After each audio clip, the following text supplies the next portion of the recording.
When Xiao Jingyao woke up, her mind was buzzing with questions. Xiao Jingyao, have you no shame? Who's talking? Her hands were tightly bound, and she couldn't help but gasp. Ugh, my head hurts, she muttered. Where was this place? Suddenly, a shout made her tremble. A princess of a nation, resorting to such despicable tactics and drugs. Shameful. Xiao Jingyao stared blankly at the scene before her. Wasn't she touching Jingxiu's chest? She could clearly feel the firm, smooth sensation. The stimulation made Xiao Jingyao's nose bleed. She thought, is this really happening? At this moment, she had long forgotten any sense of shame, only feeling. This must be a dream. I haven't woken up yet. Might as well keep touching while I can. The other person roared. Xiao Jingyao, you Jingxiu, swear you'll pay for this. Xiao Jingyao, who was enjoying the moment, suddenly stopped. Wait, wasn't that a character from the novel I read? She looked around and realized everything here. Looking at the furnishings and decorations, Xiao Jingyao couldn't help but complain. What kind of ancient decor is this? Why did the scene look so familiar? She struggled to remember. That's right, I was just in my room typing away at my keyboard. Back then, she was a keyboard warrior. Xiao Jingyao kept complaining. Who would have thought the villainous supporting character, Xiao Jingyao, would be so popular? Over 3,000 likes. The whole internet was cursing her, waiting to see her downfall. The comments were all, Xiao Jingyao is causing trouble again. Just kill her off already. So annoying. Her again. Just disappear. The male and female leads finally got together, and here she was, stirring up trouble again. After typing, she clicked post, thinking, I must write her to death. She deserves it. And then, I ended up here. Suddenly, she shuddered, realizing something. Could it be? Sob, I've transmigrated into that Xiao Jingyao, the one destined to die. Ji Tongxiu suddenly appeared, saying, correct. Congratulations, host, you guessed right. You are currently at the beginning of the novel bewitching Imperial concubine. The handsome general falls for me. He introduced himself. I am your system, Jiyu. Xiao Jingyao clutched Jiyu's tail and cried, your system. Thank goodness. Send me back. I don't want to stay here. She tugged desperately at the tail as Jiyu comforted her. My dear Su Mumu, don't worry. Ji Tongxiu began to explain. Because in your writing, the villainous supporting character Xiao Jingyao was portrayed as someone with a severely twisted psyche, causing the resentment levels in the original three-dimensional world to skyrocket by 80%, severely impacting the mental health of 7.2 billion people globally. Everyone is voicing their opinions. Only by eliminating Xiao Jingyao can the novel's world be stabilized. She was stunned. Is it that serious? Ji Tongxiu explained. For world peace, you must complete the mission. You have to help Xiao Jingyao become a better person and also assist the female lead in cultivating immortality so she can achieve enlightenment early. Ji Tongxiu asked, host, do you accept the mission? Xiao Jingyao muttered softly, do I even have a choice? This body is going to die a terrible death sooner or later anyway. He glared at her, gently warning, if you refuse, you'll still die. She was speechless, frozen in place, as if nailed to the spot. Ji Tongxiu continued to threaten, either strive for a sliver of hope or be fed to the dogs immediately. Xiao Jingyao imagined the scene, her whole body trembling. There's no choice at all. She hugged something tightly, unaware that it was Yu Jingxiu. Suddenly, someone rushed in frantically. Your Highness. Something terrible has happened. The mansion's servant ran in shouting, His Highness, the Crown Prince, has arrived. As soon as the words left his mouth, the Crown Prince of the Donglin Kingdom stormed in furiously, roaring, who allowed the princess to act so recklessly. Untie the general immediately. Xiao Jingyao froze. The Crown Prince, my older brother. But inside, she was screaming. Oh my God, the Crown Prince is so handsome. Yu Jingxiu glared at her coldly, his gaze sharp as a knife. Xiao Jingyao explained awkwardly, I didn't drug you and take advantage of you on purpose. The Crown Prince turned to him and said, General, you've been wronged. The general bowed and said, I'll take my leave. As Yu Jingxiu left, the door slammed shut with a bang. The Crown Prince sighed. It's all because Father dotes on you too much, and yet you still cause such trouble. There's nothing I can do with you. He immediately ordered, confine the princess for a month. As he finished speaking, a large lock was placed on the door. Inside the room, Xiao Jingyao wailed, no. Before leaving, the Crown Prince added, without my permission, no one is allowed to let her out. Despair filled her face. It's over, I'm going to die here. Ji Tongxiu urged Xiao Jingyao, saying, "Think about it, host. Xiao Jingyao is the most beautiful woman in the Donglin Kingdom. Don't you want to experience the life of a beauty admired by thousands?" Looking at herself in the mirror, she muttered, "Beautiful, yes, but no matter how I look at it, I look like a villain. My face is just evil." Xiao Jingyao started to cry. Other beauties have to maintain their image, but my beauty is going to be the death of me. But she quickly rallied. "No, I have to pull myself together. I'll die if I don't accept the mission anyway. So I might as well bite the bullet. I'm not one to give up easily." Xiao Jingyao stood up and declared, "If Xiao Jingyao's life was written by me to be so miserable, so bitter," she clenched her fists, "then I will personally rewrite her destiny." At that moment, a system window popped up displaying mission accepted. "Congratulations, host, on successfully unlocking the Princess Jingyao side quest. Because of your kind heart, you have received a mysterious reward from the system. Please wait patiently." She raised an eyebrow. Did it have to be so formal? I don't have a choice anyway. I've accepted the mission and the mysterious reward. This operation is way too elegant, though. I haven't received the reward yet. The system replied, "I can't tell you what it is yet, but trust me, it's a good thing. You'll find out sooner or later." Xiao Jingyao rolled her eyes. So mysterious. The system continued to remind her, "In 3 days, the male lead, Yu Jingshu, will be head over heels for the female lead, Yi Xingqing. Host, you have to seize the opportunity to improve your Halgandu with the male lead." She smirked. "Isn't this my specialty?" Xiao Jingyao said confidently, "Don't worry. As the author and matchmaker, I'll make sure these two lovebirds are locked together." 3 days later, she was indeed sitting in a palanquin, ready to proceed at full speed. She ordered to the Imperial garden. The poor maids were terrified. "Princess, we can't." The maids hurriedly explained, "You are still confined. You can't go out." Xiao Jingyao threatened, "Who gave you the audacity to stop this princess? If you don't want to live, I'll deal with you." Understand. They had no choice but to agree. Yes, sitting in the palanquin like she was on a throne, Xiao Jingyao thought, being a notorious princess actually saves a lot of trouble. Being a villain is quite comfortable. Ji Tongxiu popped up again to remind her, "Host, you have already unlocked the kind princess Jingyao storyline. You need to restrain yourself and stop saying things like, 'deal with you,' or it will trigger your blackening value and affect the original plot." The system warned, "The mission will become more difficult and the consequences will be severe." Xiao Jingyao patted it gently. All right.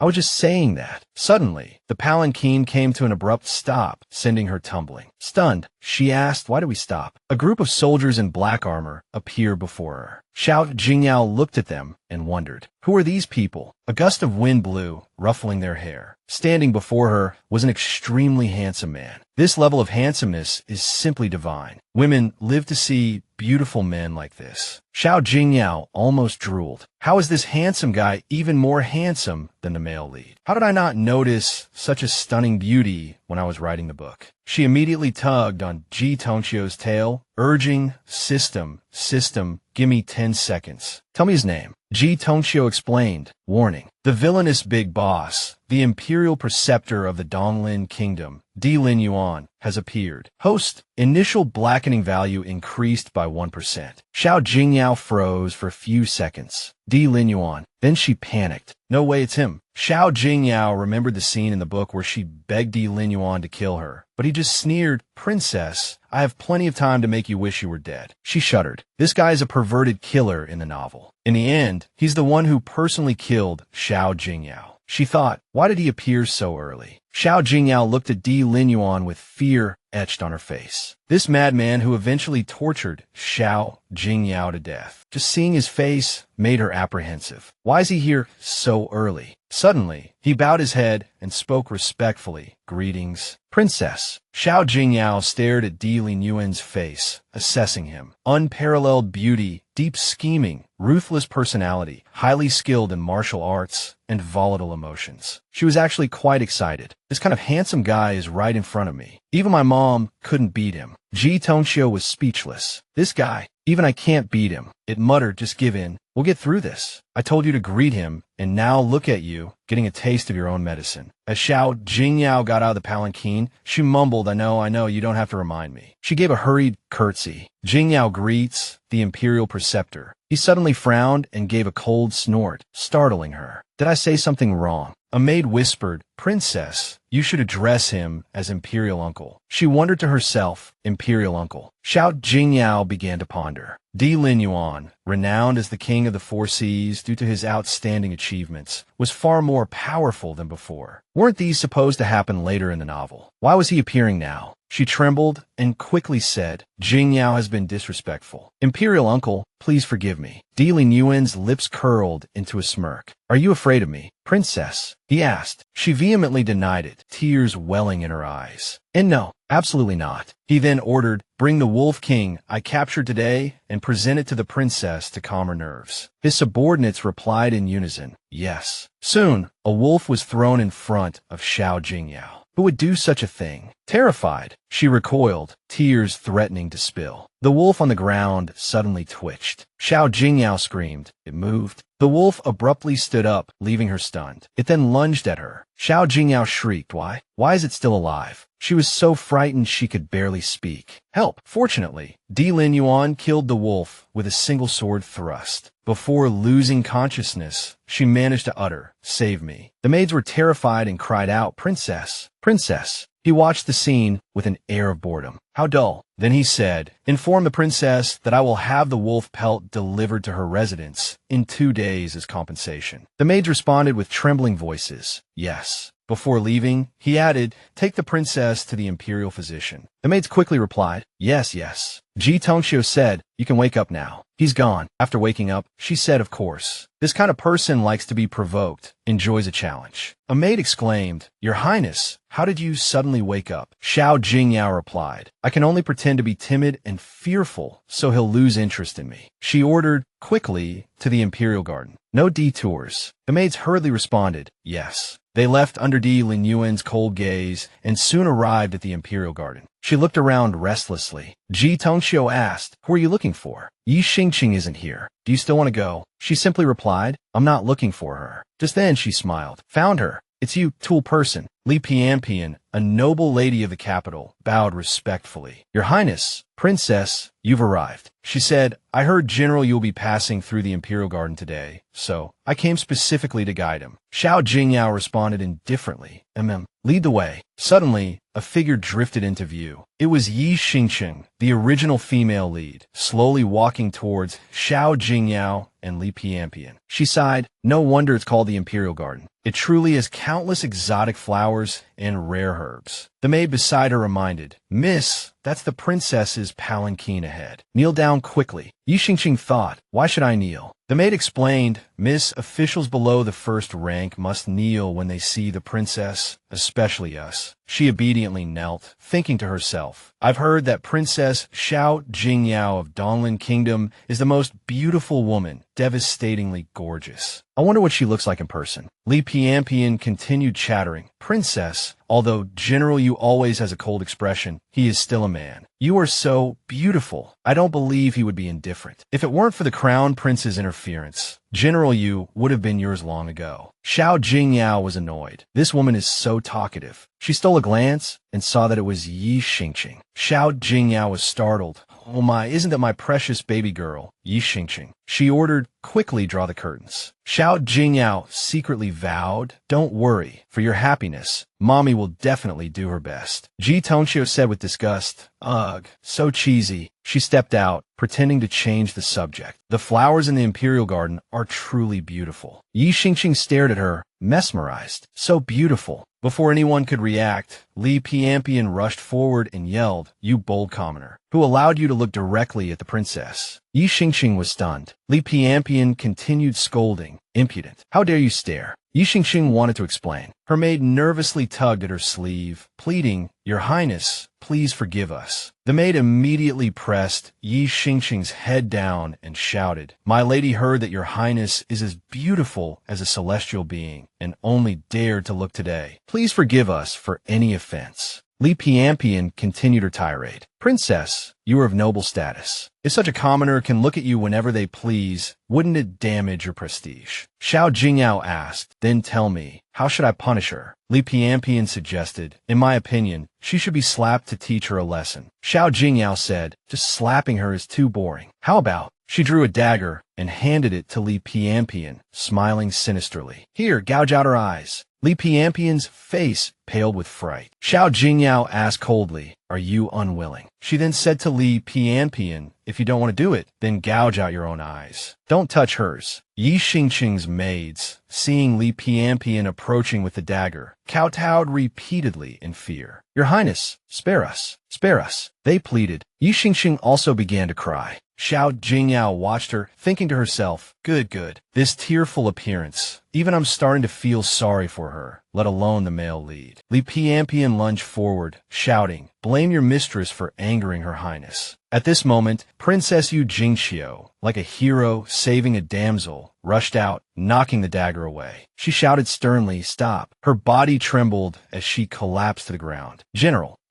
He helped Yi Xingqing up, asking with concern, "Are you all right?" She replied shyly, "I'm fine." Xiao Jingyao watched with relish, thinking, "This is too sweet. I can't take it." At this time, Qi reminded the host, "Don't forget you also have the task of whitewashing Xiao Jingyao." She then remembered, thinking, "That's right, gouging out eyes gives off too much of a villainous vibe. I need to change my approach." Yu Jingshu angrily cursed, "Xiao Jingyao, you vicious woman." Li Piampian immediately hid behind Xiao Jingyao, repeatedly crying, "It wasn't me. It wasn't me. It wasn't me." Xiao Jingyao retorted without hesitation, "You have quite the nerve, daring to address this princess by name." Li Piampian was stunned, thinking, "Will her highness really be cold to the general?" Yu Jingxiu was also stunned. "Didn't I used to bully this woman all the time? Why is she now?" Xiao Jingyao bent down to pick up the dagger from the ground, smiling as she praised, "Impressive skills, general." She lunged at Yu Jingxiu with the dagger, sneering, "Since you enjoy meddling so much, this princess will grant you your wish." He stammered, What are you doing?" Everyone screamed as the dagger lunged towards Yu Jingxiu. Xiao Jingyao smiled slyly. "Does it hurt, General Yu?" Yu Jingxiu was stunned, as there was no blood at all. His face paled as he asked, "Is it fake?" She withdrew the dagger, laughing mockingly. "General, you can't even distinguish between this princess's jokes and reality. It seems all those years in the military camp were wasted." Inside the princess's bedchamber, a voice suddenly echoed, "A life hanging by a thread, a hero saving a damsel." Xiao Jingyao sat on the bed peeling lychees, pondering to herself. The male lead's favorability towards the female lead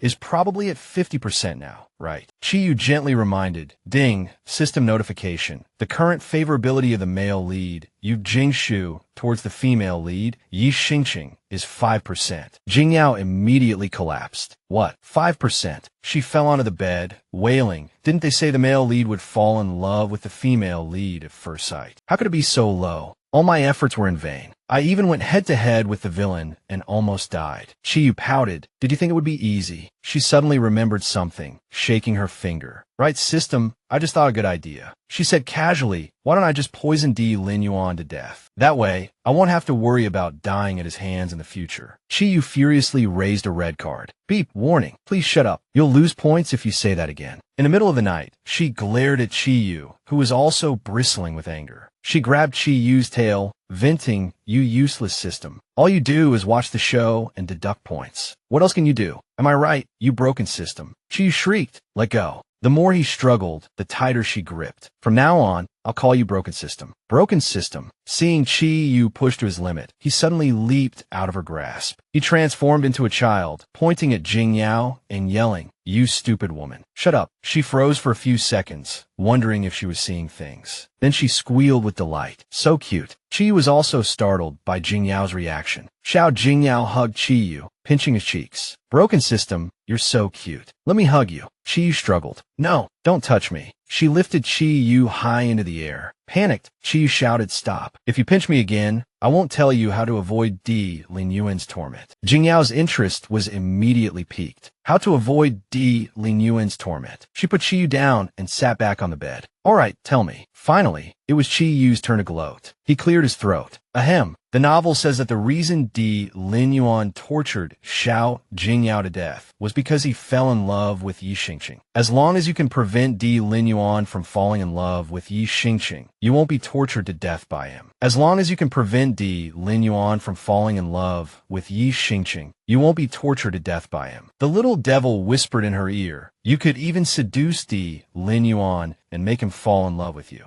After saying this, he burst into laughter. This way, you not only reduce the obstacles between the male and female leads, but also gain Di Lin Yuan's protection. It's killing two birds with one stone. Xiao Jingyao scoffed. Enough. In the original story, Di Lin Yuan practically begged to keep Yi Xingxing locked up in a beauty tower. Do you understand what true love is? Qiyu pressed, really not considering it. Xiao Jingyao hesitated. The price is too high. I can't afford it. However, preventing Di Lin Yuan from falling in love with Yi Xingxing is a good idea. I remember in the novel, Di Lin Yuan fell in love with her at first sight after saving her for drowning. According to the current timeline, that's 5 days before Yi Xingxing falls into the water. 5 days later, by the lake, a group of women were arguing. What are you doing? Why are you stopping me? Yi Xingxing asked. Li Piampian said, last time, General, you pushed me aside to save her. I was bedridden for 5 days. You still have a nerve to ask why. Pointing her fan at Yi Xingxing, she continued, sisters, it's her. She shamelessly seduced General Yu, causing the princess to be unhappy these past few days. We haven't even had a chance to see her. Another woman chimed in. Today, we must punish this little wretch for the princess. We must vent her anger. Yet another added, yes, vent the princess's anger. Sitting in the palanquin, Xiao Jingyao thought, these noble ladies speak so righteously, but in reality, they're all using my name to bully others. In the end, it's still me who suffers the consequences. She pointed at the group of women and said to Xia Kunzi, let's go see what's happening. Xia Kunzi replied, yes, your highness, while inwardly wailing, it's over. Every time a princess is unhappy, someone suffers. These noble ladies are adding fuel to the fire. Missy is going to be in trouble this time. Surrounded by the women, Yi Xingxing yelled, let me go. Li Piampian sneered, scared now. Another woman taunted, where's your general brother to save you today? Li Piampian added, just drown her. Maybe the princess will reward us. Yi Xingxing started to cry. Don't touch me. Li Piampian raised her hand to push Yi Xingxing into the water. Xiao Jingyao's heart lurched. No, I can't let Yi Xingxing fall into the water. She instinctively rushed in front of Yi Xingxing and shouted, stop. But then someone pushed her, and with a cry of awe, she fell in. Xia Shunzi ran over shouting, your highness. Xia Kunzi also cried out, someone help. The princess has fallen into the water. Seeing that it was Xiao Jingyao who had fallen in, the women panicked. Princess. It was the princess. Struggling in the water, she choked out, help. Cough, help. Qiyu muttered under her breath, damn woman, don't you know how to swim? She continued to yell, help, help. I can't swim. Qiyu tried to reassure her, hey, if you die, you'll lose this body, understand? I have a way. Grab onto that damn woman. But her body sank deeper and deeper. In despair, she thought, am I going to die here? Suddenly, someone swam towards her. She wondered, who is it? Before she could see who it was, she lost consciousness. The person pulled her out of the water. Li Piampian collapsed on the ground. It's over. I am doomed. The eunuch shrieked. It was the princess. I saw it with my own eyes. Li Piampian was terrified. I pushed the princess into the water. Someone shouted, look, the princess has been rescued. Di Lin Yuan carried Xiao Jingyao out of the lake. Someone exclaimed, heavens, the Imperial Preceptor. The Imperial Preceptor saved the princess. He stepped ashore and carefully set her down. Just as he was about to touch her face, he stopped. Why did I panic when I saw her fall in? It was as if my body moved faster than my mind. Shuang Zhao, who had been standing nearby, watched him puzzled. The Imperial Preceptor is always so fastidious and dislikes being close to others. Why did he jump into the lake himself? He asked Imperial Preceptor, should we call the Imperial Physician? The scene before Shuang Zhao left him dumbfounded. In his entire life, he had never seen Di Lin Yuan kiss a woman, and it was the princess. Xiao Jingyao slowly woke up, letting out a soft groan. She was startled by the person in front of her. She quickly scrambled back 3 feet, her face filled with panic as she blurted out, villain. Di Lin Yuan was bewildered. What do you mean by villain? Suddenly, Qiyu appeared. Ding! External notification. Given that the host nearly drowned due to an inability to swim, this system has unlocked a mysterious reward for you. Xiao Jingyao sighed. So the mysterious reward was Di Lin Yuan saving my life. Quickly regaining her composure, she bowed her head in thanks. Jingyao thanks Imperial Uncle for saving my life today. He didn't respond, but suddenly frowned at the girl before him. She immediately stepped back, screaming internally, so scary, So scary. But she quickly changed her expression and stealthily looked at Di Linyuan's face.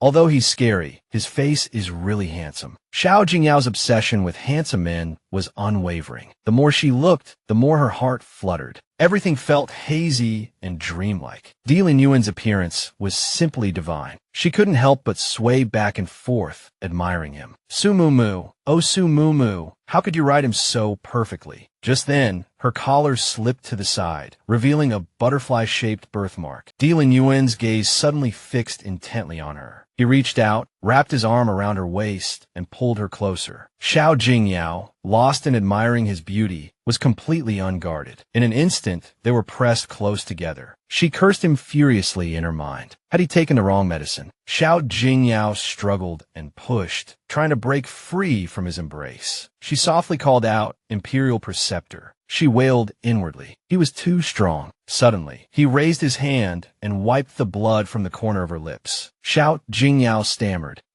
Imperial Preceptor. She quickly asked the Chiyu system, "Is something wrong with Di Linyuan? He has severe OCD and hates contact with others. What's going on?" The system cleared its throat and put on a mysterious air. Ahem, actually, this is the real hidden reward. It will activate A. It even winked mischievously. Romance route appeared. It explained, with this romance route, Xiao Jingyao, Di Linyuan will fall in love with you at first sight. He'll want to kiss you when he sees you. And after kissing you, he'll want to touch you. And after touching you, he'll want to take you to bed. And after taking you to bed. The system even provided extremely detailed fantasy images, catching her completely off guard. She struggled and cursed inwardly. "I'm going to beat you to death." She tilted her head in thought. Although I do have a weakness for handsome men, getting entangled with Di Linyuan. Am I tired of living? Chiyu gloated like a little devil. "You can't fight it anyway, so just enjoy it." He suddenly lowered his voice and called out, "Jingyao." He pulled her closer and said intimately, "I just saved your life. A simple thank you seems a little too light, don't you think?" Xiao Jingyao was startled. "Calling me Jingyao, are we that close?" She quickly interrupted, "Your Highness, you are an official of the court. If you have any requests, please just say the word, and Jingyao will do everything in her power to repay your life-saving grace." She thought to herself, "This guy is too dangerous. I have to get out of here." He reached out and lifted her chin, suggesting, "In that case, why not offer yourself to me?" She was stunned by this cheesy line. Oh my god, that line is so corny. Di Linyuan suddenly clutched his head, as if breaking free from some kind of restraint, and regained his senses. He was shocked to find her still in his arms. He immediately stepped back, avoiding her like the plague, then pretended nothing had happened, and abruptly turned to order his subordinate, Xuanjiao, bring the princess ashore. Xuanjiao immediately acknowledged, "Yes, Your Highness." Watching his retreating figure, she cursed in her mind along with Chiyu, "Is this guy crazy? One minute he's passionate as fire, the next he's cold as ice. He makes it seem like I'm taking advantage of him." Meanwhile, the system was frantically complaining internally. Holy crap, he actually broke free from the control. He lifted the curtain in the carriage, observing Xiao Jingyao through the gap, pondering. "The last time I saw her, I found her uninteresting. Why now?" Outside, Zaya Shunzi breathed a sigh of relief. "Your Highness, you almost scared me to death." Di Linyuan wondered, "What's wrong with me?" Meanwhile, Jing Shui finally rescued Yi Xingqing. A maid hurriedly ran over and shouted, "Miss." He quickly pressed on her chest to perform CPR. Shortly after, she woke up, coughing a few times. The maid cried out joyfully, "Miss, you're awake." Yi Xingqing looked bewildered. "You're calling me Miss." She held her head in confusion. "Wasn't I reading the novel Bewitching Empress? The handsome general falls in love with me. Why am I suddenly here?" The maid said anxiously, "Miss, don't talk nonsense. Don't scare me." At that moment, Jing Shui stepped forward and asked, "Miss Yi, are you all right?" A system interface popped up in front of her. "Host, do you accept the mission to become the female? Lead Yi Qingsheng and capture the male. Lead Yu Jingxiu. Accept/reject." She was shocked. "Wait, I've transmigrated into the novel." In reality, she was Yi Yumi, a reader of Bewitching Empress. The handsome general falls in love with me. The system interface popped up again. "Host, do you accept the mission to become the female? Lead Yi Qingsheng and capture the male. Lead Yu Jingxiu. Accept/reject. 5-second countdown. 5. She quickly calculated in her mind. If I remember correctly, the female lead eventually becomes the empress, enjoying boundless glory. She immediately made up her mind. Only a fool would refuse such a good opportunity. Before the countdown reached 4, She unhesitatingly chose accept. Then the system announced, host has accepted the mission and successfully bound to the White Lotus system. The system's current task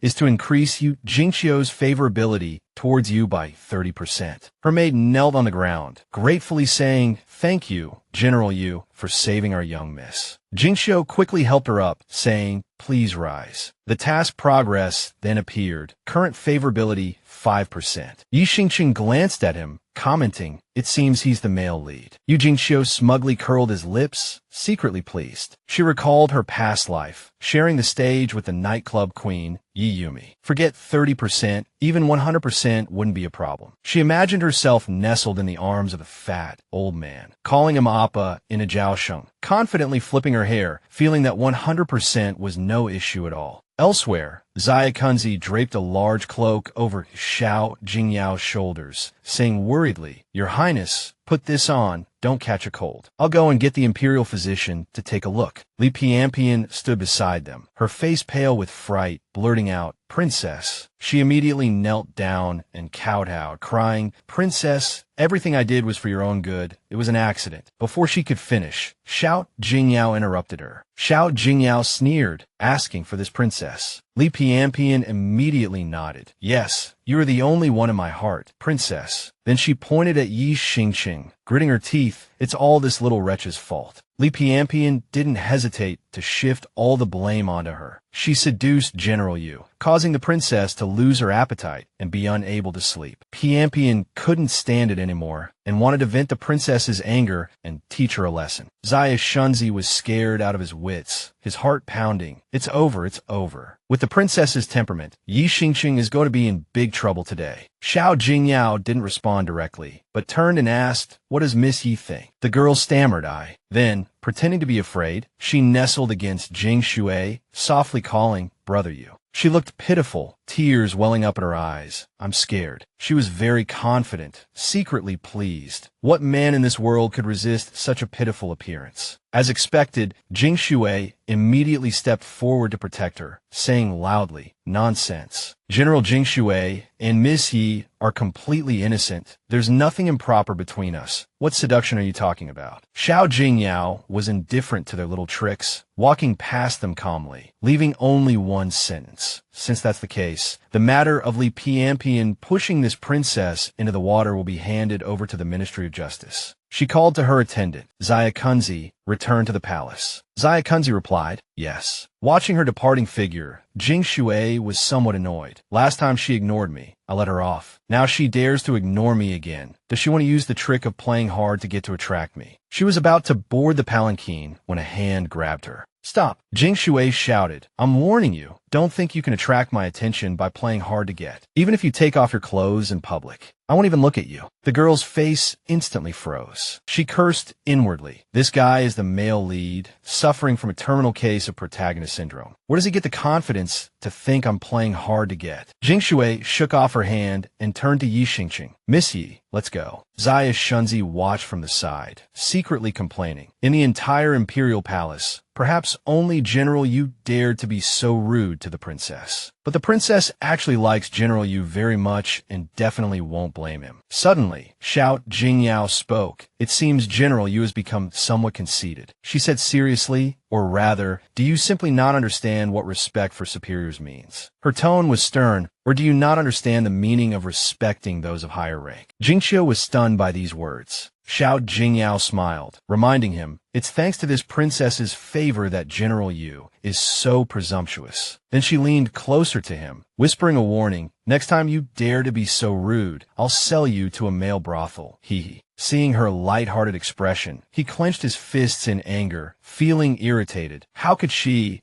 say such shameless words? Yi Xingqing, on the other hand, was somewhat puzzled. Wasn't Xiao Jingyao hopelessly in love with Yu Jingqiu in the novel? Why is the person in front of me completely different? At this moment, not far away, Di Lin Yuan was sitting in his palanquin, silently observing her every move. He quietly observed her. She truly is different. Suddenly, he remembered her calling him Imperial Uncle when when he wiped her mouth. Di Lin Yuan stared blankly at his own hand. At this time, Shuang Zhao rushed in from somewhere to report. Master, your subordinate has investigated and confirmed that Shi Bai is in the city, but his whereabouts are secretive. Your subordinate has not yet found his specific location, but he received no response. He cautiously looked up and saw Di Lin Yuan still staring blankly at his own hand, wondering inwardly, what's wrong with Master? Suddenly, Di Lin Yuan asked a question that made Shuang Zhao blush. Shuang Zhao, do you have someone you like? Shuang Zhao stammered. In reply, Master, this of course not. He cleared his throat, then ordered, then this seat commands you to fall in love with someone within 3 days, and then return to tell this seat what it feels like. He froze upon hearing these words. The scene cuts to the backyard of the princess's residence. Chiyu says to Xiao Jingyao, who is basking in the sun. System prompt, Yu Jingxiu's favorability towards Yi Xingxing is now 10%. She responded coldly, only 10%. The progress is a bit slow. She thought to herself, no, I have to create more opportunities for the male and female leads to meet. Suddenly, someone announced, His Highness the Crown Prince has arrived. She instinctively straightened up and ran over excitedly, shouting, Imperial brother. Unfortunately, she twisted her foot while running. The Crown Prince caught her and said softly, You're still so clumsy at this age. He regained his serious expression and asked, Ahem, I heard you fell into the water. Are you all right? She covered her forehead, feigning illness, sigh, I'm still dizzy. If it weren't for thinking about you, Jingxiu, would I be like this? At this time, someone reported, Your Highness, there's something to report. He turned his head and advised her, Forget it, rest well these few days. Don't be a moth to a flame anymore. She obediently replied, Understood, Imperial brother. Watching the Crown Prince leave, Xiao Jingyao thought to herself, He's clearly super worried about me, yet he still has to pretend to be exasperated. My Imperial brother's personality is really... She inadvertently overheard their conversation, unable to find Shibai. This name immediately caught her attention. Shibai. She searched her memory. That's the Shibai from whoever obtains Shibai obtains the world. Wait, that's right. In the novel, the male lead Yu Jingxiu relied on him to destroy the Shao dynasty. So if Yu Jingxiu finds Shibai, and I'm a member of a Shao family, then what am I even working towards? Seeing that she was about to cry, Chiyu helplessly reminded her, What are you afraid of? Didn't you write the novel? Hearing this, her expression immediately changed, and she said excitedly, That's right. Right now, only I know where Shibai is. If I find him first, won't I be able to rewrite the plot? He nodded in agreement. Right. This teammate is really hard to handle. She immediately called out, Zaya Kunzi, let's go. This princess will take you somewhere fun. A moment later, the two appeared at the entrance of a brothel. Zaya Kunzi nervously followed behind. Princess, is this the fun place you were talking about? The girls inside were clinging to the various gentlemen. Masterly, it's been a while since you've come see me. Xiaolang, why did you only come now? Zaya Kunzi became even more anxious. Princess, why don't we just not go in? Ignoring his muttering, she flicked his forehead and scolded in a low voice. Shush, call me master. He quickly agreed, yes. She strode forward. I'm here on business today, anyway. Suddenly, someone spoke. Oh my, these two masters look unfamiliar. The madam immediately welcomed them, her eyes gleaming. Are you two masters here for the first time? She sneezed, cursing inwardly. This madam's perfume is too strong. Is she trying to suffocate people? Zaya Kunzi, overwhelmed by the scent, cried out, Oh, my eyes and nose. The madam laughed. If master is uncomfortable. Xiao Jingyao waved her hand. It's nothing. Please prepare a private room for us, madam, and send over 2 beautiful girls. She and Zaya Kunzi turned and went upstairs. The madam called out cheerfully from behind, All right, our girls are all as beautiful as flowers, guaranteed to satisfy you both. Master, she turned and instructed, Quickly bring the wine. The waiter immediately replied, All right. At this moment, Chiyu floated to the waiter's side with a mischievous smile, secretly pouring a muscle relaxant into the wine pot. Done. He smiled smugly. I've really gone to great lengths to bring these two together. In the private room, Xiao Jingyao was happily embracing 2 beautiful girls. One of them said coquettishly, Master, have a drink. Zaya Kunzi watched this scene and muttered to himself, Didn't the princess say she had business? This doesn't look like it at all. He suddenly became worried. Oh no, could the princess have some strange ihao? Seeing his strange expression, Xiao Jingyao asked curiously, What are you thinking about, kid? She patted the two girls and asked Zayakunzi, aren't they beautiful? Seeing her actions, Zayakunzi panicked. Princess, what are you doing? She pulled the two girls into the room and instructed, I need to go out for a bit. Watch them for me and don't let anyone in. She took off her men's clothing and changed back into her women's attire. Before leaving, she added, remember what I said, or else when I get back, I'll hang you both in that tree in the backyard. Walking down the corridor, she thought, everyone assumes Shibai is an old man, but only I know he's actually a 23-year-old youth, and 23-year-olds aren't the kind of guests who come here. Xiao Jingyao turned to Chiyu and said, come on, let's go find him in the back. As she searched, she passed two guards chatting. One said, the master told us to find some celestial beauties to serve him, but he hasn't taken a liking to any of them. Where are we supposed to find them? The other replied, yeah, isn't this making things difficult for us? Suddenly, they noticed her and turned to look. One of them walked over, grabbed her arm, and said, this girl looks pretty good, much better than the previous ones. Come on, let's take her to the master. She waved her hands and shouted, are you looking for Death Wish? Suddenly, she realized something was wrong. Why didn't she have any strength? Seeing her inability to resist, one of them held her up, laughing, looks like you've had quite a bit to drink. Xiao Jingyao panicked inwardly. Oh no, there was something wrong with that wine. The two immediately dragged her inside. Let's go. Take her to the back. Chi watched the whole scene unfold, a sinister smile spreading across his face. The plan was working. In the main hall, people were dancing when someone shouted, Imperial Preceptor. The two brought her before him and said, see if this girl is to your liking. He tilted his head slightly and glanced at her. Seeing the person before her, Xiao Jingyao froze. It was Di Linyuan.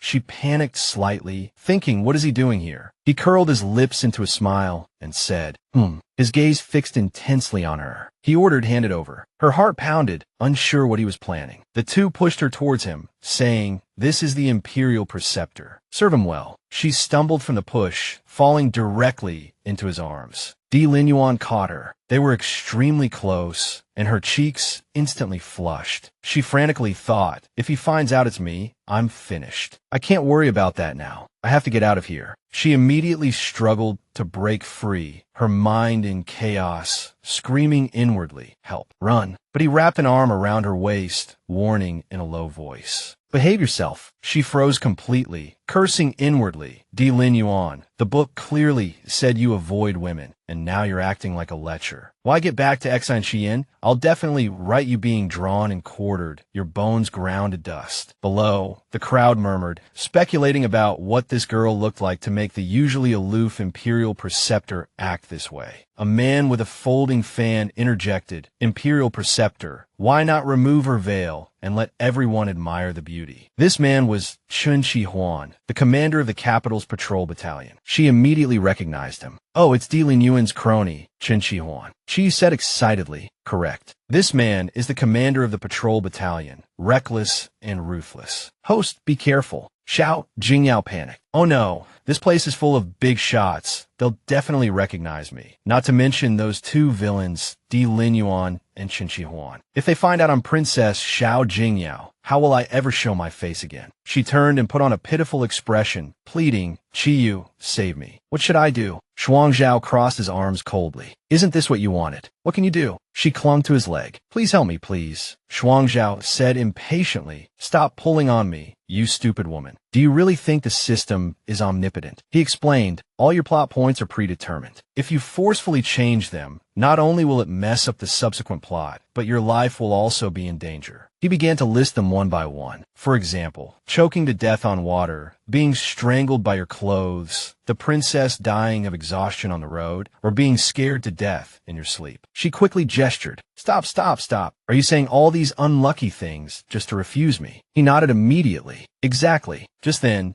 Di Linyuan reached out to remove her veil, saying, since everyone wants to see her true face. Xiao Jingyao gasped, whirling around, cursing inwardly. Bastard, if you dare reveal my face in public, I'll die with you today. She feigned fury, pointing at him. Let you taste the Su family's homemade Ironhead technique. But he just chuckled, leaving her bewildered. Why is he suddenly laughing? Then he said, forget it. This one is too picky about a woman's appearance, shielding her. She breathed a sigh of relief. That was close. A few seconds later, she realized. Wait, does that mean he thinks I'm ugly? Not to his taste. She puffed out her cheeks, thinking, forget it, now's not the time to argue about this. The most important thing is to get out of here. Suddenly, an idea struck her. He hates it when people act cutesy, right? If I act super sweet, he'll definitely want to get rid of me. She immediately put her plan into action. Xiao Jingyao put on a cutesy act. Imperial Preceptor, you're pinching me so hard. Inwardly, she cringed. Oh God, even I'm disgusted by this voice. He'll definitely react. Seeing Di Linyuan remain silent, she started to panic. Why isn't he saying anything? Did I scare him off? Unexpectedly, Di Linyuan reached into the veil, leaned close to her face, and whispered, then I'll be gentler. Her face flushed crimson. She frantically covered her head. Why is he whispering so close to my ear? Di Linyuan, afflicted by the severed love curse, is terrifying. Qi Yu, on the other hand, was pleased. It seems even the villain can't escape the system's control. Now I can rest easy. Qin Shi Huan closed his folding fan and said, I've grown tired of the dancing. Why don't we all enjoy a new show? Bring it in.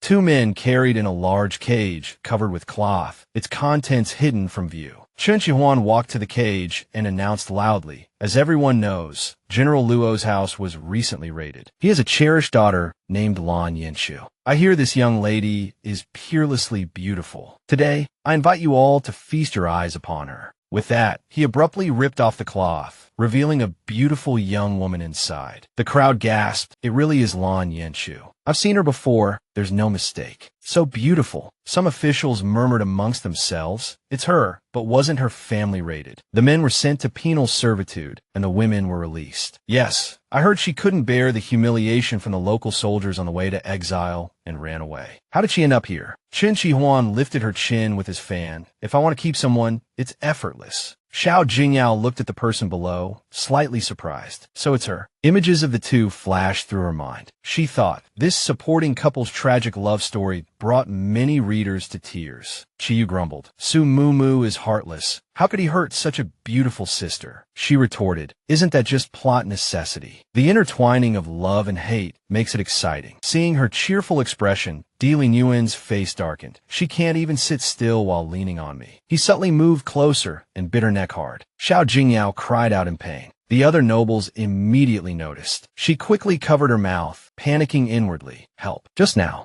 She glanced back at the person behind her. Help. This guy's crazy. He bit me so hard. There's definitely a mark. Looking at the handsome face before her, she screamed internally. I, a dignified youth of the 21st century, am being taken advantage of by a sun god I created. Too much. Qin Shi Huan saw this scene and chuckled to himself. I have a vacant room next door. Why don't you two go there as well? He walked over. He happily picked her up, all right. Xiao Jingyao panicked. I treat you like a son, and you actually want to sleep with me. Hearing this, he was somewhat surprised. Di Linyuan, you actually came. Di Linyuan didn't reply, only glancing at him indifferently. Without another word, he turned and left. Qin Shi Huan was left stunned. At this moment, someone called out to the young man with a laugh. Di Linyuan, after remaining chaste for over 20 years, it's time to become a man. He walked towards Lan Yenshu. The Imperial Preceptor is gone. Now we can have some real fun. He suggested, let's do something interesting. Qin Shi Huan announced, then let's do something interesting. He stood in front of the cage and said, this young lady. A group of servants delivered a box to each of the nobles. Someone picked one up and exclaimed, these are jade beads. The person next to him chimed in, is Master Chun going to play jade beads and tiles? That's a brothel game. The guests throw jade beads at the girl, and she dodges if she can. If she can't, she has to remove a piece of clothing. Qin Shi Huan laughed. Li Yuda understands me best. I and the other esteemed guests have already witnessed Miss Lan's outer beauty, enough to topple empires. He glanced at the trembling Lan Yenshu in the cage. Next, it's time to see her inner beauty. Lan Yenshu gripped the cage tightly. Gritting her teeth, Qin Shi Huan, I will kill you one day. At this time, Di Linyuan carried Xiao Jingyao into a room. Seeing the large bed inside, her heart leaped in her throat. She turned to Qi Yu and wailed, if you don't save me now, I'm really going to lose my virginity. Just as she finished speaking, he threw her onto the bed. She made a face, her heart pounding. What is he going to do? Seeing him getting closer and closer, she was terrified. Is he going to force himself on me? She stretched out her hand to stop him. No, I have to find a way to stop him. Xiao Jingyao tilted her head. Imperial Preceptor, please wait. He leaned closer and whispered, She startled, thinking, it's over, it didn't work. Di Linyuan reached out and stroked her chin. Watching his actions, Xiao Jingyao seemed to realize something, screaming internally. Oh no, that cold and abstinent villain has now turned into a libertine. What should I do? Sumo, calm down. You can definitely figure something out. He started to move, pulling at the sash around her waist. She cried out in a panic, Imperial Preceptor. She immediately grabbed his hand and said, "Actually, I won't lie to you. This servant girl's appearance is truly unbearable to look at." Xiao Jingyao feigned a look of chagrin. "If you spend the night with me, you will definitely regret it later. Although I really want to be with you. Imperial Preceptor, I really don't want to lie to you." She continued, "Do you know?" He whispered, "Really?" Without hesitation, she fabricated, "Yes, that's right.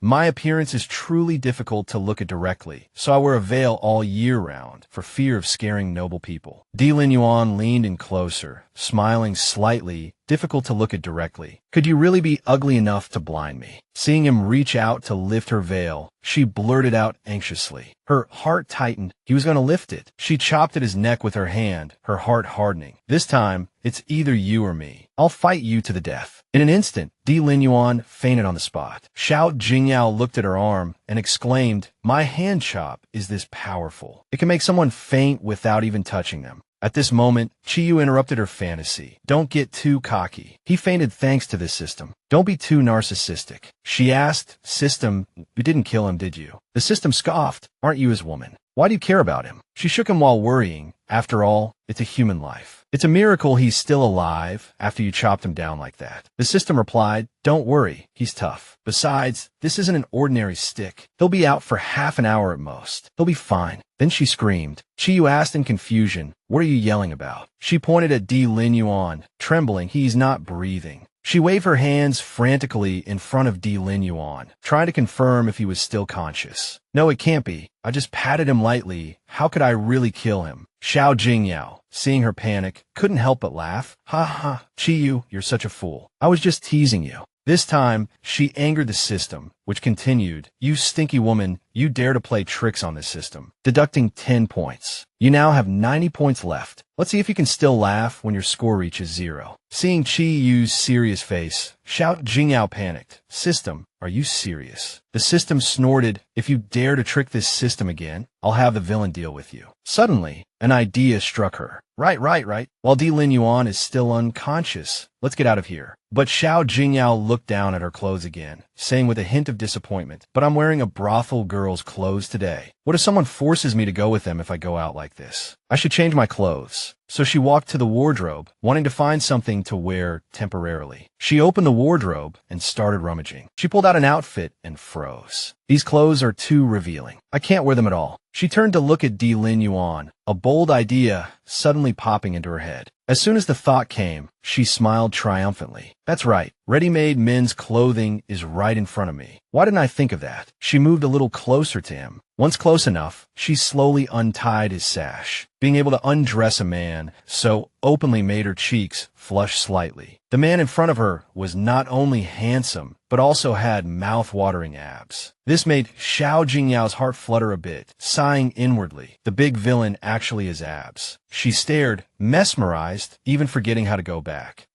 Wouldn't it be a huge loss if she didn't touch them? Chiyu crossed her arms helplessly. "Wipe your drool. It's dripping." Xiao Jingyao, disregarding her appearance, boldly touched Di Lin Yuan's chest and abs, sighing, "Wow, they feel so good, both soft and firm." She then touched his handsome face, her eyes full of excitement. This face, his skin is so smooth that you can't even see his pores. How much time does he spend on skincare? He's simply perfect. Suddenly, a voice pulled her back to reality. "I see you don't want to live anymore." Chiyu crossed her arms and reminded her, like a mother, "Stop being love-struck. He'll wake up in 10 minutes. If you don't hurry up and get his clothes off, he'll skin you alive when he wakes up." Xiao Jingyao finally came to her senses and quickly agreed. "I'll take them off right away." She hurriedly took off his clothes one by one, but she was still attracted by his chest, not even sparing his hair ribbon. It's a pity he's missing a pair of horns. Taking off his clothes didn't take much time. Once everything was settled, she turned to Chiyu and said, "All right, the clothes are a bit big, but if I go out dressed like this, no one will suspect anything, right?" She thought to herself, as long as she avoided the main gate. Opening the window, she checked if anyone was outside. Only after making sure no one was paying attention would she dare climb out. Good, no one's there. Once outside, Xiao Jingyao couldn't help but praise herself, clapping her hands with a smug look. Perfect. She hadn't even finished gloating when someone suddenly ran over and bumped into her. Although they collided, it was Xiao Jingyao who fell. She turned around, annoyed, and complained, "Hey, watch where you're going." Looking up, she saw the person who bumped into her was wearing a very distinctive bracelet on their wrist, a Pisces bracelet. Seeing the bracelet, she immediately recognized the person's identity. The Pisces bracelet was a relic left by Si Beidong's mother, and he never took it off. The young man looked panicked and offered a hand to help her up. I'm sorry. She quickly reached a conclusion. This was Si Beitong. Xiao Jingyao recalled the plot. This person was a kind-hearted character. She had been looking for him for a long time, but hadn't found him. She didn't expect to meet him under these circumstances. So, she took his hand and let him pull her up. She thought to herself, the situation is urgent now. It's not convenient to take him back. I'll have to wait a few more days. Si Beidong was full of guilt for making her fall and quickly apologized. "Miss, I'm sorry. Are you all right?" She smiled slightly. "I'm fine. Just be more careful next time." Much later, in the same room, a burst of laughter suddenly erupted, carrying to the outside. "Ha!" Chun Shi-huan clutched his stomach, pointing at Di Lin Yuan, who had just woken up and was straightening his clothes, laughing hysterically. "Di Lin Yuan, you're so useless. You got your clothes stolen on the first try." He continued to laugh and add insult to injury, while Di Lin Yuan could only manage a forced smile. "Look at your face, like you got beaten up, ha." He couldn't stop laughing, as if he had found a treasure. Ha. Unable to bear the mockery any longer, Di Lin Yuan threw a large peach to shut him up. Chen Shihuan looked aggrieved and furious. Being laughed at made him very unhappy, and he threatened, "What did you say?" Seeing his serious expression, Chen Shihuan immediately panicked and waved his hands. I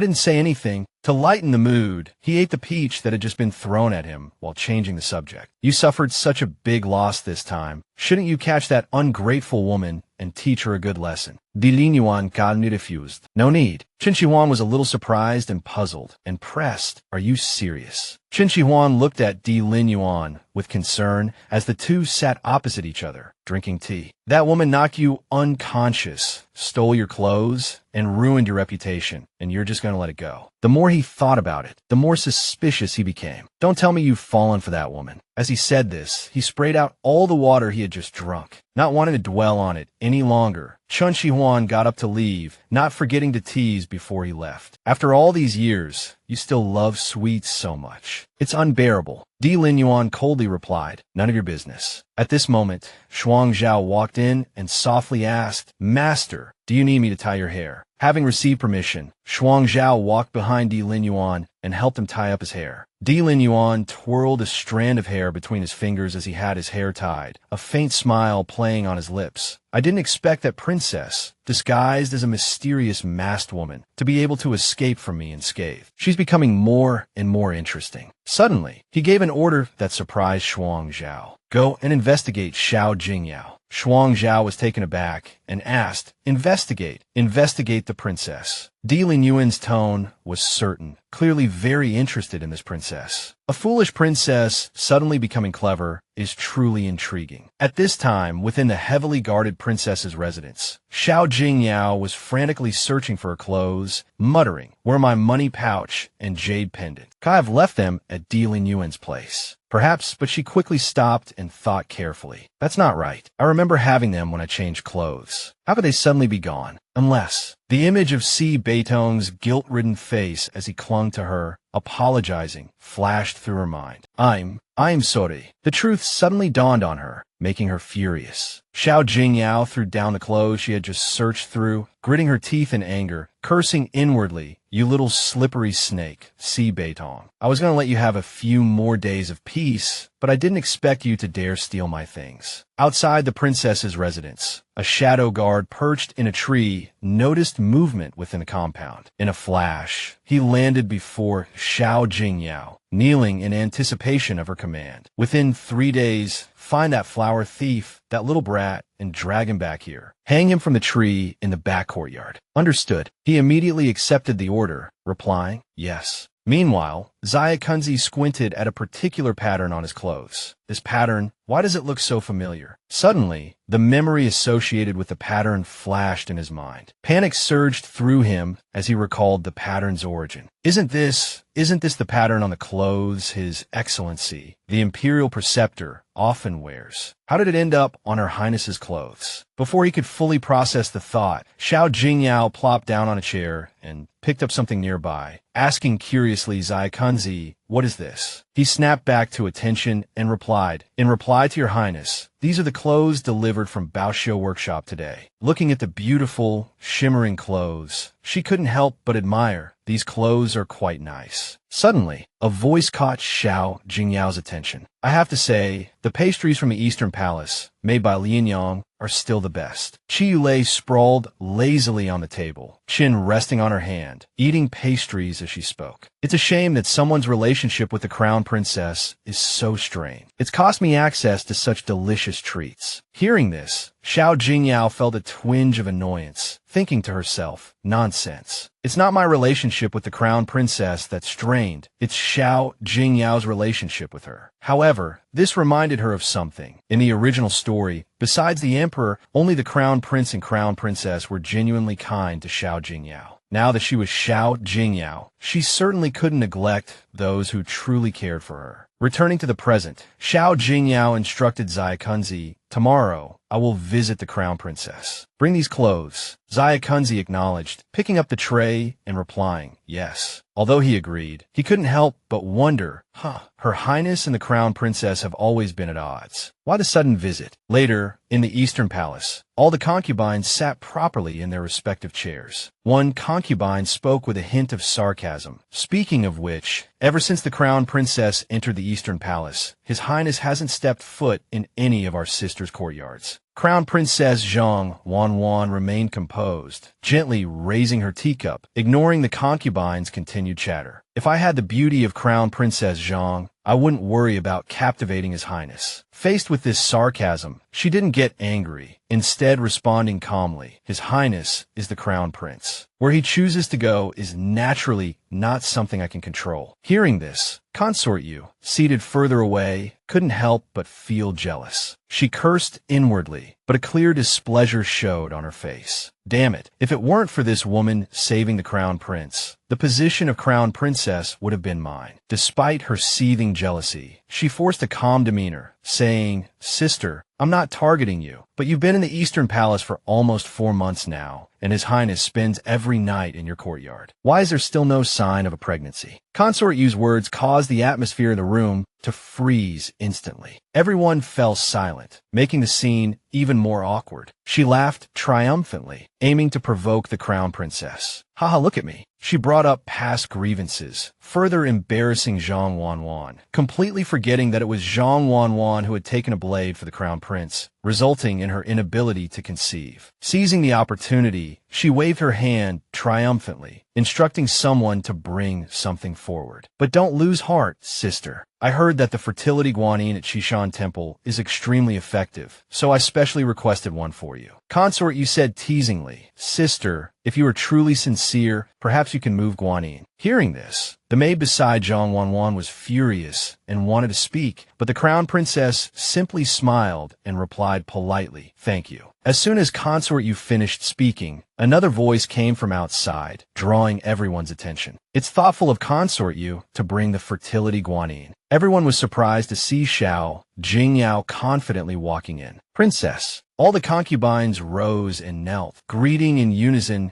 Greetings, Princess. May the princess live 10,000 years, 10,000 years, 10,000 years. Only Consort Yu knelt in a fluster, stammering her greeting, Greetings, Princess. Seeing Xiao Jingyao's arrival, Consort Yu's heart pounded with apprehension. She thought to herself, why has this man-eating demoness come? Is she here to cause trouble? Ignoring Consort Yu's panic, Xiao Jingyao stood before Crown Princess Zhang Wanwan and respectfully bowed. Jingyao greets, Imperial sister-in-law. This gesture stunned the concubines into silence. In their minds, Xiao Jingyao was no different from a demon. But seeing her like this, they couldn't help but wonder, was this still the same arrogant and willful Princess Jingyao? Xiao Jingyao's politeness surprised even Zhang Wanwan. She usually addressed her directly by name, but but today she called her Imperial sister-in-law. Despite this, Zhang Wanwan maintained a courteous demeanor. Your Highness, there's no need to be so formal. Just then, Zaya Kunzi entered with a brand new set of clothes and a beaming smile. This servant greets the Crown Princess. This is a gift from Princess Jingyao for the Crown Princess. Please accept it. Seeing the gift, one concubine whispered to another, the embroidery on these clothes is truly exquisite. Could it be from Zhengxiu Workshop? The other replied, haven't Princess Jingyao and the Crown Princess always been at odds? Why would she send such a valuable gift? Xiao Jingyao turned around, a gentle smile on her face. Consider these clothes as my apology to Imperial sister-in-law. In the past, I was young and ignorant and offended you many times. Please forgive me. Zhang Wanwan sensed her sincerity and thought, she's giving me a gift and treating me so well today. Could it be she wants to mend our relationship? The Crown Princess didn't keep her waiting. She warmly grasped Xiao Jingyao's hand, as if wanting to reconcile. Your Highness, there's no need to be so polite. How could I blame you? Xiao Jingyao smiled back. Imperial sister-in-law is so magnanimous, never holding a grudge against me. How could I fail to reciprocate your kindness? Wouldn't that make me ungrateful? She then turned to Consort Yu, teasing, Consort Yu, wouldn't you agree? Consort Yu stammered, teach this concubine. She was utterly shocked. How could this menace suddenly change her tune? Consort Yu, is this white jade guanine really from Qishan Temple? Xiao Jingyao walked over to the jade statue Consort Yu had presented to Zhang Wanwan, touched it, and casually commented, it feels rather rough to me. She immediately felt a pang of guilt. Jade from Qishan Temple was always expensive, especially those blessed by eminent monks. How could her meager monthly allowance afford a genuine one? Seeing her hesitation, Xiao Jingyao turned and looked at her. Consort Yu, you were quite eloquent just now. Why are you speechless now? As soon as she finished speaking, she threw the jade statue to the ground, shattering it into pieces. Consort Yu recoiled in fear. How dare you deceive the Crown Princess with a fake? Do you have enough heads to be chopped off? She roared, showing no mercy. Consort Yu trembled, kowtowing repeatedly and begging for mercy. Your Highness, spare my life. Your Highness, spare my life. Xiao Jingyao crossed her arms, glaring coldly at the kneeling Consort Yu. Consort Yu, you dare to kneel here and make excuses. You dare to deceive the Crown Princess. Beg for your life. Consort Yu's hands trembled so much she had to use them to support herself from falling. Seeing the situation worsen, she quickly pleaded with Zhang Wanwan. It was a moment of foolishness that led this concubine to deceive the Crown Princess. Please forgive me, Your Highness. Zhang Wanwan, feeling flustered, took the opportunity to offer comfort. Consort Yu, you're too polite. We are all in the Eastern Palace. We should support each other. How could I blame you?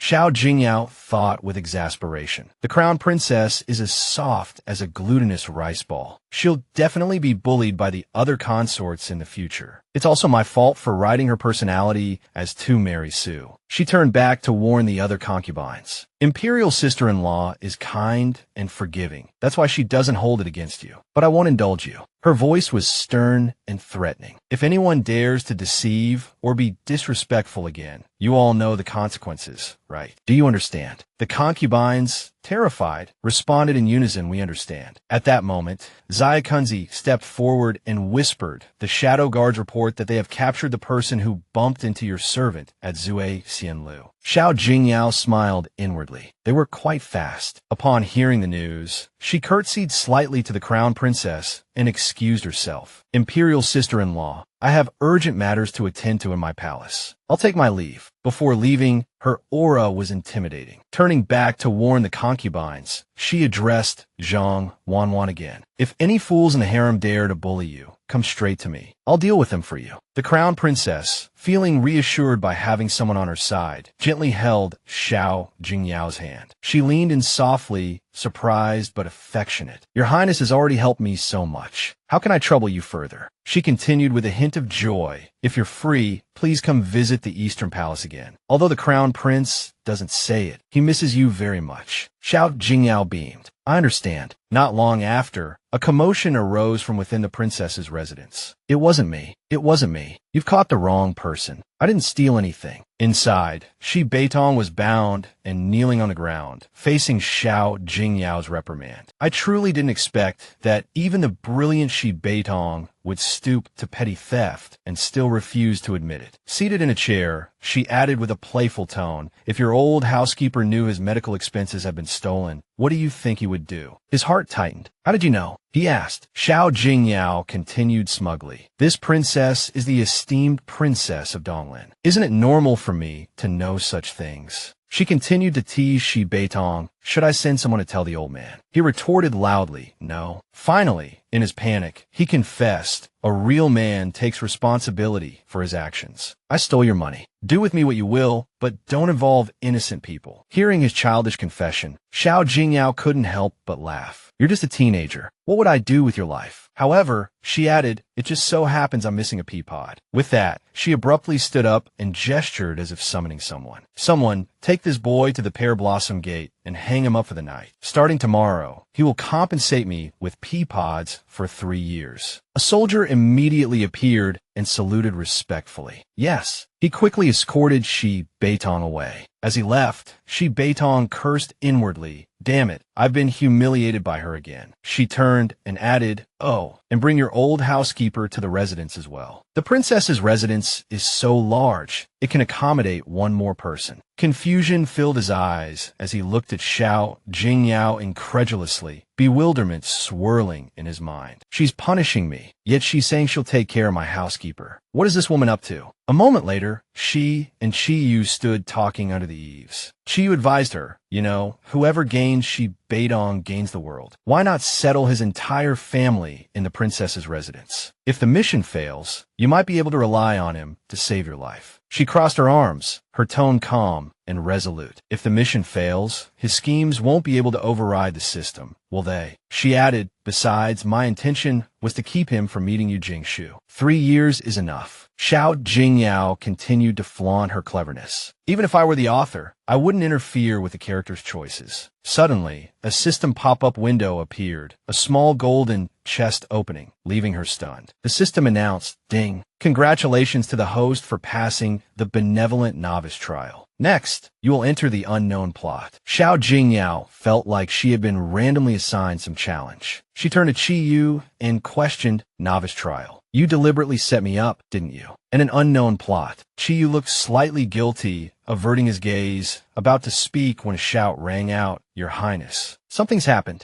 A servant rushed over, his voice filled with anxiety, pointing towards the Eastern Palace. Consort Yu of the Eastern Palace, shortly after returning from the Crown Princess's banquet, was found dead in the back garden. Her death was gruesome. Her abdomen was cut open. He added, "Rumors in the palace say that the Crown Princess was jealous of Consort Yu's ability to bear children." So, hearing this, a thought suddenly flashed through her mind. Consort Yu is dead, but no one died in my original script. Could this be the unknown plot? Chiyu excitedly explained the sudden situation to her, while Xiao Jingyao stood frozen in place. The so-called benevolent side plot is naturally different from the original script. You not only have to help the male and female leads achieve a happy ending, but also, as Princess Jingyao, outsmart all evil forces. She took a deep breath, tried to compose herself. Then she cried out her frustration, "I just want to go back to my real world." Shortly after, at the Ministry of Justice, Chiyu scolded her disapprovingly. "You woman, I told you to investigate the murderer, not to go to the morgue in the middle of the night." Xiao Jingyao, dressed in black night clothes, a mask covering her face, and a small pair of scissors in her hand, cautiously entered, whispering, "If I don't go to the morgue, how can I find out the cause of Consort Yu's death? Do you think I'm still that omniscient author?"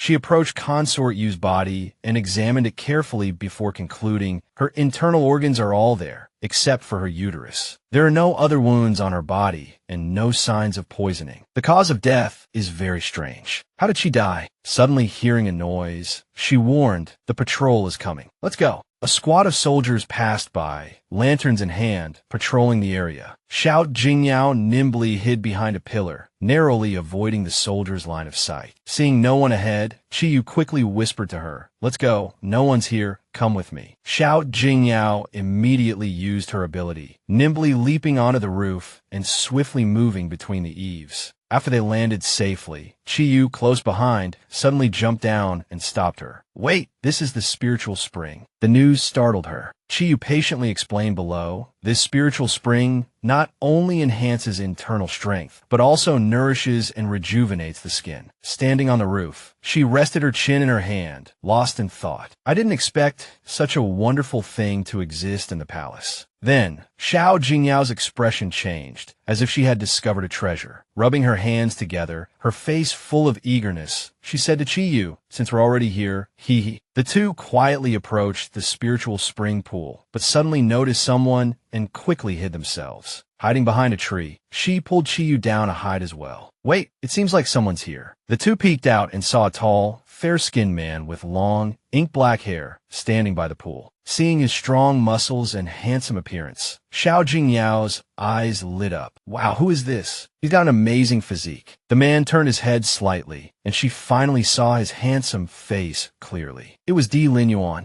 Xiao Jingyao's heart skipped a beat. She quickly hid back behind the tree, her cheeks flushed. Ba, I'm actually secretly watching Di Linyuan bathe in a hot spring in the middle of the night. I am crazy. Suddenly, she reacted and looked sideways at Chi-Yu. Wait, she grabbed Chi-Yu, pinching his cheeks. Tell me, did you deliberately bring me here? Chi-Yu quickly pleaded his innocence. I've been wronged. How would I know this is the villain's territory? As the two were arguing, a voice suddenly came from behind them. Master. Xiao Jingyao was so frightened that she hugged Chi-Yu and covered his mouth, cautiously looking back. Shuang Zhao was draping clothes over Di Linyuan. Xiao Jingyao screamed internally. The charming and demonic national teacher, the formerly loyal and cold-blooded guard. This is too much. Suddenly, Di Linyuan's sharp gaze swept towards them. She quickly shrank back behind the tree, trying to calm herself down. It's so dark, and I'm hidden behind a tree. He definitely can't see me, definitely. Just as she was about to slip away, things didn't go as planned. A flying dart whistled towards her, shattering her wishful thinking. Xiao Jingyao panicked. Oh no, I've been discovered. She closed her eyes sadly. I've only been here for a month, and I'm going to be taken out by the big villain. Suddenly, a jula sound startled her. She cautiously opened her eyes. Huh, what's that sound? Before she could finish speaking, Xiao Jingyao screamed at the sight of a giant snake beside her. That snake is opening its mouth. Terrified, she fell to the ground, desperately waving her hands and crawling backward. How can there be a venomous snake here? She warily stared at Di Linyuan. He reached out his hand, and her heart sank. Is he going to kill me? She instinctively kicked out, but he easily dodged it and continued to reach for her. Xiao Jingyao blinked. With one hand, he easily restrained both of hers, closing in on her. Having fun? He asked. Xiao Jingyao's eyes welled up with tears, putting on her most pitiful expression. Not all. Di Linyuan's expression remained indifferent, but he couldn't help but think, why is it that every time I see her, I can't help but want to get closer? He buried his face in her neck and sniffed. This scent. I lost my sense of smell 10 years ago, but I can actually smell her. Xiao Jingyao broke out in a cold sweat. Your Highness. He raised his hand to pinch her chin, and she quickly seized the opportunity. Can you let me go first? He sneered. Princess, you tell me first, what are your intentions, sneaking around the Xixiang Pavilion in the middle of the night? She was momentarily speechless. He raised his hand again, thinking to himself, this woman keeps approaching me. She must have an ulterior motive. He frowned. Even though my heart inexplicably races every time I see her, I absolutely cannot let her leave here alive. Seeing the increasing strength in his grip, Xiao Jingyao panicked. Mom, if I don't come up with a reason soon, Di Linyuan is really going to kill me. She desperately racked her brain. Should I say I was just passing by? An image of herself waving a small flag with a silly grin flashed through her mind. I'm just here for sightseeing. And I'm grinning back. Oh, I see. Just thinking about it made her cringe. Absolutely not. Di Linyuan would never believe it. The pressure on her hand grew heavier and heavier. Xiao Jingyao finally made up her mind. At this point, I only have one move left. She closed her eyes and abruptly threw herself into his arms, burying her face in his neck, completely taking Di Linyuan by surprise. She took a step back, striking a coquettish pose, attempting to appear charming and alluring. Your Highness, do you truly not know why Jingyao acted this way? Xiao Jingyao launched into her performance, reminding Di Lin Yuan of the information Shuang Zhao had compiled. Xiao Jingyao is a calamity, using her influence to bully others, ruining countless men, cruel, foolish, and without virtue. Di Lin Yuan silently stared at her. A moment later, he casually released her hand, uttering only a single word, number. She puffed out her cheeks, rubbing her sore wrist, muttering discontentedly, I've already gone this far, and you still don't understand. Are you made of wood? She closed her eyes, deciding to go all out. Forget it, I'm gonna die anyway. Might as well be a seductive ghost who kissed a handsome man before death. Apparently not satisfied, she turned and grabbed his collar. Then she gently pressed a kiss upon it, her soft lips lingering on Di Lin Yuan's chin. He stared at her, his face full of shock. After a moment, she leaned back slightly, a blush creeping up her cheeks. He raised a hand and placed it on her shoulder. Without hesitation, he pushed her away. Just like that, she lost her balance and fell directly into the lake. She propped herself up in surprise, trying to sit up. Looking up, she turned to Shuang Zhao, who was standing nearby, and asked with confusion, General Shuang Zhao, could you give me a hand? Di Lin Yuan expressionlessly raised his hand, wiping away the bright red lip print left by the kiss. His fingertips gently rubbed the color, and he let out a cold laugh. Ha! Then he turned and said, take the princess back to the palace. He left her to be helped up by Shuang Zhao, walking ahead himself. Shuang Zhao respectfully replied, yes. Chiyu, always playful, soaked in the lake water, feeling refreshed. Ah, this spiritual spring is truly comfortable. In stark contrast, Xiao Jingyao angrily clutched the corner of the robe she had just been given, fuming, that pig doesn't appreciate beauty at all. At my age, I'm practically a devastating beauty. Does he really despise me that much? Chiyu floated casually, replying, pigs are so cute, you can't say bad things about pigs. She glared at him. You have a nerve to show your face. The two muttered to each other, gossiping about Di Lin Yuan behind his back. Didn't you say I have a romantic storyline with this guy? Then he should have some feelings for me, right? If he liked me, why would he push me into the water after just one kiss? System, this favorability rating can't be fake, can it? Hearing her say this, the system retorted indignantly. How could the system's favorability rating be fake? It padded the favorability rating displayed on the system panel. However, this favorability rating is cumulative. The villainous boss only has physical impulses towards you, not true acceptance. It continued to explain, now his favorability towards you has dropped to 0. I think you've disrupted the emotions I set for him. Xiao Jingyao stealthily glanced at Di Lin Yuan in the distance. As expected of a big villain, even the system couldn't handle him. It seemed she'd have to steer clear of him in the future. Di Lin Yuan stood still, watching her and Shuang Zhao gradually walk away, murmuring to himself, Xiao Jingyao, what are you really doing here? The long night finally passed, and the next morning arrived. A woman spoke, I also feel sorrow for Consort Yao's death, but there are rumors in the palace that I harmed her. The woman in pink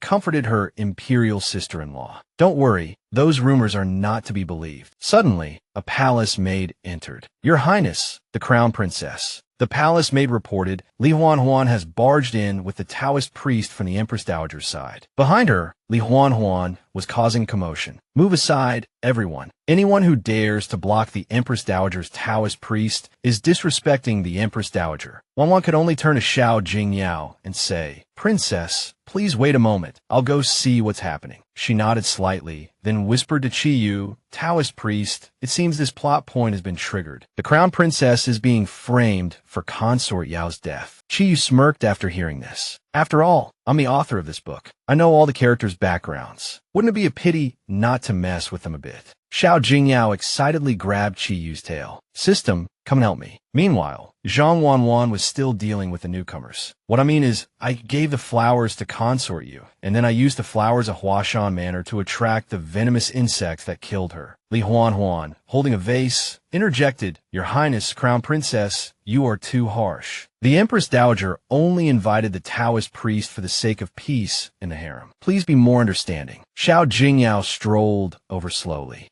This place is quite lively. Seeing her here, Li Huanhuan was shocked. Isn't that the walking vase? Princess Xiao, she thought. I thought she and the crown princess weren't on good terms. Why is she suddenly here? Then she reassured herself, oh well, she always listens to the Empress Dowager. She shouldn't cause any trouble. In a split second, she calculated everything and put on an innocent expression, bowing to Zhang Wanwan. This servant greets, Your Highness. Xiao Jingyao, holding a flower, cut her off. The Empress Dowager has generously invited the esteemed Taoist priest Chongjin from the Great Way to exorcise evil spirits from the Eastern Palace. However, the Crown Princess has stopped him at the door. You see, Xiao Jingyao walked past Li Huan and approached Zhang Wanwan. Is this Sister Huang? What if these evil spirits harm Sister? Just as Zhang Wanwan was about to speak, Xiao Jingyao leaned in and whispered, just listen to Jingyao this time, Sister. Zhang Wanwan nodded. Everyone watched as Chongjin brandished a wooden sword, chanting, Spirits of heaven, spirits of earth, great Lord Lao Tzu, quickly reveal your divine power. He glanced at Xiao Jingyao and Zhang Wanwan, calculating, while they're distracted, I need to find those flowers. As long as I can frame the Crown Princess for using rare flowers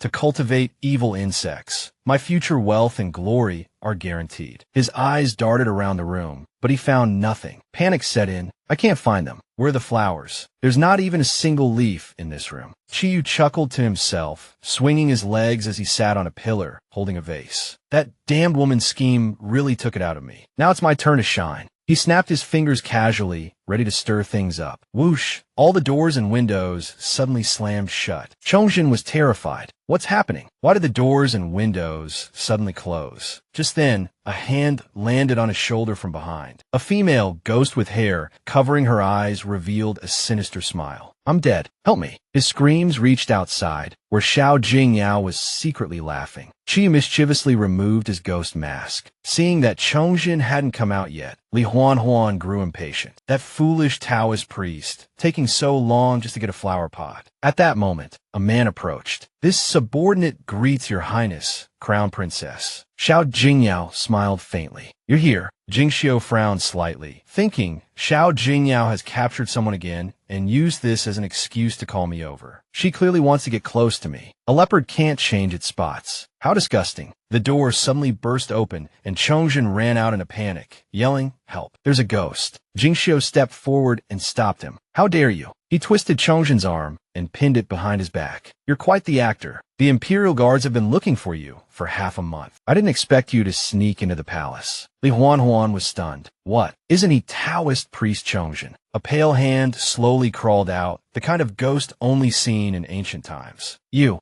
pay for my life. Chongjin trembled in fear. Ghost madam, if you're looking for someone, go find Lin Yang, yes. The old man cried out in panic. Li Huan was even more shocked. She's the one who told me to frame the Crown Princess. As soon as she finished speaking, she fainted. The other palace maids whispered, who is he talking to? Is there really a ghost? Is it real, Sitong? Chiyu mumbled, holding the ghost mask. That was too quick. Sigh. I haven't had enough of wearing women's clothing. Li Huan pointed at Chongjin and shouted, Taoist priest Chongjin is talking nonsense. He's either possessed by an evil spirit or he's gone mad. Seize him. Xiao Jingyao stopped her. Wait. She gave a meaningful smile. I think someone instructed him. We should investigate this thoroughly. What do you think, Li Huan? Li Huan was taken aback. She quickly knelt and cowed out. This servant has been wrongly accused. This servant came here today on the Empress Dowager's orders. Xiao Jingyao's smile deepened. Lin Yang, you brought an outsider into the Crown Princess's chambers without permission. Was that also on the Empress Dowager's orders? Li Huan stammered.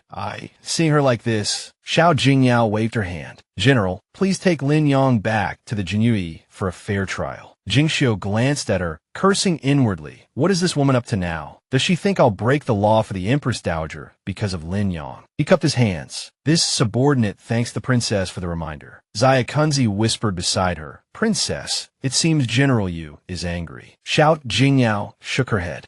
He's pretending. Chi Yu, as Sitong, reminded her, he's the male lead in your novel, The Ultimate Boss. Xiao Jingyao scoffed. So what if he's the male lead? In my eyes, he's just a narcissistic and Yandere guy, not even as handsome as the villainous demon lord. And he actually expects me to be head over over heels for him like that idiot Xiao Jingyao? Sitting in the palanquin, she looked at the gift Zhang Wanwan had given her. She recalled the moment Zhang Wanwan held her hand and gave her the gift. You've helped me so much. I truly don't know how to thank you. This is a special fruit from my hometown, a symbol of faithful love. If your highness meets someone you love, you can give it to them. She thought to herself, someone I love. I don't belong here. How could I possibly meet someone I love here? Suddenly, a voice called out, Your Highness, the minister invites you to the Palace of Joy. Xiao Jingyao looked over and gasped. It was Di Lin Yuan. He was lifting the curtain and looking at her, Shuangjiao, standing in front. Di Lin Yuan clasped his hands behind his back and began, Princess. She shuddered, images of various torture devices flashing through her mind. What was going on? Were they planning to assassinate her under the guise of an invitation to the Palace of Joy? Chi licked his hand, tightened a bit more. Didn't you expect this kind of scene when you heard him call you? She had no choice but to follow him. Seeing the woman bound in chains, she couldn't help but wonder, why bring me to see a stranger? Until the woman raised her head, revealing a familiar face. Wasn't this Li Pianpian, the one who pushed her into the lake before? Di Lin Yuan whispered in her ear, I heard the princess enjoys discipline, and also enjoys punishing those who defy her, so I specifically saved this one for you. What kind of punishment would you like, princess? Hanging or steaming? His words made her scalp tingle. The system issued a warning. Di Lin Yuan's blackening value decreased by 10 points. Xiao Jingyao forced herself to stay calm. Don't panic. Absolutely don't panic. There must be a way. The bound woman let out a few broken groans. She was horrified to discover that her tongue. Di Lin Yuan glanced at the struggling Li Pianpian and said calmly, I heard the princess dislikes noise, so I had her tongue cut out. She lowered her head, filled with fear. Di Lin Yuan, you demon. She reminded her inwardly, you stupid woman, pick one quickly. Only by doing what he says can you survive. She looked up. Did she really have to choose? The wounded Li Pianpian was right in front of her. Was she supposed to sacrifice an innocent person for herself? For self-preservation. Di Lin Yuan looked at her. It seems the princess is not pleased. He grabbed Xiao Jingyao's wrist. Let me take you to see something else. He dragged her away, releasing her hand once they arrived. The sight before her eyes shocked her. She saw a pack of wolves below, their eyes blood red, letting out a few howls. He stepped forward, close to her. What does the princess think of this place? He looked down at her, thinking, let me see how long you can keep up this act. Suddenly, a scream pierced the air. She turned around in alarm. Li Pianpian was being dragged to the wall. She asked him anxiously and fearfully, what are you going to do? He replied indifferently, punishment, of course. He raised his hand and gave the order. Do it. The people holding Li Pianpian forced her down, her whole body suspended in midair. Di Lin Yuan watched her tremble, thinking this week's performance was even worse than the previous Xiao Jingyao's. He turned to leave. How boring. But she suddenly spoke enough. He turned back, slightly displeased. She didn't say anything more, just grabbed his sleeve and shouted, I said enough. Didn't you hear me? He asked, Xiao Jingyao, what are you trying to say? Chi screamed internally, is this woman crazy? She's messing with the character psychology here. She's clearly the villain. She roared, shut up. The way he looked at her now had clearly changed, the corners of his mouth curving slightly upwards. You dare tell me to shut up? She glared up at him. Yes, I said shut up. He thought with amusement. I didn't expect anyone would dare yell at me like this. Interesting. She stepped forward. You brought me here to test my identity, didn't you? So what? Xiao Jingyao wouldn't kill innocent people without reason. Does that mean I'm not Xiao Jingyao anymore? Or is it because I forcibly kissed you last time and you hold a grudge? Are you trying to get revenge on me? Chiyu glanced at his favorability rating. Oh no, his blackening value has exploded and his favorability has dropped by 50%. It's over. This woman is probably going to die today. She lowered her head slightly and turned to the side. If you find Jingyao tiresome, Jingyao guarantees that she will never have any improper thoughts about you again, my lord. He reached out. No more improper thoughts. He pinched her chin.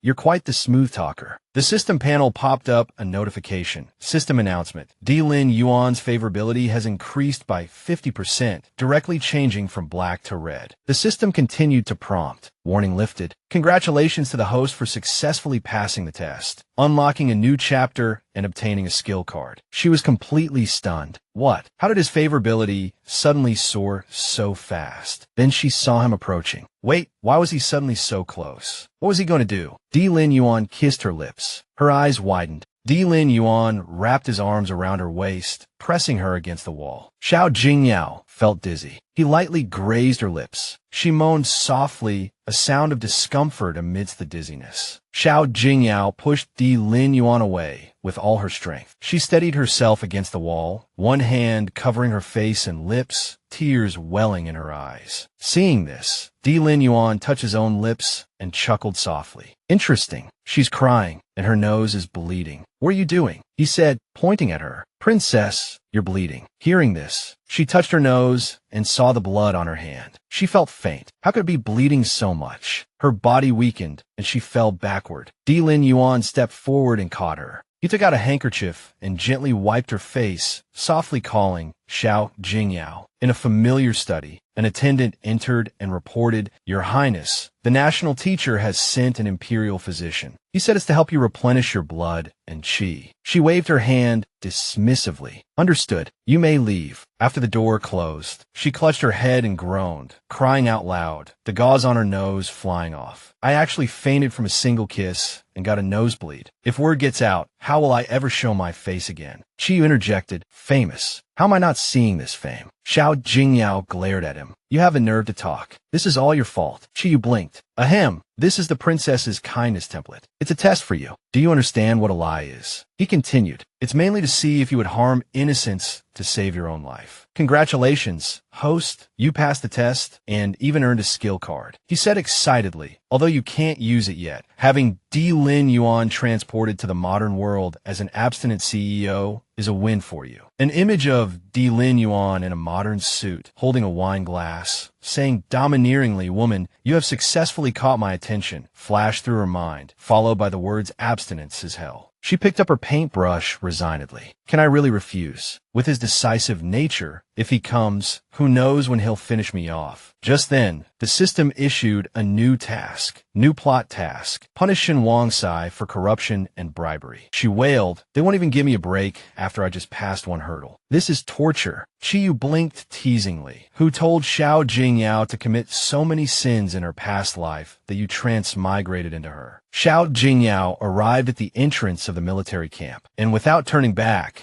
instructed Zaikunzi, follow me. Zaikunzi replied, yes, princess, but was a bit puzzled. Is the princess going to the military camp to see General Yu? Suddenly, a man stopped them. Halt! What are you doing here? This person was the military's captain, Song Beilu. Zaikunzi stepped forward. We are here to inspect under the princess's orders. He then presented the token as proof. Song Beilu sneered, princess, more like a bitch. He continued, ignoring protocol, meddling in military affairs, relying on her best friend's brother, Shen Wongsai, and climbing to the position of captain through bribery. Zaikunzi glanced nervously at Xiao Jingyao. It's over. One rat dropping spoils the whole pot. Dongling is going to be ruined by these people, and I'm finished too. Cursing the princess, right in front of her, someone's going to be hanging from the pear tree again. Xiao Jingyao's expression remained unchanged. She stepped forward. Enough. This is insulting the princess. Aren't you afraid I'll report you? Song Beilu laughed mockingly. I like to see how you report me. Let's see what this princess can do. She raised an eyebrow and smiled. Since you insist, let's see what your attitude will be then. Dressed in men's clothing, Xiao Jingyao seriously asked the guard, what's your name? After I finish my inspection, I'll have the princess summon you. After hearing this, the guard gripped his spear tightly and replied, remember this clearly. My surname is Song. My given name is Beilu. Don't get the wrong person. Xiao Jingyao thought to herself, a general loyal to his country. Yet he met such a tragic end, torn apart by 5 horses. Images of the gruesome scene flashed through her mind. So was him. No wonder he hated Shen Wongsai so much. She raised an eyebrow slightly, a hint of sarcasm playing on her lips. You want to insult the princess? He remained firm. What's insulting the princess? I want her to see these soldiers with her own eyes. He almost roared, looking at the pale, emaciated soldiers. The image of Shen Wongsai using gold and silver for bribes to climb the ranks flashed through Song Beilu's mind, filling him with indignation. Look at these worn-out weapons, this crude armor. And that's not all. Look at the names of the officials and noble children that have been crossed out. He roared, "What did you say? You officials and nobles are the only humans. Is our general not human?" Song Bilu glanced at the effeminate man in front of him, his eyes full of distrust. Shun Wang Sai, relying on Princess Xiao Jingyao's support, embezzles military funds and violates military discipline. I see this inspection of yours is nothing more than a formality. Xiao Jingyao listened to the string of accusations and simply crossed her arms, asking in return, "Is Captain Song so certain this inspection is just for show?" He scoffed, unconvinced. "If you can truly investigate Shun Wang Sai, I'll willingly call you Big Brother." She simply smiled faintly. "Then please lead the way, little brother." He turned and walked out without looking back, letting out a snort. The three of them entered the main hall one after another, stepping onto the ornate steps. Suddenly, a shout came from afar, attracting their attention. "Commander, stop fooling around." The woman's soft pleas startled Zayakunzi. In broad daylight, he dares to bring a brothel woman into the military camp. Commander Shun is quite bold. Unable to stand the sight any longer, Zayakunzi frowned slightly. The Xiao family of North City has urgent matters to discuss with Commander Shin. The person inside replied reluctantly, "Cough, cough, come in." The man sat on the ground, his clothes disheveled, his body plump and white, with a beautiful woman in his arms. The Xiao family of North City. Never heard of them. Xiao Jingyao took out a golden token and said coldly, "Have you heard of them now?" Seeing the golden token, his eyes lit up. He immediately sat up straight, pushed the woman in his arms away, and lunged forward to snatch the token. He rubbed the token against his face, a look of delight on his face. So obedient. Such a large piece of gold. "You're so generous, master." Xiao Jingyao simply looked at him with disdain, saying nothing. Zayakunzi followed behind, his face full of hesitation and worry. The princess's name is engraved on the token. Does he really think he can keep the gold? Shitankyu covered his stomach and laughed. "Ha, this guy is too naive." The fat man said cheerfully, "Tell me your young master's name, and I'll have someone cross it off the new recruit list." Xiao Jingyao had already seen what she wanted to see. A smug and contemptuous smile appeared on her face. She said softly, "Xiao Zhongqing." He was still immersed in his complacency, excitedly shouting, "Someone bring the new recruit list." Song Bilu seemed to sense something was wrong, and beads of sweat appeared on his forehead. "That's the fifth prince's name." While the man was still stunned, Xiao Jingyao turned around and winked at him. Who would dare to address the fifth prince by name directly? Could it be? Xiao Jingyao clasped her hands behind her back and strolled leisurely. "I heard that Commander Shun has a special relationship with this princess. Is that right?" Hearing this, the man waved his hand and laughed, pretending to show off. "Oh, don't be shy. I won't hide it from you. My relationship with the princess is very close." She pretended to be puzzled, stroking her chin. Suddenly, a young soldier rushed in with a booklet. "Commander, the new recruit list is here." Commander Shin pointed and ordered, "Quickly, find Xiao Qingzong's name and cross it out." The soldier obediently flipped through the booklet. Hearing this, he realized something was amiss and could only force himself to agree. Yes, yes. But when he heard the name, his hand trembled slightly. "Commander, this is the renowned fifth prince. How can we address the fifth prince by name directly?" Hearing this, the commander seemed to suddenly realize. "What? Fifth prince?" He immediately knelt down and performed a grand salute. "Your humble servant greets Her Royal Highness." Xiao Jingyao smiled playfully. "Captain Song has good eyesight. Weren't you just about to curse the fourth prince?" He was still kneeling there, not daring to say a word, his face full of panic. "Princess, impossible. How could the princess come to the military camp?" Commander Shin flew into a rage. "That's right. You two must be colluding to trick me." Zayakunzi finally stepped forward and scolded sternly, audacious. "You still haven't knelt before Her Royal Highness." The kneeling soldier suddenly remembered something and looked up to remind him. "Commander, the one in your hand." Every word sent shivers down Commander Shin's spine. It was the token engraved with the princess's name. He immediately stopped shouting and knelt at Xiao Jingyao's feet, begging for mercy. This humble servant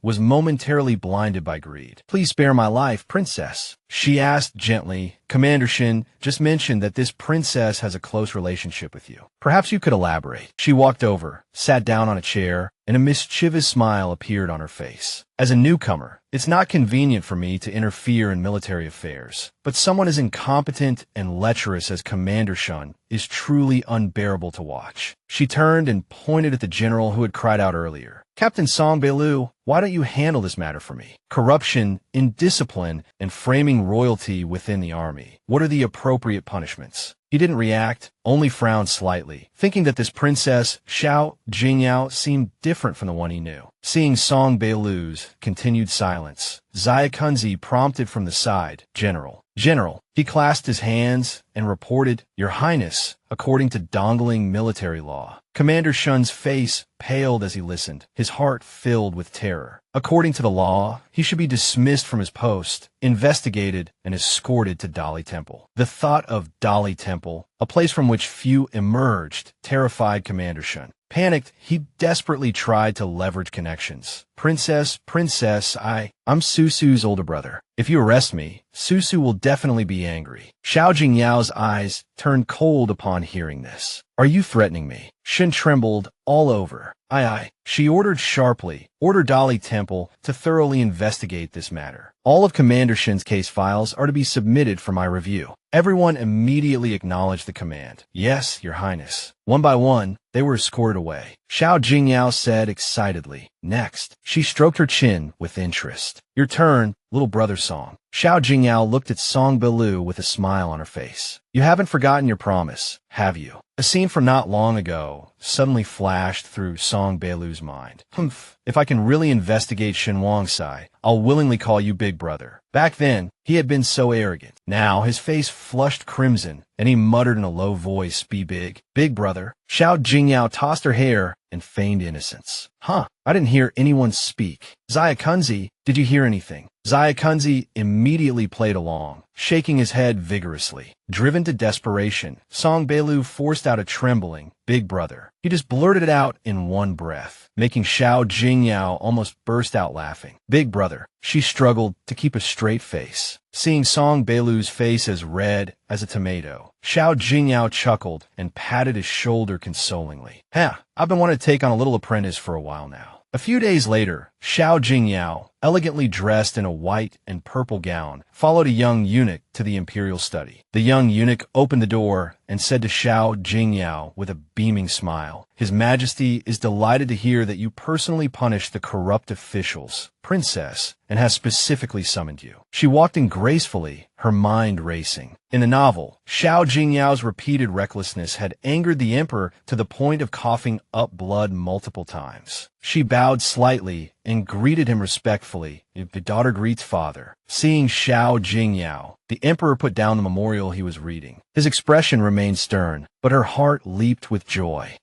You ungrateful child. If I hadn't summoned you, you wouldn't have come to see me. She immediately ran over, looped her arm through her father's, and gave him a sweet smile. How could that be? Although Jingyao doesn't come often, she always thinks of father. The emperor rubbed her head in resignation. You've been a spoiled child since you were little, always wanted me to dote on you. He stood up, clasped his hands behind his back, and said as he walked, Come, play a game of chess with me, and let me see if your skills have improved. Same rules as always. I'll give you a 3-piece handicap. Jingyao immediately went over to him, muttering, Father, why do you still underestimate me? Jingyao doesn't need a handicap. Chiyu hovered nearby, looking at his host with suspicion. Are you sure? I've heard the Emperor's chess skills are not bad. Jingyao chuckled, a playful glint in her eyes. It's just a small game of chess. I want a chess championship, you know? Could she not win against a character she herself had created? The Emperor didn't say anything. Seeing his daughter's confident demeanor, he placed his pieces one by one with his slender fingers, pressing her step by step until beads of sweat appeared on Jingyao's forehead. The first game, checkmate. The chess pieces could be played like this. Jingyao finally realized the problem, staring at the board with her head in her hands, her face pale. The second game, checkmate. So close, almost won.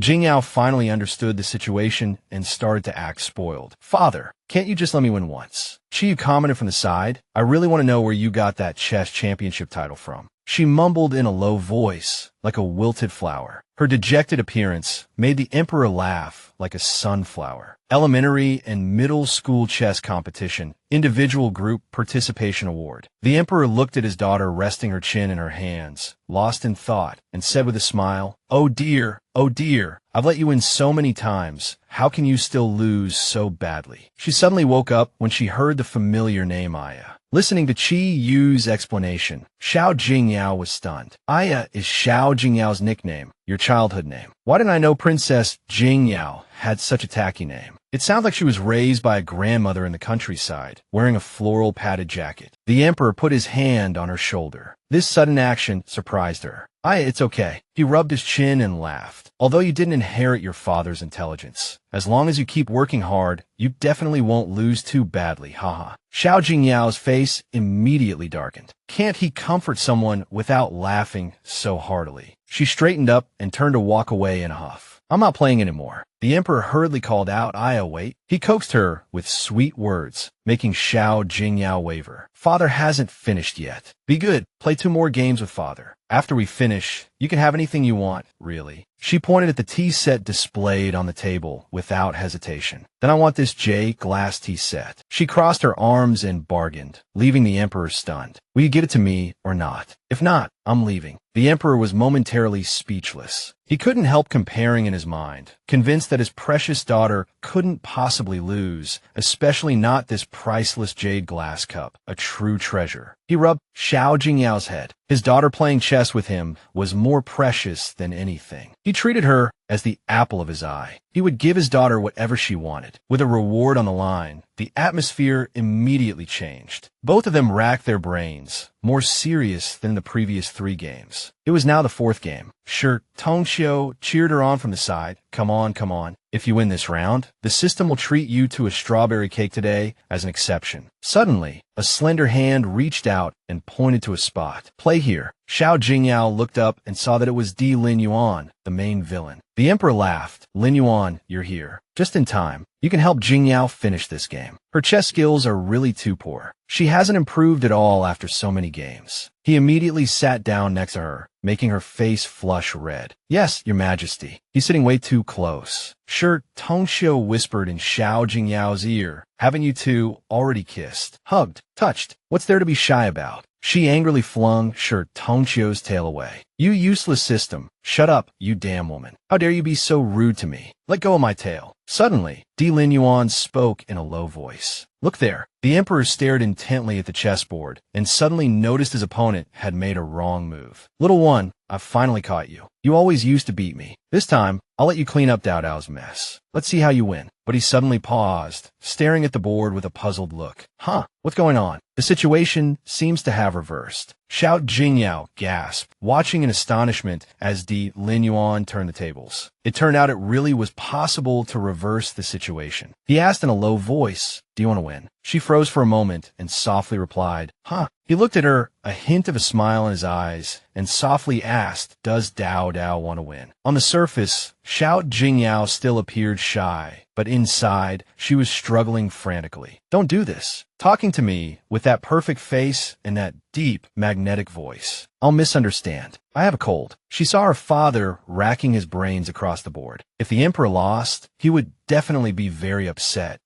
This move is wrong. Lin Yuan held a chess piece. It's already Dao Dao's wish. He placed the piece down. Your Majesty, I can't turn this game around. I concede. The Emperor was taken aback. So I won. He jumped up excitedly. The old eunuch beside him also offered his congratulations. Your Majesty, you won. Look, even a national teacher's piece was captured. He happily picked up the chessboard and prepared to leave. Good, very good. This is the first time I've beaten that boy Lin Yuan. His excitement stunned Xiao Jingyao. Come on, let's go to the workshop. I want to hang this chessboard in the Imperial study. She gave a wry smile. It's just winning a game of chess. Is it necessary to make such a fuss? Suddenly, she came to her senses. Wait, the Emperor's gone, which means it's just me and D. Lin Yuan left. She recalled the scene of their kiss. Her hands unconsciously clenched. She had a bad feeling. It was best to retreat. She lifted her skirt and stood up. National teacher, Jingyao will take her leave then. Suddenly, she stepped on her own skirt. Oh no, this fish is going to be fried. Fortunately, there was high-quality fish food. She stumbled and fell directly into D. Lin Yuan's arms. Xiao Jingyao leaned against D. Lin Yuan, face to face. A strange silence fell around them. Her face flushed crimson with embarrassment. It was truly a curse. Every encounter with this villain brought a wave of bad luck, clinging to her like glue. Even on flat ground, she could trip. Mortified, Jingyao scrambled up and apologized. National teacher, my apologies. I was careless. But as she rose, she stumbled again, falling against him. No one ever steps in the same river twice, yet she had managed it. Completely bewildered, she stammered, "What's happening? Why can't I stand?" The system immediately popped up with an explanation. The charm is stuck to your back. Of course, this system is specifically helping you. With stacked charms, if you could just hold on a little longer, who knows, this old villain's affection for you might skyrocket. Through gritted teeth, she hissed, "I'll give you 3 seconds to remove the charm, or I'll beat you senseless when I get back." But Chiyu promptly turned a deaf ear, like a little Taoist chanting scriptures. Then Di Lin Yuan spoke. "Taoist, how much longer do you intend to hold on to me?" Her mind was a jumble. "It's not like I want to hold you. I really can't move." She cautiously ventured,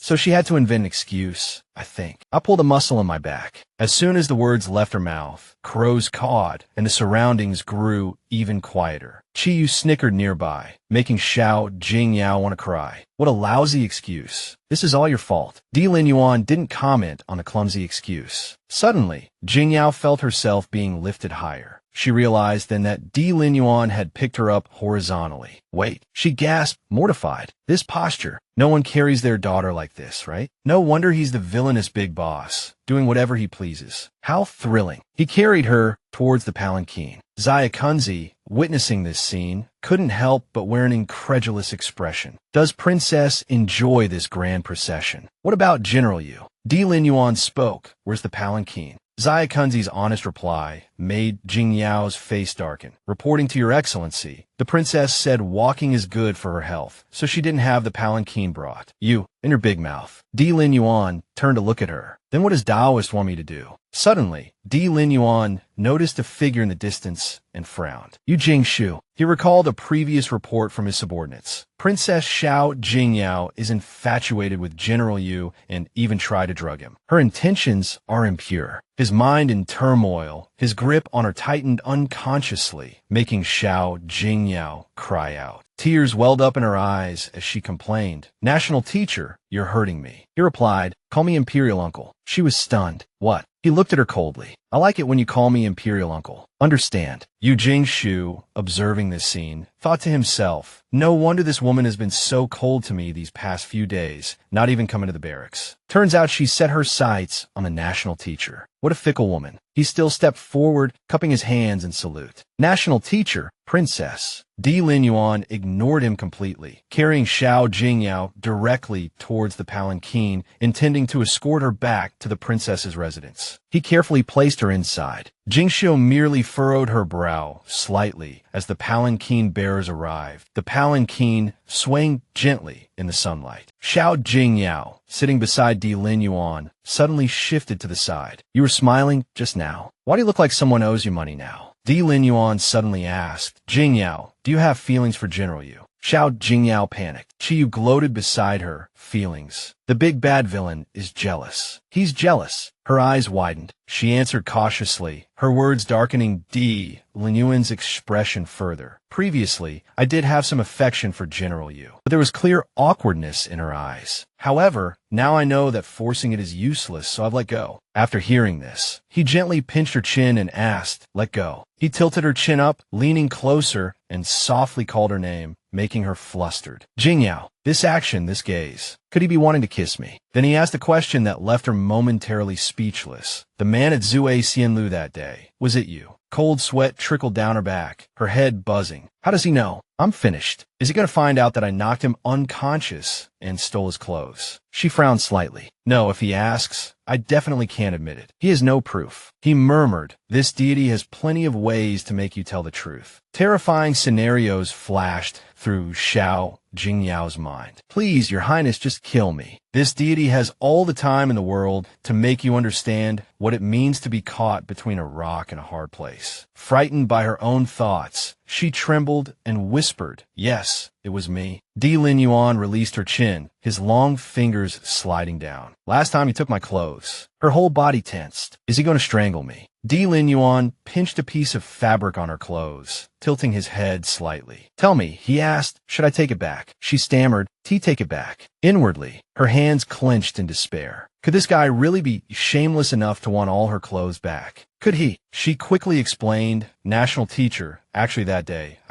He interrupted her, call me Imperial uncle. Her expression became troubled. Something felt off about this atmosphere. Closing her eyes, she blurted out a random fabrication. Imperial uncle. Actually that day Jingyao really was. He interrupted her again. What is your name? She froze. Huh. She swallowed softly. Imperial uncle, you're joking. Of course I'm Xiao Jingyao. He said firmly, no, you're not. He moved closer, a murderous glint in his eyes. Although I don't know why there are two identical-looking people in this world. I could be certain you're not her. Suddenly, an extremely ornate palanquin carried by 4 people appeared out of thin air, its grandeur astonishing. Di Lin Yuan pressed closer to Xiao Jingyao, questioning her. Half a year ago, you gave me a white fox. Do you remember? Xiao Jingyao broke out in a cold sweat. A white fox? This ambiguous question sent her mind reeling. Half a year ago, Xiao Jingyao hadn't even met Yu Jingshu. How could she have given him anything? Wait, she suddenly remembered a day when, on a whim, to make Yu Jingshu jealous, she had deliberately put on a show of love at first sight for Di Lin Yuan and even given him the white fox she had hunted. Thinking of this, she just wanted to bury her face in her hands and sigh. Xiao Jingyao had indeed given Di Lin Yuan a white fox, but that was over 2,000 chapters ago. Good heavens. Then Jingyao turned and angrily confronted Chi Yu. What are you doing? Why is my plot all messed up? Seeing her stunned, Di Lin Yuan suddenly stroked her hair affectionately, saying,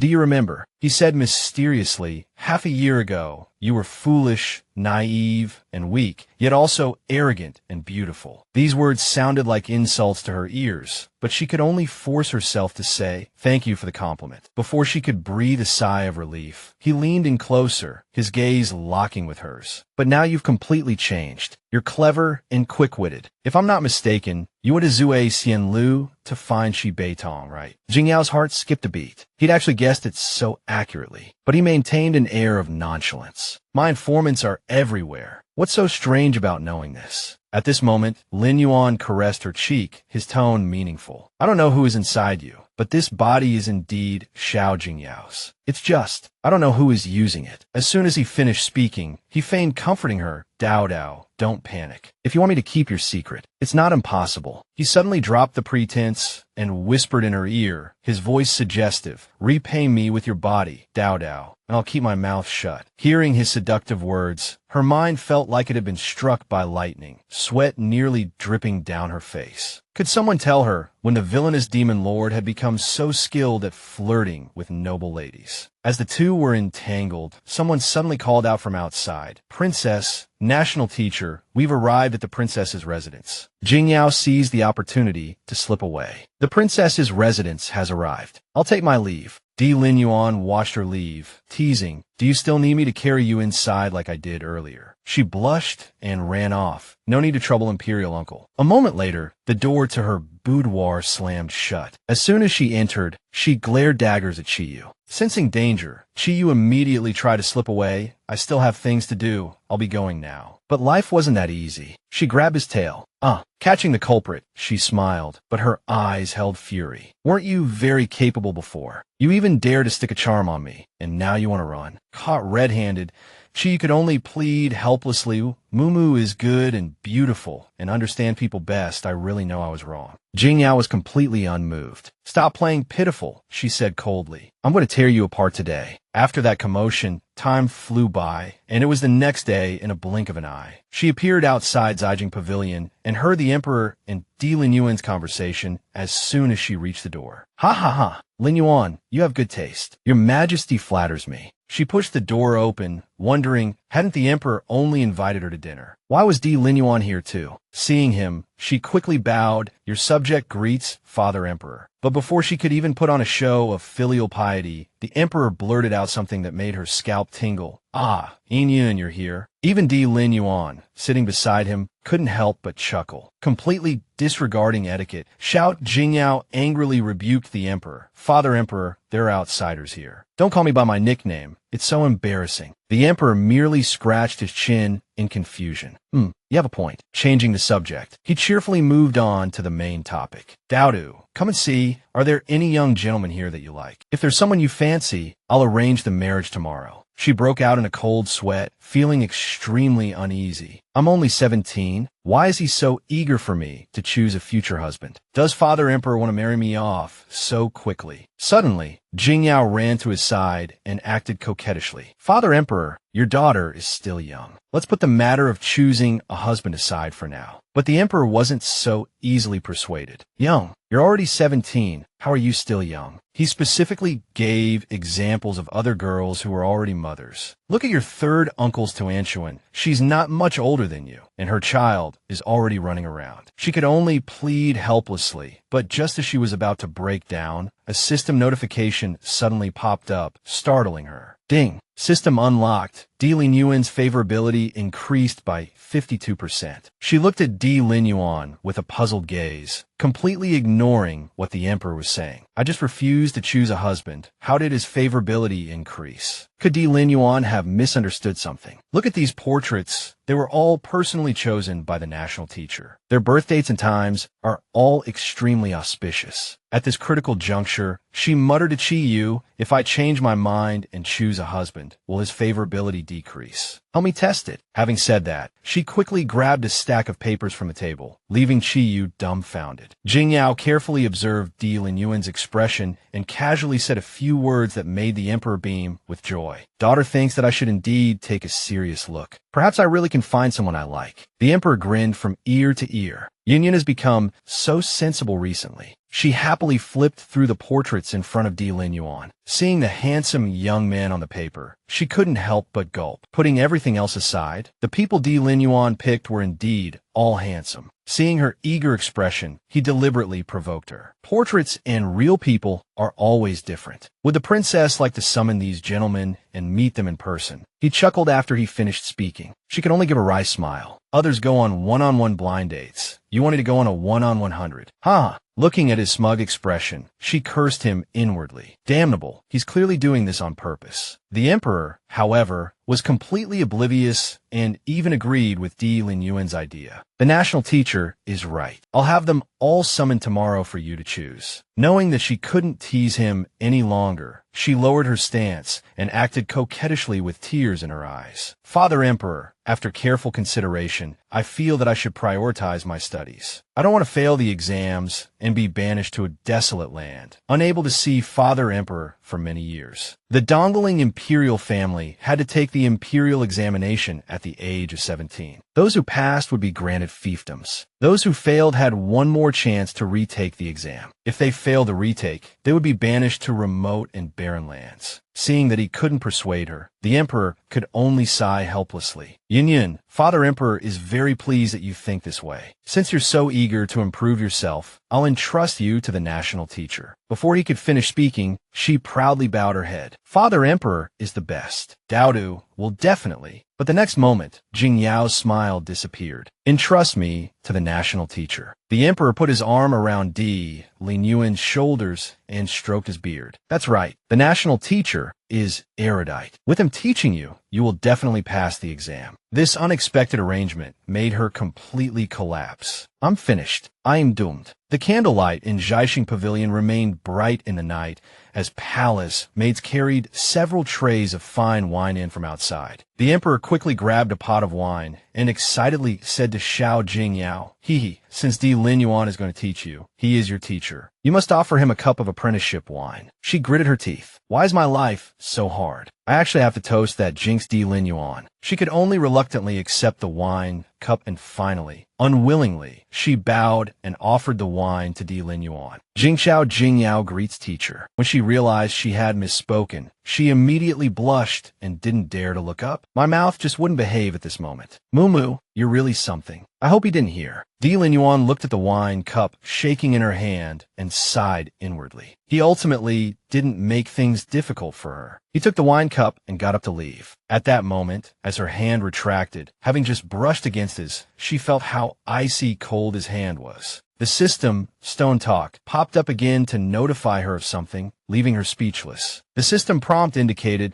that Di Lin Yuan's favorability had increased by 62%. Apparently, even offering a toast could increase favorability. She had to force a smile and toast to please the Emperor. Great, but in her heart, she was still worried. In the original story, Di Lin Yuan's possessiveness was extremely strong. To obtain the female lead, he wouldn't hesitate to even lock her up. If his favorability towards me reaches its maximum, will he lock me up too? If the favorability doesn't decrease anytime soon, I'll just stay away from him. It's no big deal. Xiao Jingyao's mind raced. She immediately stood up, feigning fatigue. Father Emperor, I feel unwell and cannot accompany you for the meal. The Emperor, worried about his daughter, quickly waved his hand, urging her to leave. She ran even faster. Unwell, summoned the Imperial physician. No need. I'll be fine after some rest. I'll take my leave. She seized the opportunity to slip away. She dashed out the door, leaving him with a love-struck smile. Tease and run. Outside, after escaping, she ran as if chased by a ghost, causing Zaya Kunzi to pant and plead, Princess, please slow down. This servant's legs are short and can't keep up. Suddenly, she heard a palace maid scream, and her footsteps involuntarily stopped. Princess, spare my life. Xiao Jingyao immediately switched to gossip mode, quietly signaling, Sho, what's that sound? The two looked towards the light. Zaya Kunzi seemed puzzled. Princess, what's going on? Xiao Yi was furiously whipping a palace maid. Oh no, he's still yelling at me while holding me. Witnessing this scene, she couldn't help but curse. Is this guy's brain full of holes? She rushed over, completely ignoring Chi Yu's well-intentioned prompt from Stone Talk. Friendly reminder, sweetie, saving the palace maid will come with a reward. Reward or not, saving her comes first. Xiao Yi was still in a frenzy. You dare destroy my things. You're courting death. His anger was unrelenting, the whip ceaselessly lashing out. But soon, the whip went limp, caught, and stopped midair by her hand. Jingyao finally caught her breath and abruptly pulled down his hand.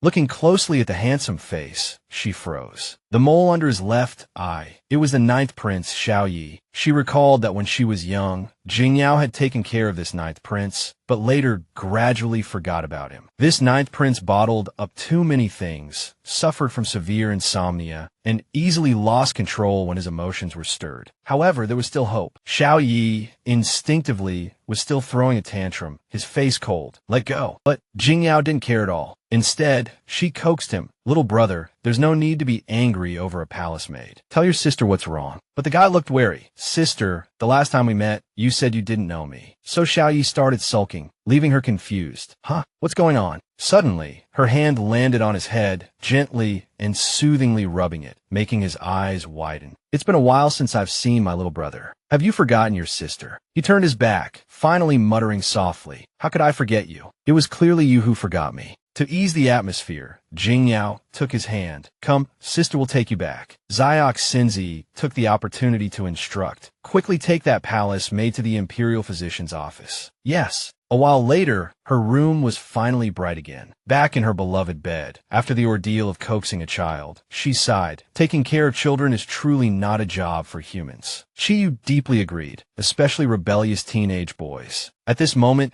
she finally remembered, sitting up and asking, Right, where's my reward? I knew you wouldn't forget. He immediately listed 4 options. The reward is divided into 4 types. Take a look and choose which one, but you can only choose one. He began to strongly recommend the first option, A, Jingyao, pursued by thousands of admirers, possesses devastating beauty. Then he mentioned the ability to soar through the clouds like Sun Wukong. B. The ability to ride the wind and clouds. The next option was the ability to see ghosts. C. Yin-yang eyes, able to see ghosts. She casually mentioned the last option. D. Forfeit the reward, transfer it to other players. But this sentence startled her. There are other players. She realized a new problem and asked, are there other people here? Chi was stumped, becoming annoyed. This system refuses to answer this question. Hurry up and choose. There's not much time left. So she obediently reconsidered. Right? My current mission is to find the madam. Using the trump card C is definitely more suitable. As long as I find her ghost and ask clearly, I can find out the truth. Chi approved. Not bad. What a good student. But her quick mouth slipped. Then I choose A. Infuriating Chi.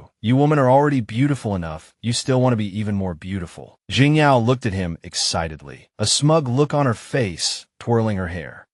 I like it this way. What's wrong with that? But life threw her a curveball. The system suddenly stalled, leaving her stunned for 3 seconds. Beep beep. Unknown error occurred. Host selected option A has been automatically switched to option C. What rotten luck. Back in her room, Xiao Jingyao stared blankly ahead while Chiyu calmly explained, did you think you could just choose any of the 4 options? Only option C advances the main storyline. No matter what you choose, it will be forcibly switched to C in the end. She felt cheated and couldn't help but cry out in frustration. You knew I couldn't choose freely, yet you still made me choose. Are you playing with me? The little guy just floated around casually, completely ignoring her complaints, saying it was to enhance your plot experience. Of course, Chiyu continued chattering with his arms crossed, completely oblivious to her clenched fists. As the saying goes, the ending isn't important. What's important is, before he could finish, he was thrown out like a sack of potatoes. Ugh. After her anger subsided, Jingyao burrowed into the warm, soft blankets and quickly fell asleep. Think you can mess with me? Humph. Outside, the moonlight gradually rose. By now, she was sound asleep, drooling sweetly. Suddenly, a cold gust of wind blew through, pulling half of the blanket off her. Still half asleep, she instinctively curled up, hugging herself for warmth. The next day,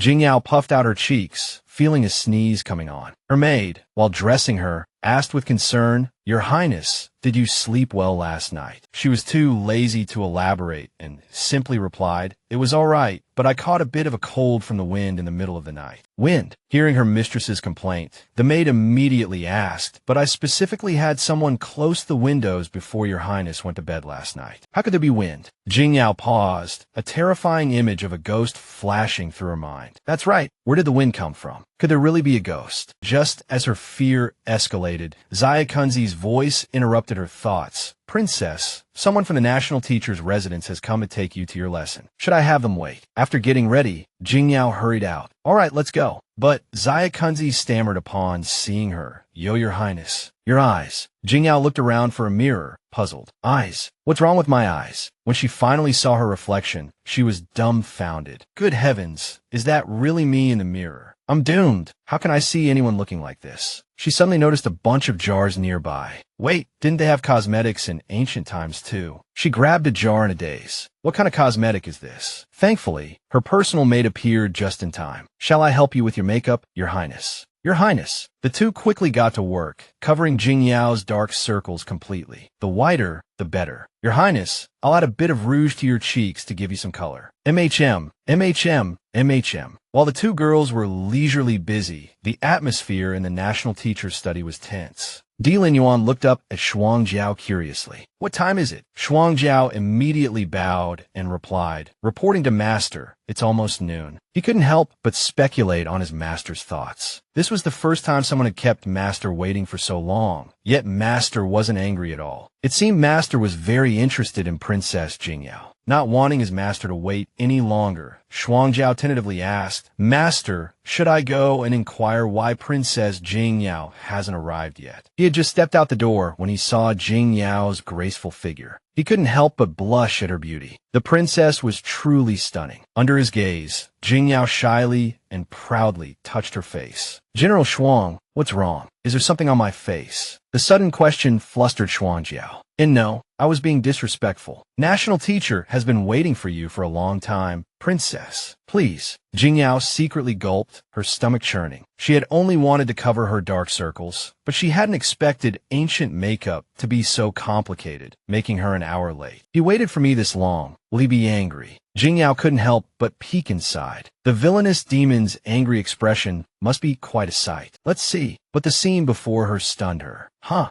Lin Yuan was staring directly at her, deliberately tapping his finger on the table, making her feel incredibly awkward. Caught peeking, a complete failure. Without time to think, she braced herself and walked in a curtsy. Imperial uncle. He didn't respond to her greeting, instead saying directly, "Come here." Curious, she walked over to him, her gaze falling on the mountain of books on the table. Seeing titles like the Analects, the Great Learning, I Ching, and the classic of poetry, she was shocked. So many books, does he want to drive me crazy? Just as she was intimidated by the sheer volume of knowledge, his attention was suddenly drawn to her appearance. He slowly, deliberately pinched Jingyao's chin, pulling her closer until a blush crept onto her cheeks. Dodo, you look especially special today. Lin Yuan's sweet words only made her more flustered. Oh my god, I don't want my heart to race, but this villain is just too handsome. Thinking of this, a not-so-pure image flashed through her mind. I really want to bite him right now. At this moment, his hand was still gently stroking her chin. Thinking of her slightly shameful thoughts just now, she scolded herself inwardly. What are you thinking, Sumumu? The villain didn't force you to do anything. You were almost seduced by his face. She quickly grabbed his sleeve, gesturing to him while trying to turn her face away to hide her embarrassment. Imperial uncle, our current posture is a bit inappropriate. Lin Yuan didn't seem to mind at all. He continued to gently stroke her hair. This master dotes on his niece. What's inappropriate about it? After saying that, he lifted Jingyao's chin once more, looking at her affectionately. Or is it that Dodo wants to become a woman in the study? At this moment, Jingyao continuously dodged Lin Yuan's touch. Imperial uncle is joking again. Jingyao will always be your niece. The atmosphere instantly became extremely awkward. She thought to herself, don't worry, I have no intention of joining your harem. He had only meant to tease her, but seeing her reaction, he stopped and prepared to begin the lesson. Since you are my niece, then be good. Dodo, you were late by an hour today, so you'll have to study for an extra hour later. Any objections? Jingyao was so tired, she could only manage a stiff smile and nod. Okay. At that moment, she felt like crying, complaining to the system, Lord Xiao, in her heart. Why do I still have to study even after transmigrating? Because we are an excellent advanced system. Night fell, and the candles in the princess's residence had long been extinguished. Everyone was asleep, except for her, who was still struggling, because the content of Lin Yuan's lecture was still echoing in her ears. At 50, one knows the decrees of heaven, the way of learning to be great. I can clearly understand everyone else. Why can't I understand anything when I study these texts?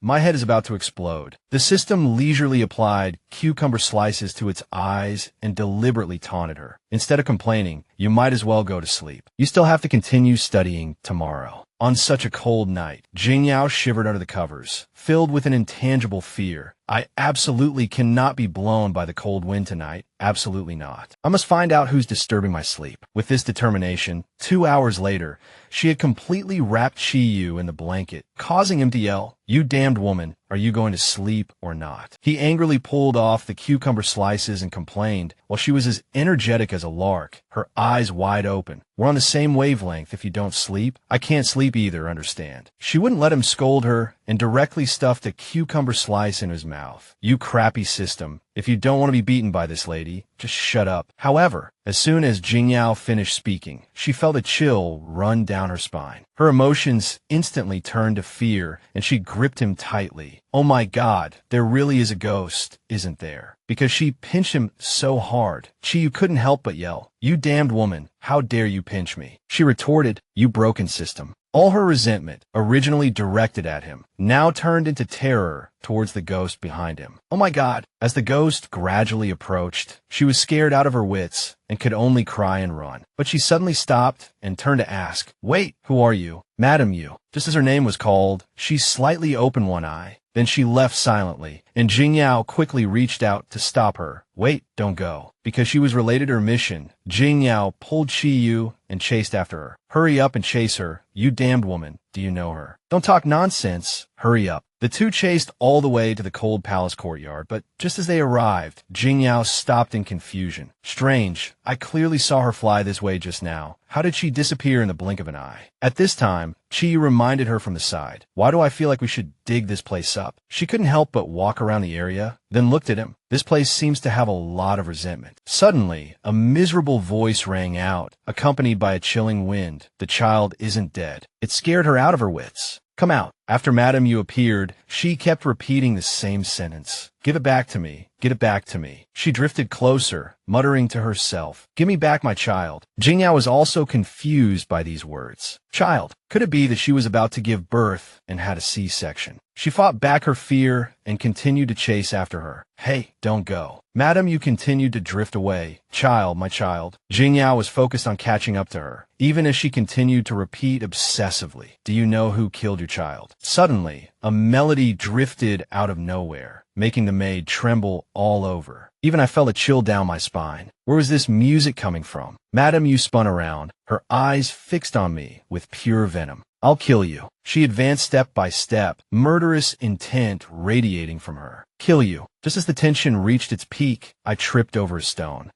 Just like that, I tumbled out of the illusion and fell from the tree. At that moment, a voice echoed in my mind. Dudu. I opened my eyes groggily. Who was calling me? When I finally looked up, I froze. Imperial uncle. Then he said mockingly, Jing Yao, not sleeping at night, climbing trees in the cold palace. You have quite the peculiar hobbies. Hearing Di Lin Yuan say this, I was stunned. Climbing trees. Subconsciously, I looked up at the tall tree. I was clearly standing on the ground. How could I be climbing a tree? Seeing my embarrassment, the emperor coughed a few times. Ahem, Daodu, come down. Only then did I realize how many people were around. You must have been trapped in a barrier. Jing Yao. Embarrassed, I urged him, Imperial uncle, please help me down. At this moment, an attendant rushed over to report, Your Highness, Your Majesty, we've found something. The four of us immediately rushed over to investigate. Unexpectedly, in my nervousness, I blurted out, Imperial brother, what is this? A withered skeletal hand came into view, dug out from the ground. Worried about my state, the emperor immediately ordered, the smell of blood is too strong here. You can't stay long. Yu Jingshu, take the princess back. Yu Jingshu accepted the order. Yes, on the surface, Yu Jingshu was obedient, but inwardly he was full of disdain. So the princess appearing here in the middle of the night was just an excuse to get close to me. How devious. Hearing this arrangement, I was 1,000 times unwilling. To have that arrogant man escort me back. Imperial brother, are you serious? He smugly folded his arms, calculating, Daodu has been chasing after Yu Jingshu. If he escorts her back, she'll be overjoyed. Unable to refuse, Yu Jingshu forced a bow. Princess, please. Di Lin Yuan was faster than anyone. He suddenly wrapped his arm around my waist. The night is dark and the path is slippery. Why don't I escort you back? He pulled me closer, unexpectedly gentle. Daodu should come back with me. Hearing him say this, my heart stirred, and I immediately nodded in agreement. Being with that narcissist would only make me sick to my stomach. It was better to go back with the national teacher. All right, Yu Jingshu, however, was fuming. His Highness gave me the task. Why does he get to steal it halfway? Unwilling to lose face, he shouted loudly, trying to attract Jing Yao's attention. Princess, I'll go and prepare. Before he could finish, a powerful aura suddenly appeared, pushing him back. Di Lin Yuan finally made his move, preventing him from interfering any further. Daodu said she wants to ride in my carriage, General. Didn't you hear? The atmosphere in the courtyard suddenly became tense as Di Lin Yuan and Jingshu locked eyes. Jing Yao felt uneasy. Were these two going to fight? She had to find a reason to separate them quickly. A thought struck her, and she feigned drowsiness, acting coquettishly. Did an Imperial uncle say he was going to take me back? Why aren't we leaving yet? Di Lin Yuan happily picked her up, looking at her dotingly. Sleepy. Then Imperial uncle will take you back right away. She snuggled into his arms.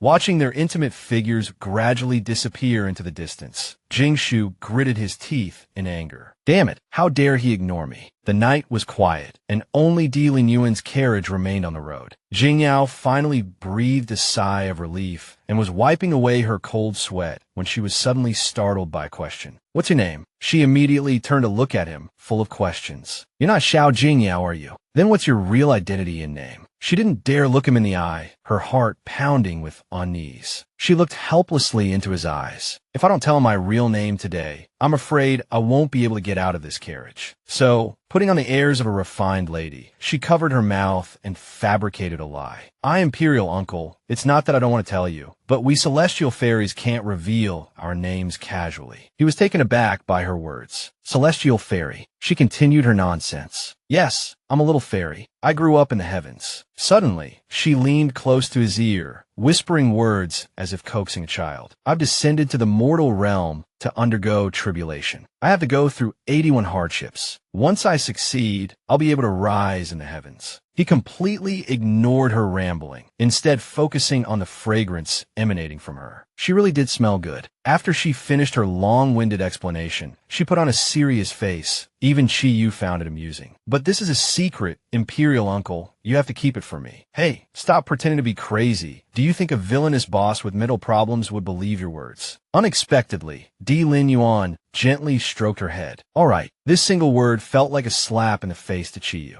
Having received the answer she wanted, Jingyao turned to him triumphantly. Idiot, remember to compensate this princess. You were very rude just now. Understood. That restless night passed, and at dawn, a few gossiping maids appeared in the princess's mansion. The next day, hey, did you hear? The two chattered, completely unaware of her presence the night before. 106 female corpses were dug up in the cold palace, all with their wounds removed. It's terrifying. Who could do such a thing? Many palace maids were supposed to be released from the palace. I thought they all went home. These words reached her ears, causing her heart to clench. 106 female corpses, all with their wombs stolen. These people were just like Madame Yu. I have to go and see. Maybe I can find some clues. Without further thought, Jingyao immediately urged Xiok Xinzi, let's go find you Jingshu. Yes, her wild idea made him sigh inwardly. It's only the second day, and the princess is already leaving the national teacher hanging. Princess, with your current progress, do you really not want to retake the exam? Soon, the two figures appeared in front of Yu Jingshu's residence. She hurriedly pushed the door open,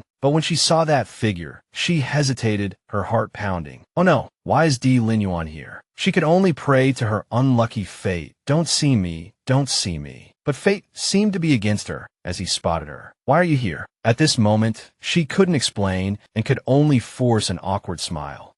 She completely didn't expect Chi-Yu, the system she bought, to be secretly controlling her voice. Yay! He suddenly shouted into the metaphorical loudspeaker, startling her. Of course, to see you. Jingyao was so embarrassed she wanted to crawl into a hole, chasing after him and scolding. Trash system, you're dead, idiot. He was amused by her words. Your Highness, that's a bit too direct. To ease the awkwardness, she waved her hands repeatedly, explaining, no, I came to find my Imperial Uncle. We can go back and continue studying together. Yes, that's right, studying, haha. Di Lin Yuan, as always, trusted her and gently patted her head. All right, I believe you. This extremely cute scene between the two was witnessed by him, and he proudly took credit for it. Look, what a sweet couple. From now on, call me the universe's #1 cutest wingman. Even though the White Lotus system said the plot would change, this development was too outrageous. Coincidentally, the original female lead, Yi Qingsheng, also appeared. Seeing their affectionate behavior, Yi Qingsheng felt extremely uncomfortable. Wasn't Di Lin Yuan supposed to hate Jingyao to the bone? Why were they flirting here? But Di Lin Yuan's looks were indeed exceptional. If only he could be this close to me. Thinking of this, she stared at him, her eyes filled with infatuation. Di Lin Yuan is really so handsome. Just as impure thoughts surfaced in her mind, the system popped up a notification. After reading it, she could only complain about Jingshu. Speaking of that Yu Jingshu, he's just a block of wood. I'm so nice to him, but my intimacy level with him isn't even 10%. It's infuriating. In terms of looks and status, isn't Di Lin Yuan much better than Yu Jingshu?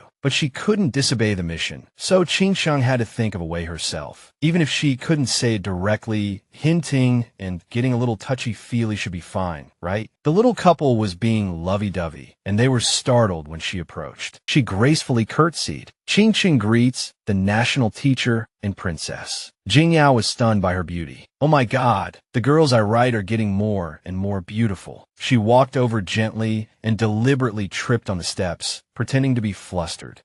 She fell, tumbling towards them. But life wasn't a romance novel. She never expected Di Linyuan to dodge, causing her to fall flat on her face.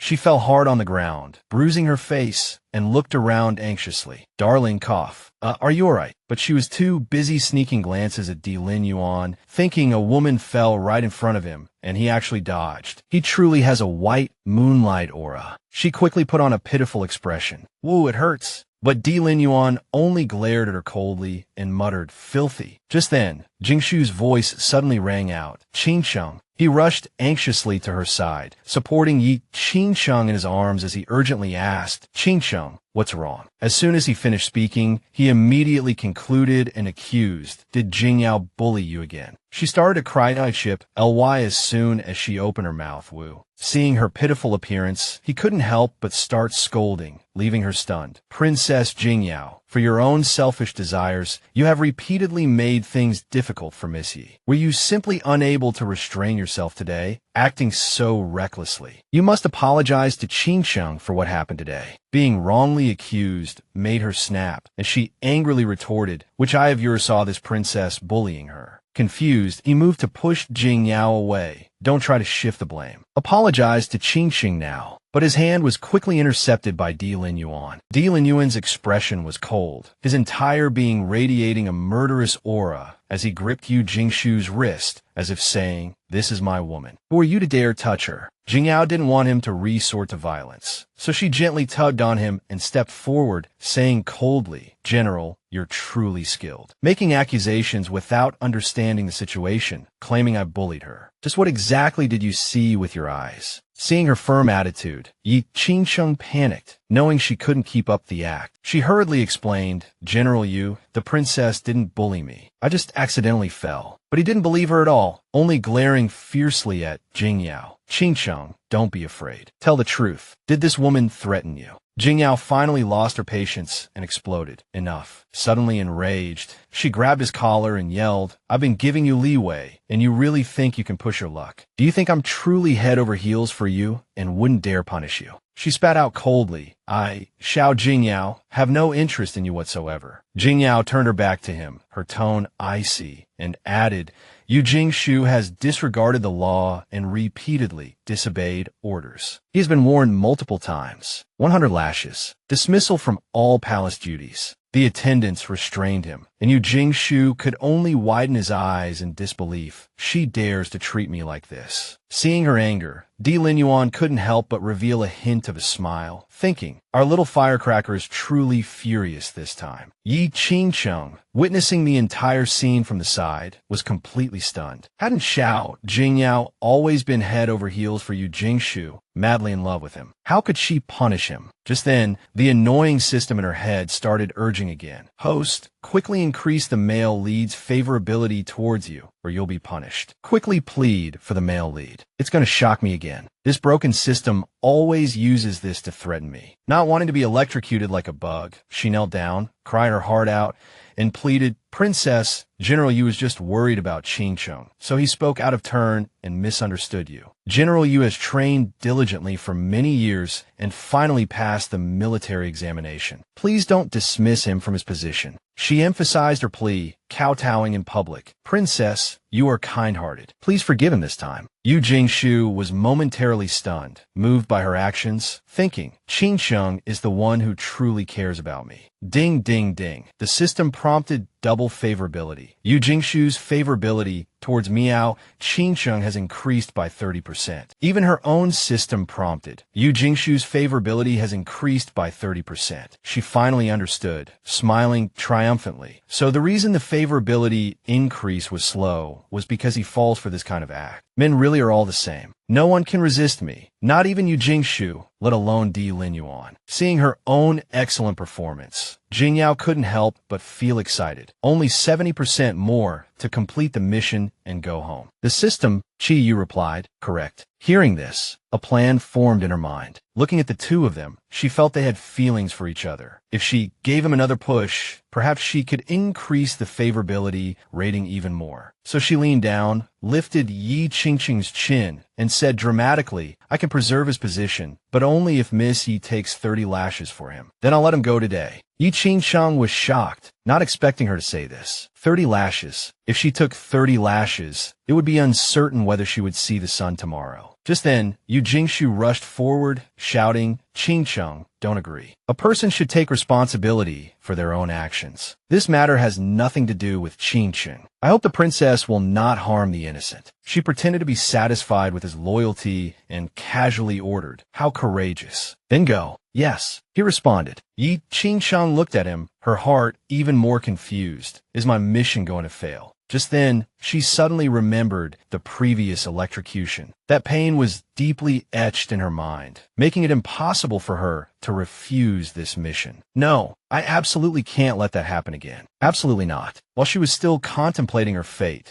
the longboard was raised high and swung down hard towards Yu Jingshu's back. She desperately rushed forward to shield him, causing him to cry out in worry. Qingqing. She took the blow, collapsing to the ground, causing him immense heartache. You silly girl, why did you take that from me? She softly called out, Yu Jingshu. Jing Yao and Chi Yu were jumping for joy on the side, Chi Yu wagging his tail. Qingqing's human connection family drama. Yu Jingshu's favorability increased by 40%. I told you, Yu Jingshu's favorability towards Yi Qingqing could still increase. Congratulations. You silly woman. Victorious. Jing Yao didn't want to waste any more time on the two of them. Considering Miss Ye's pleading, this princess will allow you to continue serving in the palace, but the 100 lashes are unavoidable, and you will be confined for a month for reflection. Yu Jingshu immediately looked up at her, confusion filling his eyes. She's so cruel. She really doesn't like me. But isn't this exactly what I want? He didn't want to drag things out any longer, so he cupped his hands in salute. This subordinate obeys the command. After they had walked away, she put her hands on her hips and let out a long sigh. Oof. After venting her anger, Jing Yao walked haughtily into the Yujing pavilion, muttering to herself, You thought you could use me to climb the ranks. I don't like you at all. Ha. But karma came too quickly. She tripped over the threshold.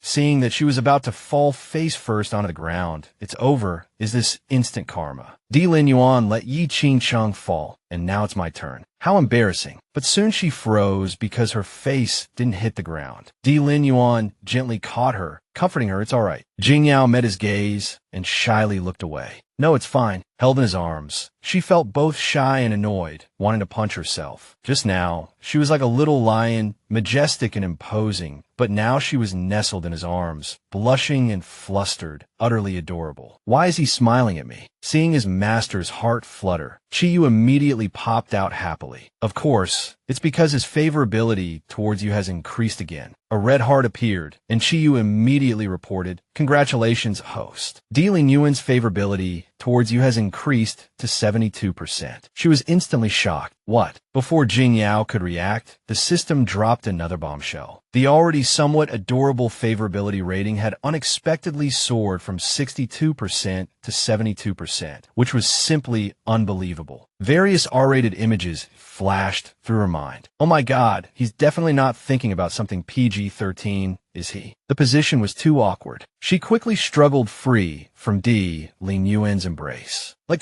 go of me. Even with a blush covering his face, Di Lin Yuan smiled like a Cheshire cat. At that moment, an attendant suddenly appeared like a third wheel. Princess, please be careful. He bowed respectfully and reported, My lord, all 106 bodies have been examined. Jing Yao suddenly remembered that cold night. Wait, weren't they just dug up yesterday? How could they have been examined so quickly? She leaned in to hear the report. These bodies, like Consort Yu, have had their wounds removed. This subordinate surmises that their wounds were removed while they were alive, and they ultimately died from excessive blood loss. Hearing this, her mood instantly plummeted. Blood loss again. No wonder there were no other injuries on Consort Yu. After the attendant finished his report, he quickly retreated, as if afraid of disturbing the ambiguous atmosphere. Reporting complete, this subordinate will take his leave. Di Lin Yuan stared at her intently. Dodo seems very interested in this case. Do you want to get involved again? He seemed to have hit a nerve, and she jumped up like a startled cat, nodding repeatedly. Imperial Uncle, you're so smart. You guessed it right away. She leaned close to his ear and whispered, actually, Imperial Uncle, if I can find the culprit in this case, I can level up. She sighed helplessly beside her. Here we go again. I've completely given up on this villain's intelligence. Jingyao looked at him with a fawning expression. Imperial Uncle, can I investigate this case with you? An image of Di Lin Yuan proudly capturing the culprit appeared in her mind, and she couldn't help but giggle. As long as I follow him, I'm sure to find more clues and catch the culprit. Ha ha ha, I'm such a genius. Just as she was lost in her fantasy, he lifted her chin and leaned closer. Dodo, is this how you ask for a favor now? She cursed inwardly. If not like this, do you want me to kneel down and beg you?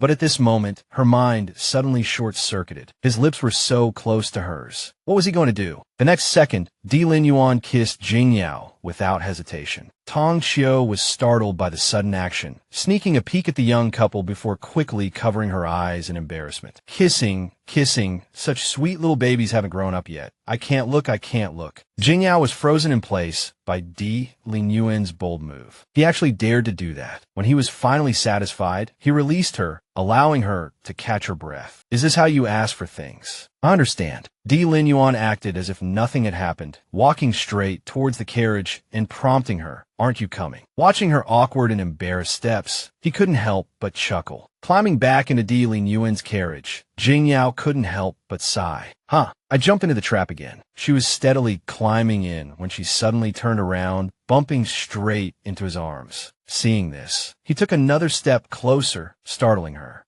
And nothing. She wanted to cry, but had no tears. Getting on a pirate ship is easy, getting off is hard. They traveled for a while and finally arrived at the scripture depository. Jingyao lifted the curtain, looked around, and asked in confusion, the scripture depository. What are you doing here? Yu Jingshu maintained a courteous demeanor, gesturing towards her and casually saying, Jingyao, have you heard of tying flesh? No longer shy, she naturally took his hand. What's that? The two walked hand in hand as he told her the story. Legend had it that tying flesh was made using a secret recipe involving the wombs of 108 beautiful women. Eating it would grant one the most beautiful appearance in the world. Upon hearing about this sinister secret art, Jingyao was terrified. 108 bodies, and now there are 107 left. If this continues, won't there be another victim? He turned his head slightly, agreeing with her thoughts, and casually pushed open the door. You're right. There are records of the Western region's tying flesh in the scripture depository. Perhaps we can find some clues. Thus, the man and woman entered the place filled with books. So many books, she thought, but the book we're looking for is on the other side. As Di Lin Yuan spoke, his hand suddenly pressed on a porcelain vase.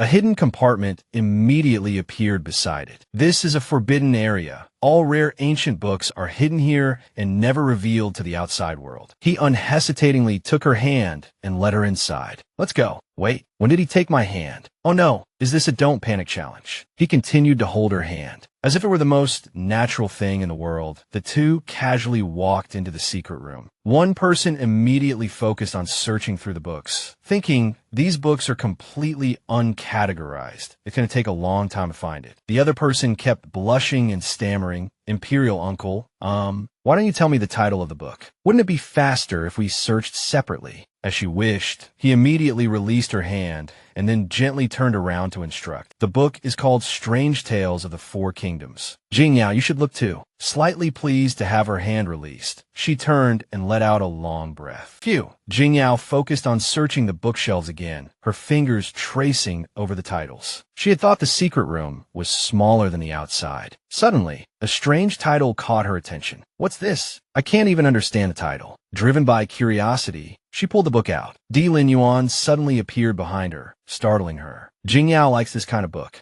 Yes, I like it. She flipped through the pages, pretending to be very interested. However, the erotic picture on the next page made her blush instantly, and she quickly slammed the book shut. He saw everything and became interested in teasing her. Secret Affairs of the Spring Kingdom. Jing Yao's taste is quite unique. Jing Yao panicked and quickly stuffed the book back onto the shelf. Misunderstanding. It's all a misunderstanding. She turned and quietly asked Chiyu, if I say I can't read, do you think he'll believe me? What do you think? To avoid the awkwardness, she quickly changed the subject. Has Imperial Uncle found the book yet? Suddenly having a brainwave, she blurted out, why don't we just read it here? Lin Yuan's reply made her even more embarrassed. Aren't there tables and chairs over there for reading? He really leaned closer, very close to her, making her blush crimson. Dodo, didn't you see? Just then, a soft moan came, startling her. Huh, mother, fourth Prince Fu. The two stood frozen like statues, listening to the erotic details. My lord, be gentle. Unintentionally absorbing those inappropriate words, she and Chiyu immediately went into gossip mode. Oh my god, fourth Prince Fu is actually doing that in the scripture depository. Isn't that incredibly scandalous? Let me see, but she immediately covered his eyes. Little children can't look. It'll hurt their eyes. But I can peek. Jing Yao excitedly rushed to the bookshelf and peeked out, muttering, the book says fourth Prince Fu is a gentle beauty. Let me see what spring scenery looks like. I'm so excited. However, a large hand landed on her waist and pulled her back. Lin Yuan quickly covered her eyes, leaving her stunned. Good little Dodo can't look. It'll hurt your little eyes. Seeing her embarrassed look, he couldn't help but laugh. Haha, he said exactly the same thing you just said to me. The two didn't linger any longer and walked out together, just bumping into Shuangjiao. He quickly stepped forward and reported, Princess Jingyao, lunch has been prepared at the residence. Hearing this, she thought she shouldn't intrude. Since Imperial Uncle is returning to the residence for lunch, I'll return to the princess's residence. I still have to study in the afternoon. So she respectfully bowed. Imperial Uncle, Dodo will go back now. Suddenly, a look of surprise flashed in Jingyao's eyes. Huh, where's Zaikunzi? Where's my palanquin? Princess, His Highness has already had someone send your palanquin and maids back to the princess's residence. She finally understood, but it was too late. She could only playfully glare at him.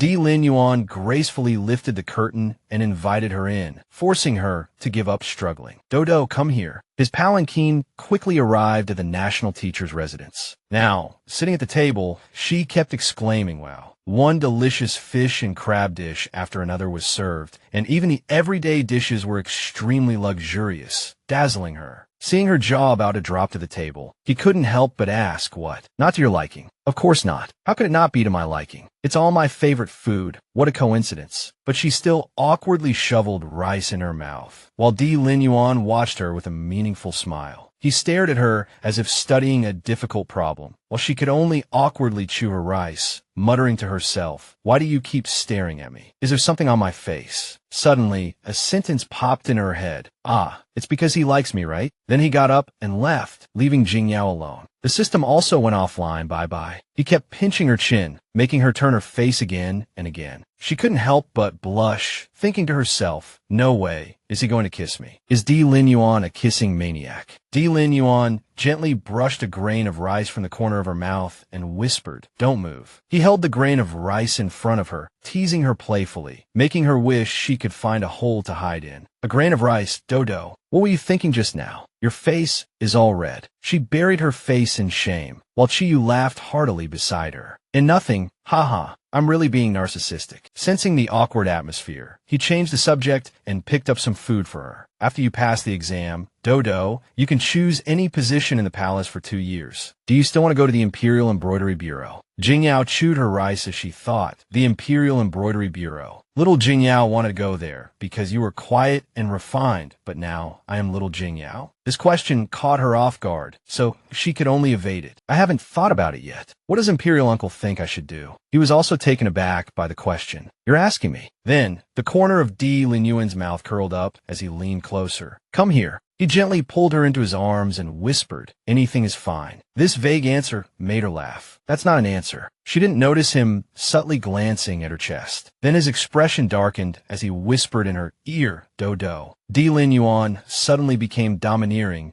and picked her up. Whoa. He held her tightly and casually said, "Dressing like this, are you testing my self-control?" His restless hand started to fiddle with her collar. She jumped away. Zhengnan pushed him away and straightened her clothes. "Imperial uncle, it's not what you think." He was still holding the person in his arms and said lightly, "Dressing like this, are you testing my self-control?" In the blink of an eye, little Zhengnan pushed him away and straightened herself. "Imperial uncle, your majesty, it's not like that." Teased until her face was as red as a boiled shrimp, Jingyao could only pathetically plead with Chiyu, "Little Chiyu, can you let me do that over again?" But he coldly refused. "Do you think this is a movie?" Just when she was at a loss, Shuangjiao suddenly appeared, making her ecstatic. "My lord, young Master Qin is here to visit." She looked at him as if she had seen a lifeline. "My savior." Running away was better than a direct confrontation, so Jingyao quickly slipped out. "Imperial uncle has a guest, so Jingyao will take her leave." Di Linyuan had no choice but to agree. "All right, I'll have Shuangjiao escort you back." She followed him out of the palace, unexpectedly bumping into Qin Shihan. He gently swayed his fan, a surprised expression on his face, wondering how she could have come out of Di Linyuan's room. Could the rumors in the palace be true? Just now, in the room, Di Linyuan had possessively caressed the cup Jingyao had used. Qin Shihan quickly walked in, closing his fan and making casual small talk. "There are a lot of rumors in the palace recently, all saying that you and Princess Jingyao are very close." He muttered to himself, staring at the lip print on the cup. "They all say that woman gave up pursuing that general and plans to seduce you." Di Linyuan, still holding her cup, replied indifferently, "And what else?" Seeing his nonchalant appearance, Qin Shihan became even more curious. "Do you really want to hear? Last time I told you about the sixth prince's romantic affairs, you told me to shut up." He immediately shut his mouth under Di Linyuan's murderous gaze and reluctantly walked over to a nearby chair to sit down, trying to calm his unease. All right, I'll tell you. Basically, everyone saw you carry that woman into the palanquin in public and forcefully kiss her. I have to say, the rumors are getting more and more exaggerated. Everyone knows you have a cleanliness obsession, so they'll definitely misunderstand. He was about to continue embellishing the story, but Di Linyuan interrupted him. "It's not a rumor." Qin Shihan was stunned by these words. "What? It's not a rumor?" Di Linyuan, are you serious? Seeing his gossipy expression, Di Linyuan glared at him again. "You didn't come here just because of this rumor, did you?" Qin Shihan immediately became awkward and quickly explained, "Of course not. I'm worried about the grand ceremony in 3 days, so I came here specifically to discuss it with you." The next day, Shuangjiao unexpectedly appeared at the princess's residence and reported to the princess. "His Majesty is busy with the grand ceremony recently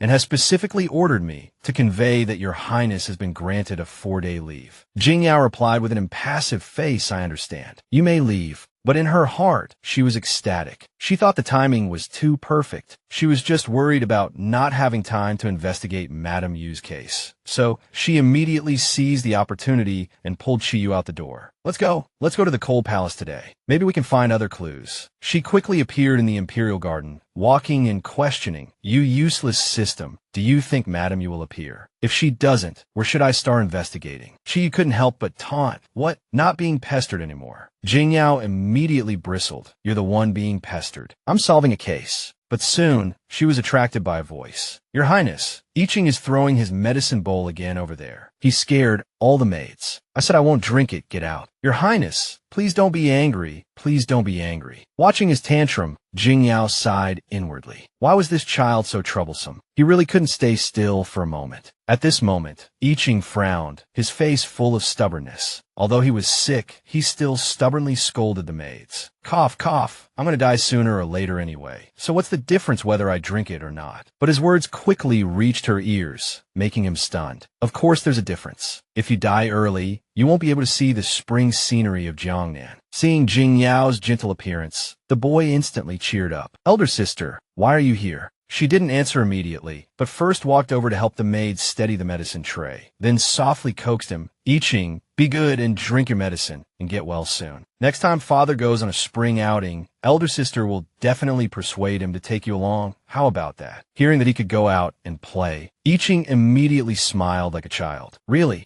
She immediately picked up the medicine bowl and fed him the medicine, adding a few more coaxing words. When has elder sister ever lied to you? Open your mouth. Elder sister will feed you. He lowered his head and drank the spoonful of medicine without hesitation. Seeing him being obedient, she couldn't help but rub his head. Good boy, is it bitter? He replied sweetly. How could it be bitter when elder sister personally fed it to me? Really? Her curiosity piqued again. After thinking for a moment, she immediately tasted the medicine herself, and Jingyao's face suddenly changed color. Ugh, so bitter. Iching was very good at reading people's expressions and immediately stuffed the candy into her mouth, coaxing her in return. Elder sister, it's your first time drinking it. Of course it tastes bitter. Iching is used to it. With the candy in her mouth, she suddenly felt a pang of guilt and hugged Chiyu, wailing, "Ooh, I feel so sorry for our ninth brother. When I return to the modern world, I'll definitely write him a miracle doctor and cure him." Chiyu snorted coldly. You might as well rewrite all those people you've wronged too. Seeing her talking too much, Jingyao quickly covered his mouth and whispered, "Don't say any more." She then fell into a brief contemplation. I have to complete the mission and return to the modern world as soon as possible. Only then can I truly help Chiyu. Thinking of this, she suddenly handed the medicine back to him. Agio, be good and drink your medicine. Elder sister still has things to do. I'll go first. Seeing her about to slip away, Iching tugged on the corner of her clothes, acting coquettishly. Elder sister, can't you stay with Agio a little longer? Iching's grievance was written all over his face, making it impossible for her to refuse. Chiyu is really lonely all by himself. I don't want to be soft-hearted, but Agio is just too cute. He had a sudden inspiration and thought of a way to keep her there. Excitedly, he pulled her and said, Elder sister, accompany Agio to ride horses. Father Emperor rewarded me with a particularly beautiful horse a few days ago. Elder sister will definitely like it. It happened to pique her interest, and she ran off to play even faster than him. Stop talking nonsense. Let's go now. As soon as they arrived at the Imperial stables, Jingyao couldn't help but exclaim, Iching, this horse is truly beautiful. Iching led the horse out, stroked it a few times, and turned to look at her. I knew elder sister would definitely like it. Elder sister, do you want to try? It's very gentle. She agreed and ran over, nimbly mounting the horse. Iching supported her from the side, making sure she wouldn't get hurt, and asked with concern, how is it? Are you steady? She adjusted her posture and replied,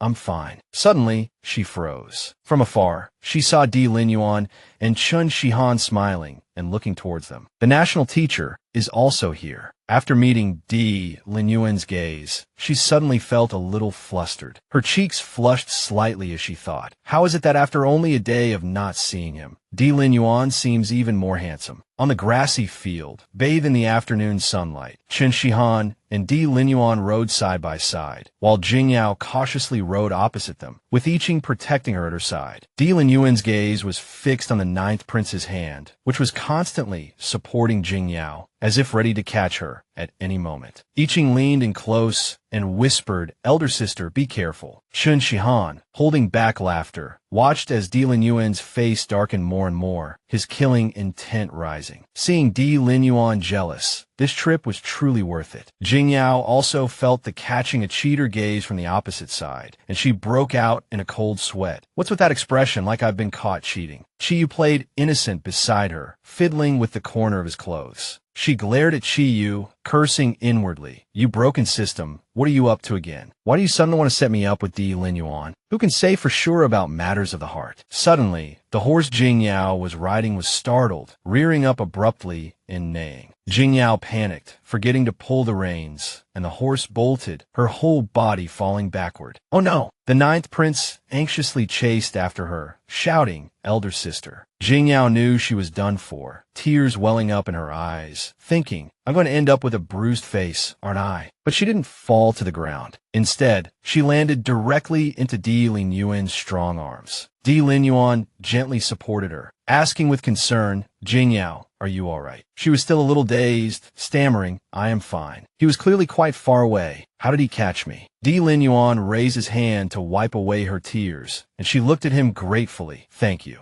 Imperial uncle. Di Linyuan's lips curved into a smile as he looked at her playfully. Jingyao, do you know how captivating you are right now? She was too embarrassed to speak and could only lower her head and glare at him, muttering inwardly, You're the captivating one. Your whole family is captivating. At this moment, the ninth prince hurried over. Elder sister, are you all right? He reached out to help Jingyao. Let me help you. She hadn't yet recovered her senses and could only reply dumbly. Oh. Di Lin Yuan, seeing them talking, and Jingyao about to take the ninth prince's hand, his expression instantly darkened. He wrapped his arm around her waist, pulling her back into his embrace. Jingyao cried out in surprise. Ah. She turned her head and called out Wei, Imperial uncle. Di Lin Yuan raised his hand and gently stroked her neck, which was covered in a nervous sweat. You owe me another life. How do you plan to repay it? Jingyao froze completely. The two were very close, and Di Lin Yuan's lips held a sly smile as his fingers twirled a strand of her hair. She stammered, I haven't thought about it yet. Iching, seeing the national teacher bullying his sister, trembled with anger, his eyes looking at him as if he wanted to devour him. No, I have to protect elder sister. He took Jingyao's hand and led her away. Elder sister, let's go. I'll take you somewhere else to teach you how to ride. All right. The two had only taken a few steps when Di Lin Yuan's voice suddenly came from behind them. Jingyao was startled, and Iching turned his head and glared fiercely back. He crossed his arms, a cunning glint in his eyes. This one happens to be free right now and can teach you how to ride. Jingyao lowered her head, offering a polite smile. Thank you for your kind offer, Imperial uncle, but I've already asked ninth brother to teach me. Di Lin Yuan said casually, this one recalls that ninth prince should be at the Imperial Academy today. I'm afraid he won't have time to teach you.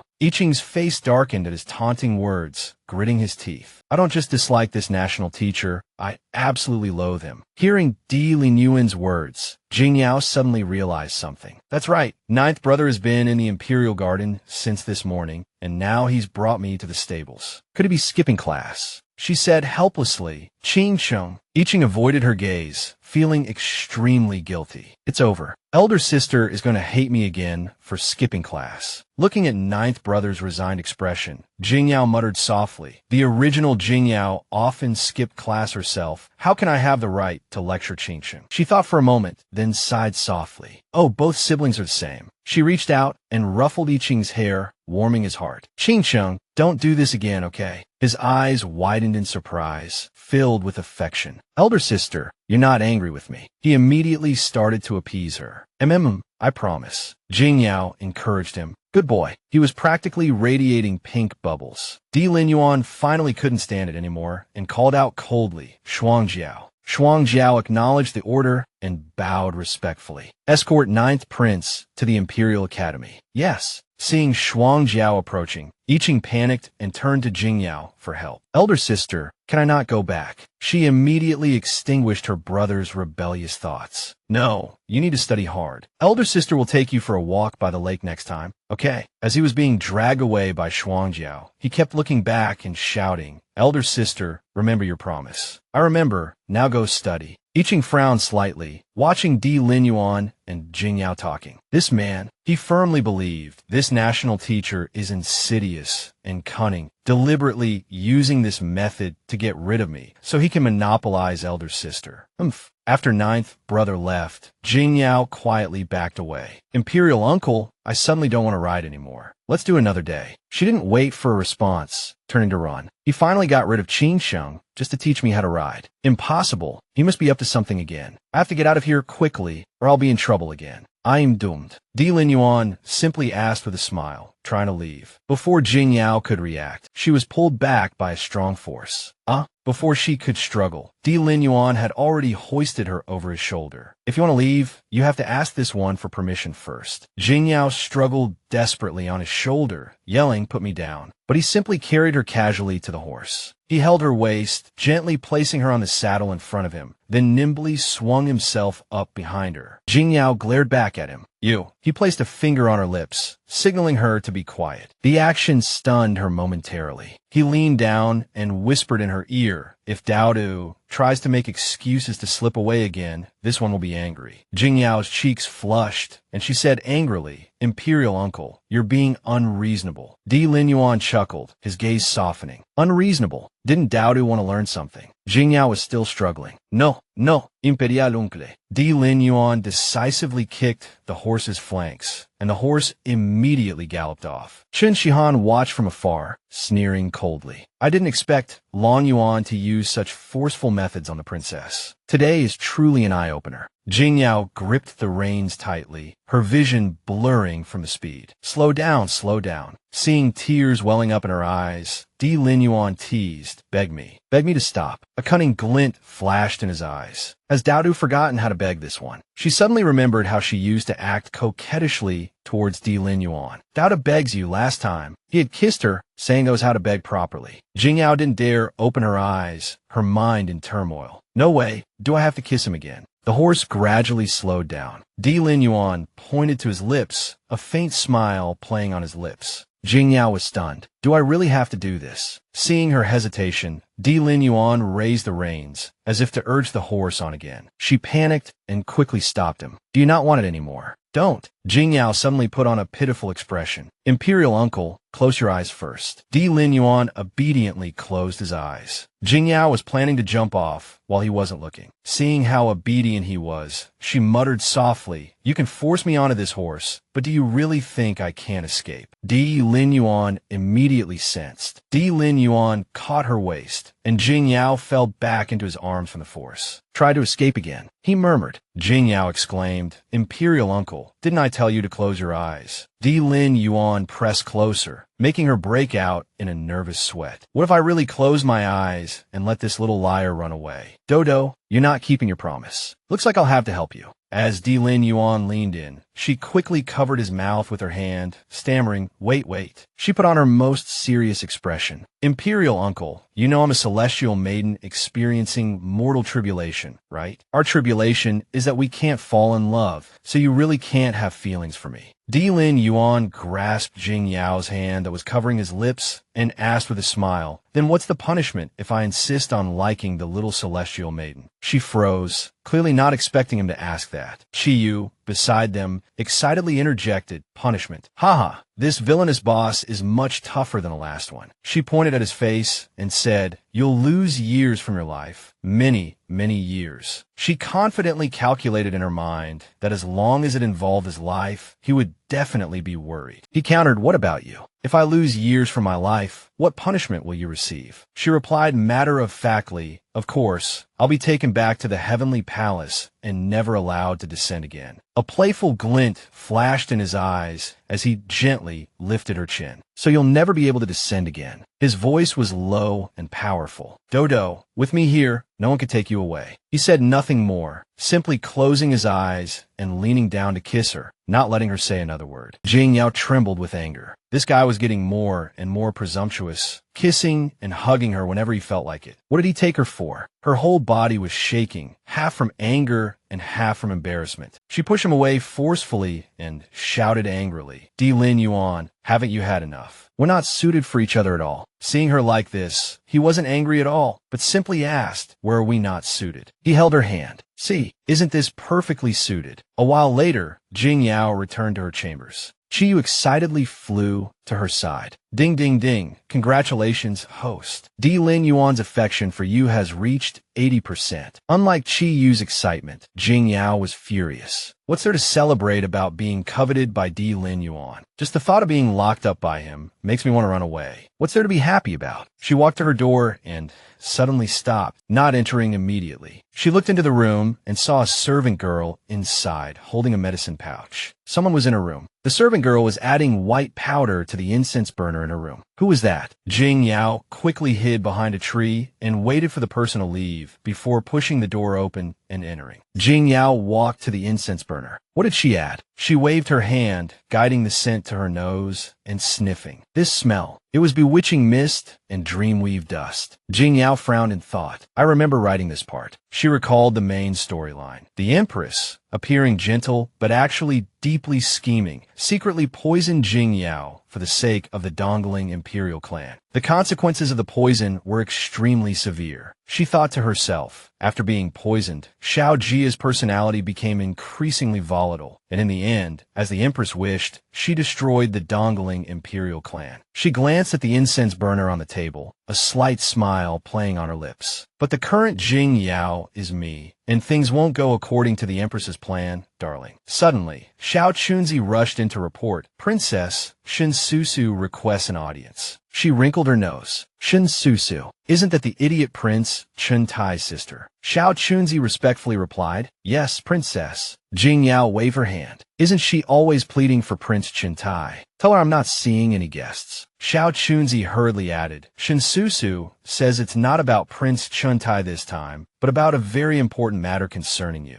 Jing Yao's interest was immediately piqued, a hint of suspicion and mockery flashing in her eyes. An important matter concerning me. Shinsusu waited outside, her heart in her throat. What's wrong with this princess lately? Not only did she lock my brother in prison, but now she doesn't even want to see me. She frowned slightly and muttered under her breath. Could she have discovered what I've been doing behind her back? Hearing the eunuch's announcement, Shinsusu was startled and looked up. The princess is here. Zhao Jingyao walked in with her arms crossed, her expression indifferent. After over a month of not seeing her, she had become even more beautiful. Shinsusu abruptly stood up, resentment filling her heart. Damn it, if I had this devastatingly beautiful face, would I still be worried about the crown prince not liking me? Jing Yao sat in a chair, looking at me expressionlessly, disliking me. Xiao Chunzi respectfully offered tea. Shinsusu knelt on the floor. Princess, please have some tea. Susu pays her respects. Seeing that Jing Yao said nothing and simply sipped her tea calmly, she thought, am I not her best friend? How dare she ignore me? Jing Yao set down her teacup and looked at the kneeling Shinsusu with a gentle smile, handing the cup to Xiao Chunzi. No need for such formalities, Susu. Why are you being so polite with me? Get up. Yes, Shinsusu replied. Shinsusu put on a pitiful expression and began to blame herself. Yao Yao, I know my brother shouldn't have embezzled, but he has always been loyal and kind to everyone. Can you forgive him this time? Jing Yao was getting impatient with Shinsusu's roundabout way of speaking. Oh, I thought you were here to discuss my important life matters, but you actually tricked me. Shinsusu panicked and quickly knelt again. No, your highness, please forgive me. Susu really does have important matters to report. She trembled with anger, but still endured it. How can she look at me with such cold eyes? Is she still angry with my brother? No, for the future, I must please her. She continued to feign a wronged expression. Susu knows that your highness has always wanted to win over Yu Jingxiu, but Yu Jingxiu has repeatedly been unappreciative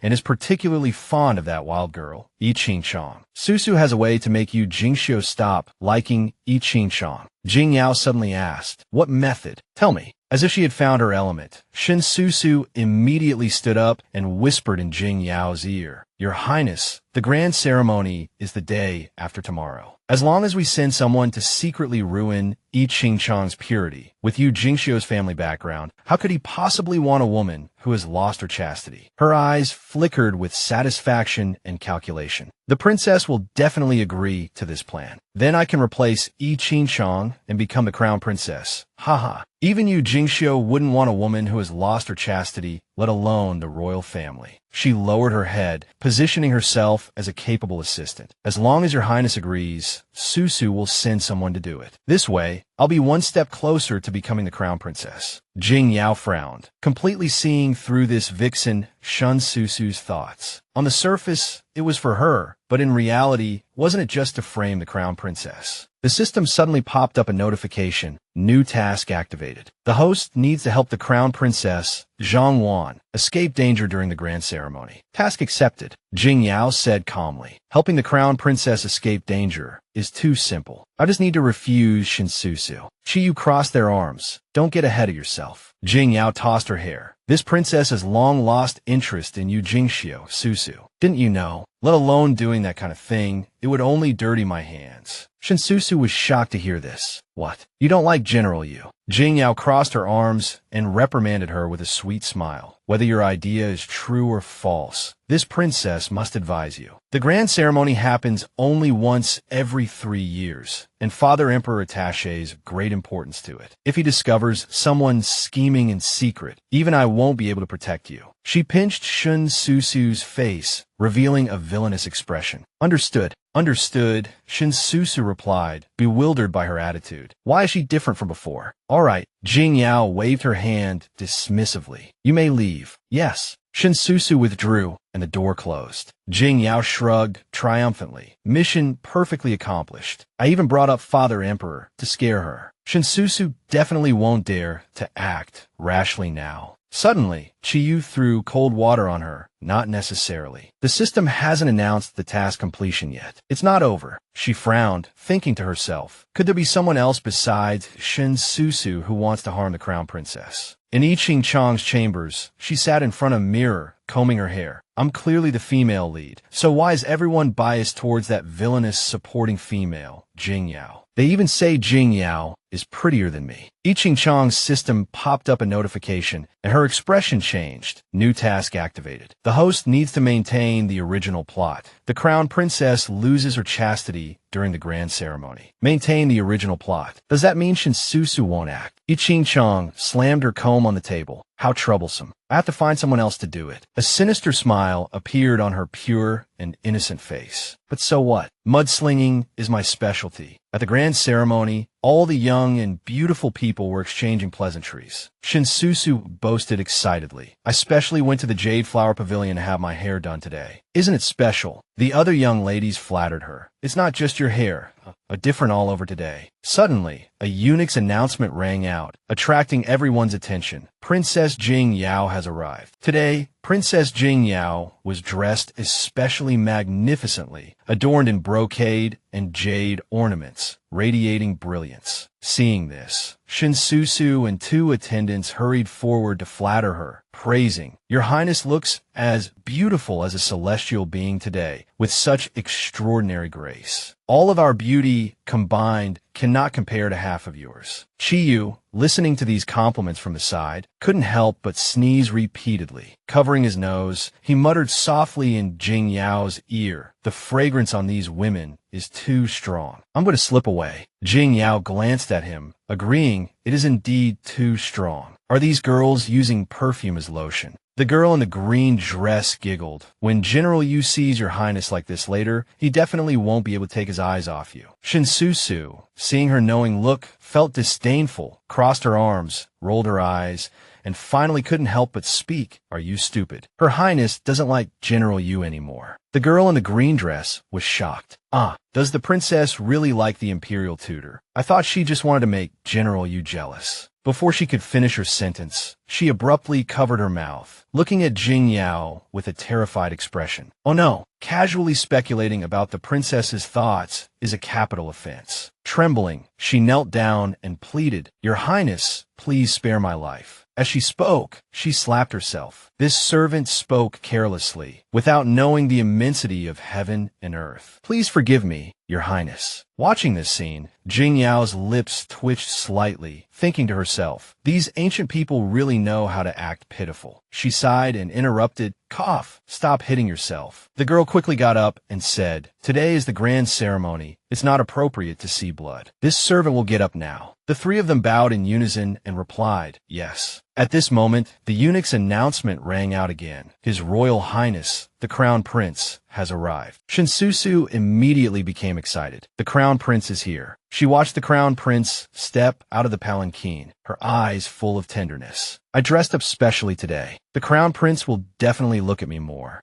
As she was thinking, the Crown Prince's gaze was indeed attracted by something. Shinsusu was ecstatic. He's really coming over. He really noticed me. Her heart pounded, and she feigned a shy expression, thinking, if the Crown Prince doesn't speak, what should I say? As the Crown Prince approached, Shinsusu finally mustered the courage to speak, Your Highness. But before she could finish, the Crown Prince took another girl's hand and said gently, I've kept you waiting. The one the Crown Prince was holding was none other than his fiancée, Jiang Wanwan. Shinsusu gritted her teeth in anger, but didn't dare to show it. Why? Why did the Crown Prince want to marry that woman? Clearly, I was the first to know him. Why wouldn't he even look at me? Standing to the side, I Ching Chang, seeing Shinsusu's jealous look, smiled faintly. She laughed inwardly. I thought Shinsusu wouldn't make a move. It seems she's not so innocent after all. As long as people have desires, they're not afraid of being caught. Jing Yao Yao strolled into the banquet and was suddenly attracted by a face. A man with bronze-brown hair, as gentle as jade, was smiling and sipping tea. His handsome face made Jing Yao's eyes brighten. That handsome face with a touch of flirtatiousness belonged to the fourth prince, Xiao Quan Ao, whom she had met in the library last time. Suddenly, he spoke. "Oh dear, Princess Jing Yao is pretending not to see her fourth brother. Fourth brother is so heartbroken." Jing Yao frowned slightly, surprised by his acting skills. She immediately changed her expression, smiling brightly. "How could that be? It's just that every time I see fourth brother, I'm reminded of 3 days ago when a girl shouted fourth brother's name loudly in the library. Should I tell fifth brother?" Xiao Quan Ao's face darkened, and he glared at Jing Yao. At this moment, Jing Yao suddenly became excited, her eyes sparkling as she waved and shouted, "Fifth brother, over here." A man with short hair and only 2 long strands hanging down his forehead, dressed entirely in black, appeared. It was the fifth prince, Xiao Zhongyang. Seeing Xiao Zhongyang sitting at the next table, Xiao Quan Ao immediately looked away, cursing inwardly. "This damned girl, she insisted on mentioning him in front of me. How am I supposed to act now?" Watching her 2 brothers' expressions, Jing Yao couldn't help but cover her mouth and chuckle, excitedly thinking, "These 2 are a match made in heaven. A proud and flirtatious Yuke and a cold and affectionate Sima. I'm a genius matchmaker." Before Chiyu could retort, Jing Yao patted him. "In romance novels, this is called force pairing. You're really talented, just shut up." Just then, the most powerful figures at the banquet arrived. 2 eunuchs announced loudly, "His Majesty the Emperor has arrived. Her Majesty the Empress Dowager has arrived." The officials on both sides knelt and bowed, shouting, "Long live the Empress Dowager! 10,000 years! 10,000 years! 10,000, 10,000 years! Rise, my dear officials." Jing Yao put aside her mischievous thoughts and returned to her seat. The Empress Dowager, dignified and virtuous on the surface, harbored a sharp edge within. Her gaze swept towards Jing Yao, and she sneered inwardly. "This little wretch, daring to compete with me for a man. I'll see how I deal with you today." Her eyes narrowed slightly. Jing Yao looked up, meeting the Empress Dowager's gaze. Her expression instantly changed, revealing a textbook-perfect, gentle smile. Jing Yao sneered inwardly. Hypocritical old woman. She decided to ignore the Empress Dowager for the time being, turning her attention to the Crown Prince and Crown Princess. Protecting the Crown Princess was the priority today. She would deal with that old hag later. The court official announced loudly, "The grand ceremony commences. Play the music." The musicians played ancient music, and dancers moved along with the melody. Di Lin Yuan, dressed in a long black robe, holding a folding fan, his hair tied high, stepped forward slowly. Jing Yao's eyes lit up, sparkling. "Oh no, it's Di Lin Yuan dancing." She quickly covered her eyes. "I can't look, I can't look. If I keep watching, I'll definitely faint from blood loss." Chiyu's eyes had already turned into hearts. Wow, this villainous boss is so handsome. Even more exciting than Jing Yao. What a waste. If only I were a woman.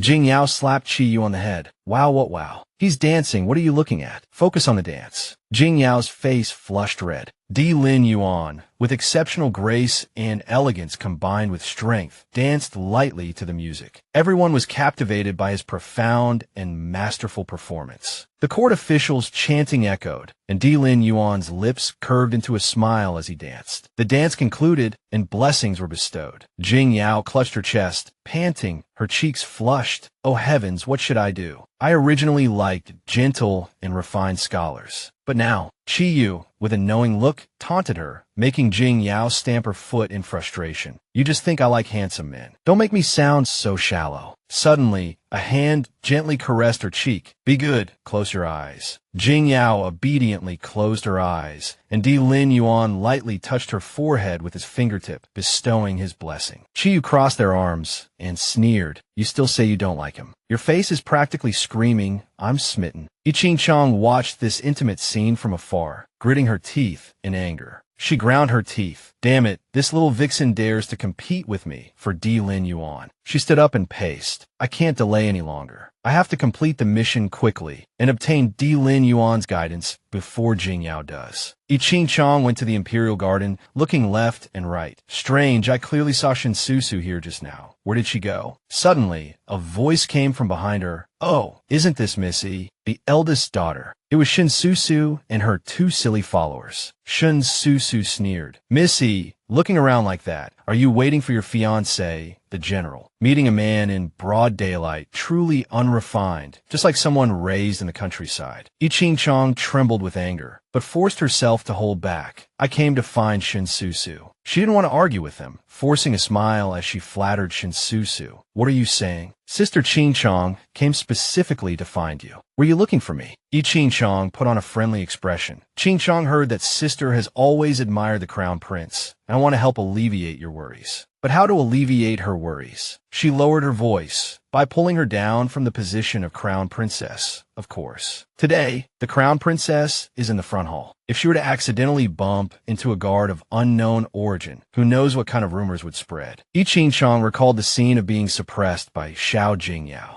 The ancestral worship ceremony happens only once every 3 years, and Father Emperor values it greatly. If anyone is discovered to be scheming behind the scenes, even this princess won't be able to protect you. I Ching Chong continued, wouldn't that fulfill your wish? Shinsusu's eyes flickered, and then she slapped I Ching Chong across the face, furiously saying, do you think I don't know what you're thinking? You're here to help, but you actually want me to do the dirty work, so that no matter the outcome, you can emerge unscathed. What a clever plan. I Ching Chong covered her face, tears welling up in her eyes as she feigned innocence. No, Ching Chong just wanted to help sister. Shinsusu pointed at her face threateningly. No matter what tricks you play, don't let me catch you red-handed. She turned and left, with I Ching Chong still pretending to be pitiful. Let's go. Once everyone was gone, I Ching Chong immediately revealed her true colors, her gaze cold and sinister, cursing inwardly. Damn woman, it seems I can only use the original plan. At this moment,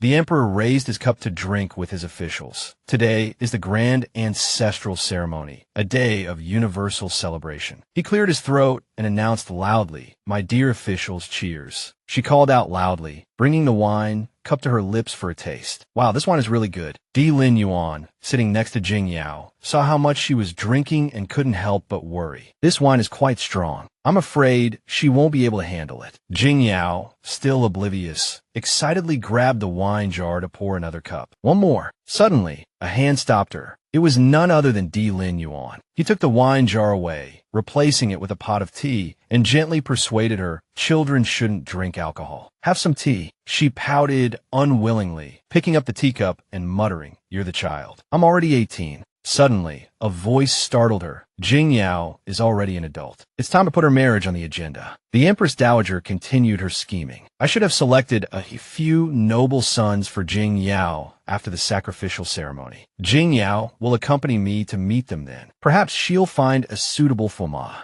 Jing Yao's eyes dimmed, holding the teacup in her hand, but not drinking. A suitable fuma.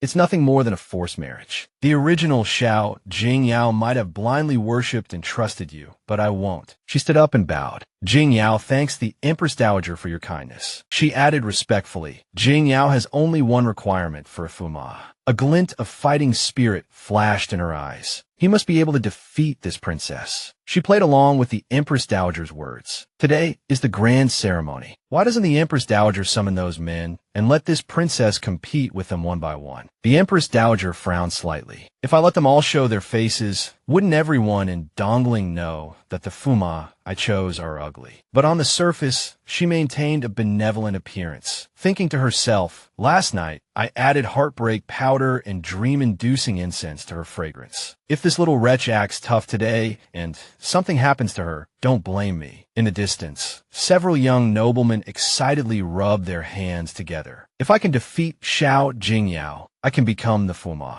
I really hope the Empress Dowager chooses me. Chun Xiuhan said to Di Lin Yuan with a smile. Hey, the princess is holding a martial arts competition to choose a husband. Aren't you going to try? He, of course, didn't care. Do you think I need to join in on this? Chun Xiuhan couldn't help but laugh. What do you mean? Have you already got the beauty in your arms? so you don't need to fight for a wife. Chi flew over with a green hat, grinning mischievously. If you don't go, I'll put this green hat on your head. Lin Yuan's gaze suddenly swept to the side, seemingly locking on a Chi, startling him. He quickly covered his mouth. Oh no, how did I make eye contact with him? Did he discover me? Lin Yuan reached out to grab something in the direction where Chi was standing. Seeing this, Chun Xiuhan teased, Yo, Lin Yuan, what's wrong? Something on your mind. Lin Yuan's hand stopped in midair. Then he casually withdrew it. Nothing. Chi breathed a sigh of relief. Phew, I thought he could see me. Scared this system to death. At this moment, the head eunuch announced, First match, young Master Lu. A pale, sickly-looking man walked forward, his face covered in freckles and a large black mole on the corner of his mouth. He bowed and said, This humble one greets Her Royal Highness. He looked Jing Yao up and down, thinking to himself, if I could make such a beauty submit to me, just the thought is exciting. Jing Yao covered her mouth, a look of disgust on her face. Ugh, what kind of weirdo is this? If I really go up there, I'm afraid I won't be able to hold back. Just then, Xiao Xinzi walked over with some snacks. Your Royal Highness, please have some snacks. She immediately saw a lifeline. That's right. In the original story, Xiao Xinzi is a hidden expert. She turned around and looked at Xiao Xinzi with excitement, startling him. Xiao Xinzi, come here. He panicked inwardly. It's over. The way the princess is looking at me, it can't be anything good. She pointed forward and commanded, You, go compete for me. He stammered, Huh? Aye. The other nobles whispered amongst themselves, Is the princess crazy? Having a little eunuch compete. That little eunuch is so skinny, he can't even lift a sword. The Empress Dowager slammed her hand on the table and stood up in anger. You little vixen, how dare you have a eunuch compete for you? Are you looking down on me?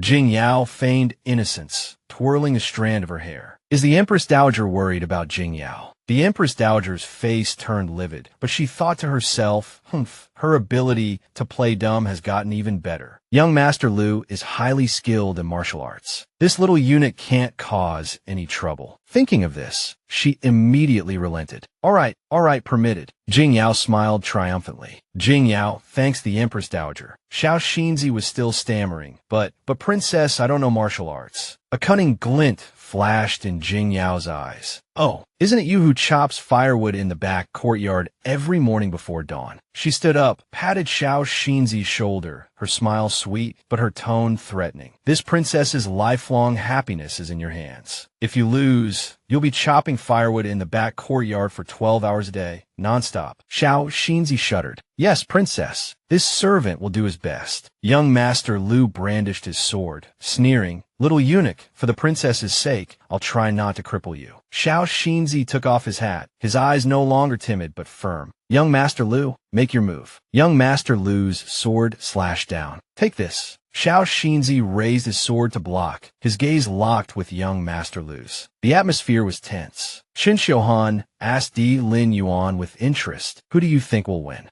Lin Yuan remained silent, but Qin Xiuhan continued excitedly. I know you hope that little eunuch wins, but he's only defending, not attacking. He's bound to lose sooner or later. The corners of Lin Yuan's mouth turned up slightly. No, it's not time to attack yet. Qin Xiuhan stroked his chin, his face full of confusion. Not time to attack yet. Seeing young Master Lu sweating profusely and panting, Xiao Xinzi seized the opportunity and suddenly launched an attack, his speed so fast that young Master Lu had no time to defend.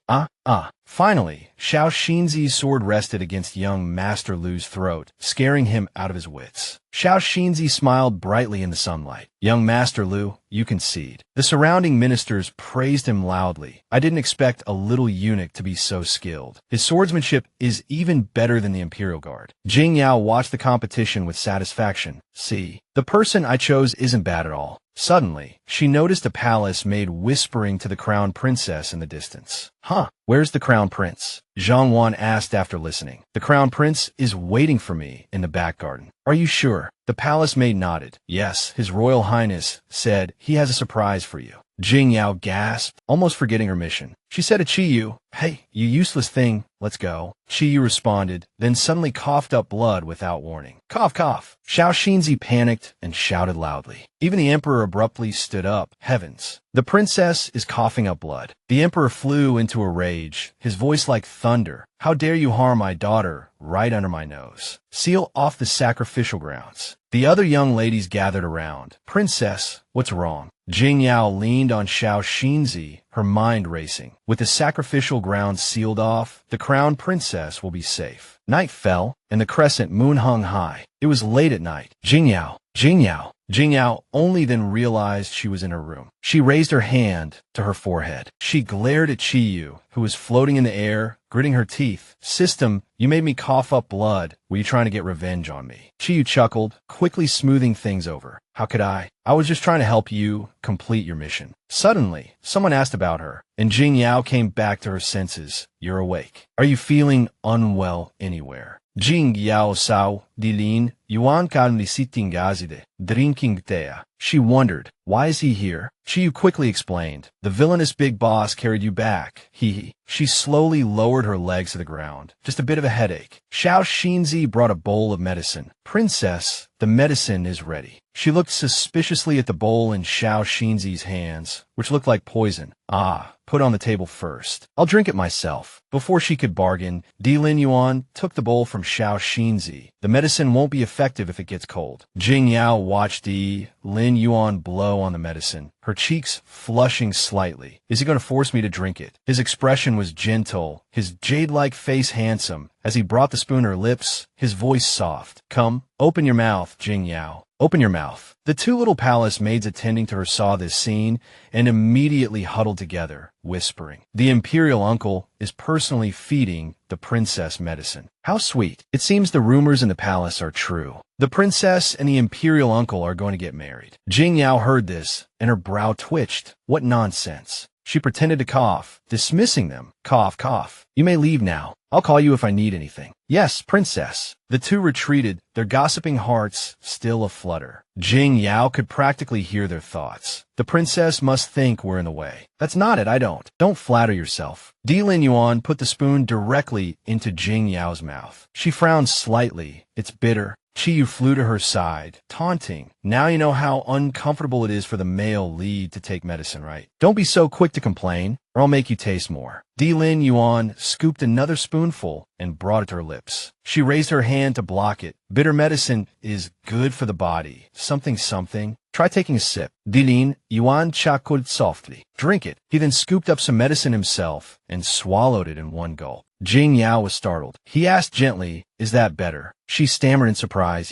You don't find it bitter. He set down the spoon and explained, I have no sense of taste. She froze. No sense of taste. Jing Yao stared blankly, replaying the entire plot in her mind. This can't be right. The original story never mentioned Di Lin Yuan having no sense of taste. How could he have lost it? Before she could dwell on it, Di Lin Yuan threatened, if you don't drink it, I won't hesitate to feed it to you myself. Before he could finish, Jing Yao snatched the bowl and gulped down the contents. I'll drink it. I'll drink it. Seeing her drain the bowl, he handed her a small apple. Good girl. Here's a honey apple as a reward. Your Highness, is this a reward? Does he think I'm a child? Di Lin Yuan's eyes flickered. A child wouldn't use self-harm to find the culprit. Jing Yao stuffed the apple into her mouth, her heart filled with unease. Does he know something? She abruptly stood up, feigning composure. Your Highness jests. I've always cherished my health. Why would I ever harm myself? She had just placed the bowl on the table when Di Lin Yuan grabbed her wrist. His grip was tight as he leaned in dangerously. With ordinary poisoning, the pulse would recover and the chi would stagnate. But with self-inflicted injuries, the pulse races and there are headaches. Princess, surely you can tell the difference in your own pulse. Hearing this, Jing Yao quickly withdrew her hand. Di Lin Yuan chuckled softly again. This is my pulse. Your Highness's medical skills are truly impressive. Haha, but this is my specialty, so don't trouble yourself. She backed away, but he pressed closer. Other people's specialties are troublesome. Yours is not. He cornered Jing Yao against the wooden pillar behind her, leaning down to whisper, this is your prerogative. Understand, my prerogative. Di Lin Yuan's gaze was incredibly gentle as he softly confessed his feelings, causing Jing Yao's cheeks to flush crimson. She averted her gaze in a fluster. Don't you understand my feelings, Jing Yao? She struggled internally. No, this shouldn't be happening. Why is my heart beating so fast? He's supposed to like I Ching Chong, not me, a supporting character. She suddenly blurted out an excuse. Your Highness, do you remember me saying I'm a celestial maiden experiencing a mortal tribulation? Jing Yao continued to explain, trying to convince him. Actually, your destined one isn't me, it's another girl. The reason you like me is because fate wants you to experience this tribulation, and this interlude between us was deliberately arranged. His question threw Jing Yao into a panic. Are you suggesting my feelings for you aren't genuine? She quickly denied it. That's not what I meant. It's just that you're influenced by something else. That's why you like me. I shouldn't be here, and you shouldn't like me. Lin Yuan braced one hand against the pillar behind her, his brow furrowing slightly. What should and shouldn't be? What if I say I'm supposed to like you? He suddenly asked a question that made her heart race. What's your original name? Forced into a corner, she had no choice but to answer truthfully. Su Mumu. He seemed surprised. Su Mumu. Your name is Su Mumu. Jing Yao felt uneasy. What's wrong? Is there something wrong with the name? He gently pulled her closer. He reached out and ruffled her hair, giving a faint smile. No, it's very nice. Sumumu. He looked at the flustered woman in his arms, his gaze deep, yet devoid of any other emotion. Suddenly, he released her, saying something that made Jing Yao blush like a ripe persimmon. Let's go. Go where? Lin Yuan clasped his hands behind his back, walking ahead as he explained, both dream mist powder and heart-devouring dust are highly toxic. Although you've taken the antidote, there's still residual poison in your body. They're the hot spring medicinal pool in this manner. Soaking in it for an hour every day will help detoxify you. Hearing this, Jing Yao's eyes lit up. Oh my God, the spirit cleansing pool. The spirit cleansing pool I've always dreamed of. She recalled the night she snuck in and saw Lin Yuan bathing in the spirit cleansing pool, and how she ended up having to kiss him. Jing Yao's cheeks flushed, her heart raced, and she felt dizzy. Oh no, why am I replaying that scene again? He brushed the hair away from her forehead, noticing her shyly biting her lip. He leaned in and asked, prompting her to quickly push him away, laughing awkwardly. What are you thinking about? Why is your face so red? In nothing. He stopped teasing her. I'll wait for you outside. Sure, Tonshio impatiently tapped Jing Yao's head. Why are you so slow? What are you daydreaming about, you silly woman? Hurry up and get dressed to chase after him. That's the Lingquan Spring. It's filled with spiritual energy, excellent for beautifying and nourishing the skin. Jing Yao rubbed her aching head, tears welling in her eyes. But I'm a princess, sneaking off to the villain's residence in the middle of the night to soak in a hot spring. Isn't that too embarrassing? Chi retorted, you've already kissed him, hugged him, even had a princess carry. All that's left is cooking a meal together. What are you still shy about? Hearing this, Jing Yao was speechless.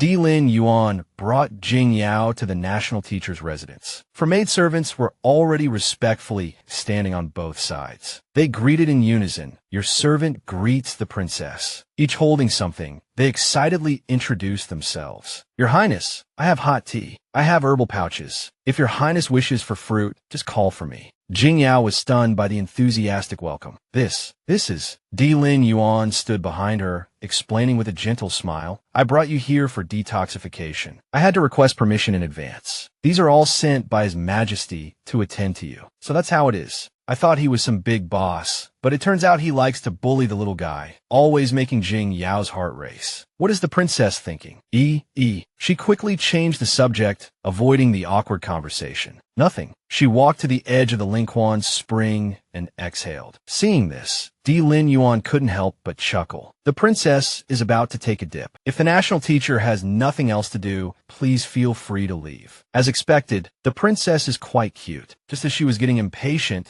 someone called out, taking advantage of the situation. Shuang stepped forward, respectfully accepting the order. You, go attend to the princess. Yes, Shuang, with her silver hair and snow-white skin, possessed a cold demeanor like winter. Princess, I'm here to help you undress. Shuang was under Lin Yuan's command. Seeing her stiff expression, Jing Yao's heart tightened. You're a female general, and you have a secret crush on Lin Yuan. Am I tired of living, having you attend to me? No need to trouble General Shuang. I could do it myself. With that, she removed her clothes and leisurely began to enjoy the spring. Jingyao, shirt, Tongxiu, and Chiyu soaked in the water together, expressions of contentment on their faces. Ah, so comfortable, so comfortable. Suddenly, the system popped up a notification announcing her progress. Mission complete. Danger to the Crown Princess's ancestral sacrifice ceremony averted. This made her wary. Dual systems. Could there be another system user? Chiyu explained in the water. That's right. If I'm interfering with this world system, then the other one is maintaining the original plot's order. Jing Yao recalled the original plot and was immediately terrified. Maintaining the original plot's order. If it succeeds, won't I have to follow the original plot and die at Di Lin Yuan's hands in the end? Chiyu looked excited, while Jing Yao frowned. This is really too difficult. Meanwhile, someone else wasn't having as pleasant a time as Jing Yao. In Yi Qingqing's room at the Chongshangfu Prime Minister's residence, the system alarm blared. Mission failed. Electric shock punishment will be executed in 3 seconds. A scream echoed through the room, startling the maids outside, who rushed in.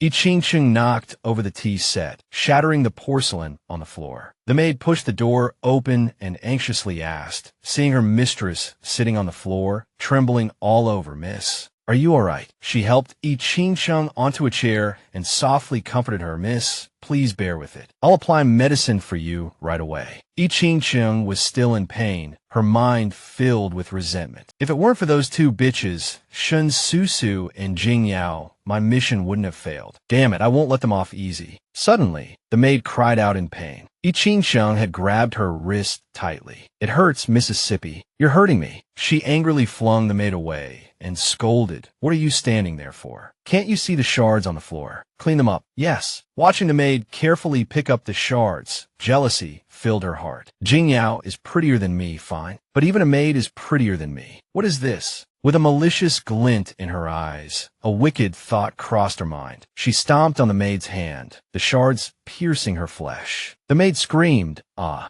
The maid pleaded tearfully, "Mississippi." The system suddenly appeared, malicious behavior detected. Electric shock punishment will be executed again. Because of her cruel actions, Yi Qingqing once again endured the intense pain. Ugh. Meanwhile, Jing Yao was peacefully enjoying her hot spring soak. Achoo! Chiyu pinched his nose and backed away, saying with disgust, "Stinky woman, don't sneeze on me. It's all dirty germs. I'm going to die." Jing Yao shivered slightly and hugged herself. The weather was actually a bit chilly. Seeing her about to get up, the maidservant attending Jing Yao quickly draped a robe over her and asked with concern, "Your Highness, why don't you soak a little longer? It hasn't even been an hour yet." Jing Yao replied, "I'm sleepy. Let's return to the palace." The edge of the pool was paved with stones, which became very slippery when wet. Jing Yao accidentally slipped and reached out to grab something in a panic. Jing Yao cried out, completely losing her composure. The two maidservants behind her were frightened and cried out, "Your Highness." Jing Yao groaned, frowning, and opened her eyes, staring at a small puddle on the ground. "It hurts so much. Ow, it hurts." Jing Yao angrily questioned Shi Tongxiu and Chiyu. "Hey, you two." Chiyu whistled innocently, hand behind their back, gaze wandering. "It's none of my business. I didn't see anything. I don't know anything." Shuang stepped forward to help Jing Yao up. "Your Highness, allow me to help you." Jing Yao leaned on Shuang and tried to stand. Ugh. Her foot was swollen and red, and the pain made her cry out with every movement. Ugh. Tears welled up in her eyes as she looked at Shuang. "My foot hurts so much. I can't stand up." Shuang gently comforted her. "Your Highness, please bear with it a little longer. I've already sent someone to fetch the Imperial physician." "Imperial physician Zhang?" Jing Yao asked, her voice trembling. "Is my foot broken? Will I be crippled?" Shuang, supporting Jing Yao, was momentarily speechless. "Your Highness, you've only sprained it. You won't be crippled." The two maidservants bowed respectfully. "Greetings." Di Lin Yuan bent down and asked with concern, "How did this happen?"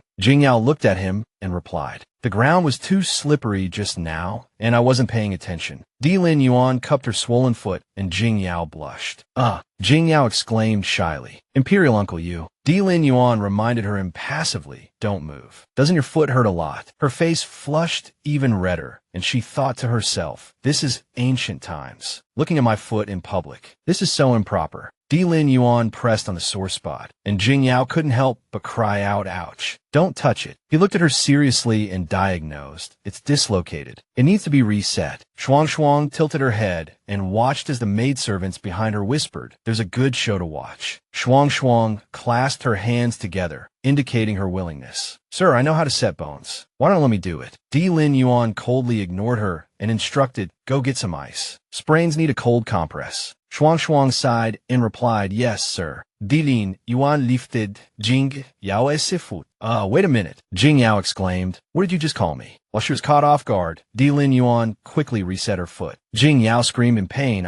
She felt like her soul was leaving her body. It hurt so much. Just then, Shuang Shuang arrived with the ice pack. Your Highness, the ice pack is here. Jing Yao, her face streaked with tears, asked wearily, what else are you going to do? Di Lin Yuan explained gently, apply ice for half an hour first. When Imperial Physician Zhang arrives, I'll have him prescribe some topical medicine for you. As he spoke, he placed the ice pack on Jing Yao's swollen foot. He watched quietly as she winced, her eyes tightly closed.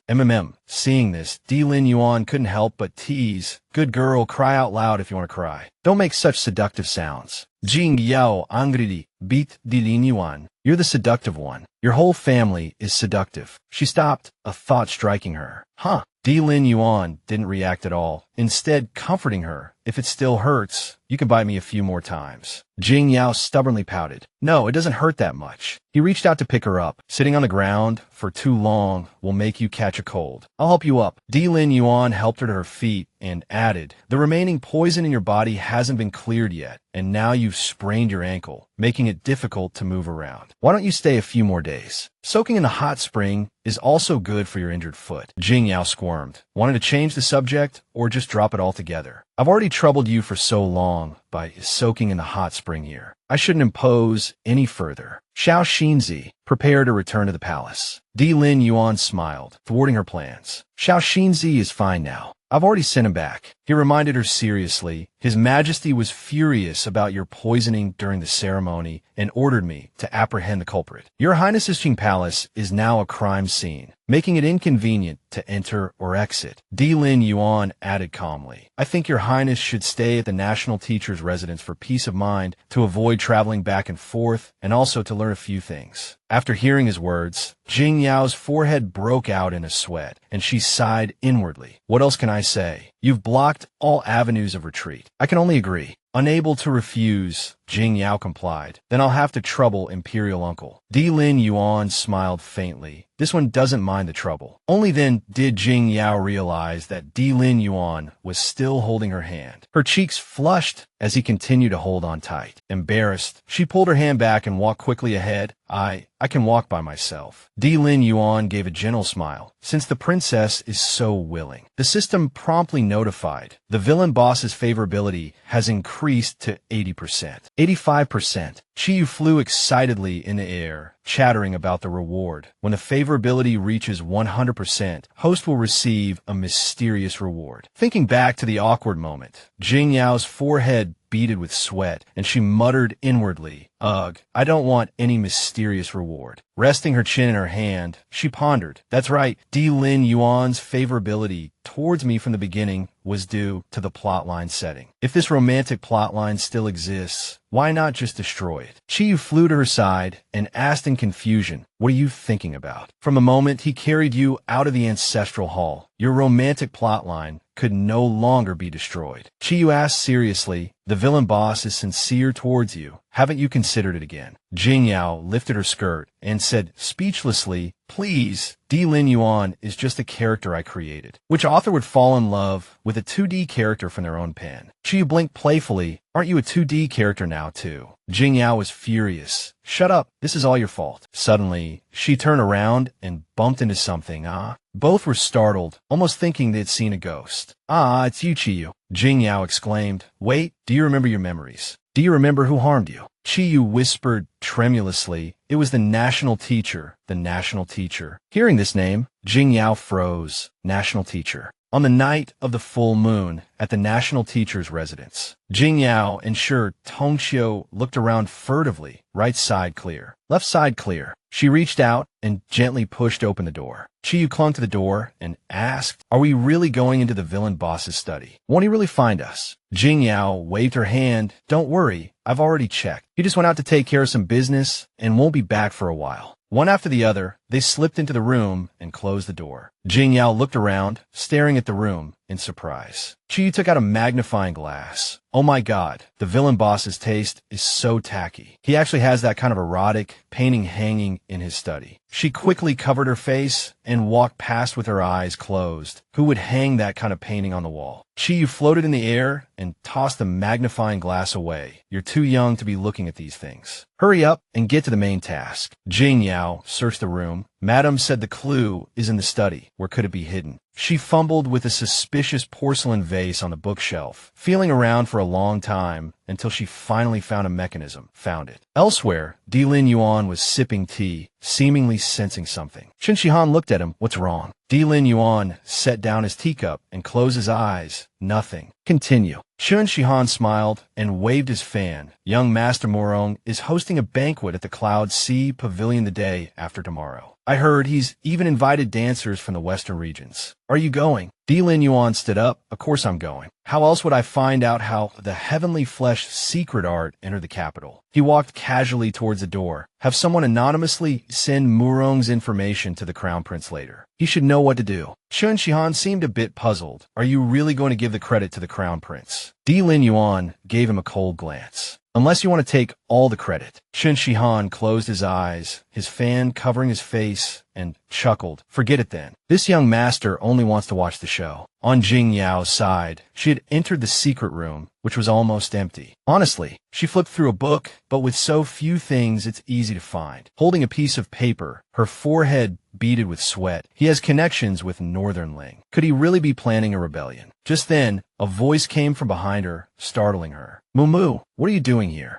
Di Lin Yuan's face darkened. He tilted his head slightly and asked calmly, "What are you doing here?" Jing Yao wailed inwardly. "It's over. I've been caught red-handed by the big villain." He took a step closer, his tone laced with amusement. "Tell me, how should I deal with you?" Jing Yao stammered nervously. "I'm Imperial, uncle. If I said I wandered in here by accident, would you believe me?" He leaned down and pressed. "What do you think?" Jing Yao's face paled. "What else can I think? Are you going to kill me?" Di Lin Yuan paused for a moment, as if in thought, staring at her for a long time before answering decisively. "No." Jing Yao's inner thoughts went wild. He paused for 3 seconds. He definitely still wants to kill me. He took a step closer, pressing her again. "Tell me, what were you doing in my study?" Jing Yao's eyes darted nervously as she desperately searched for an excuse. What should I say? Should I tell him I was looking for evidence of him framing Consort you? Wouldn't that get me killed even faster? Actually, before she could finish, he suddenly lowered his head and kissed her lips. A blush instantly flooded Jing Yao's cheeks, leaving her frozen in place, while Di Lin Yuan appeared completely unfazed. Di Lin Yuan said shamelessly, "If you don't tell me the truth, I'll kiss you again." Jing Yao's face burned crimson. I'll tell you.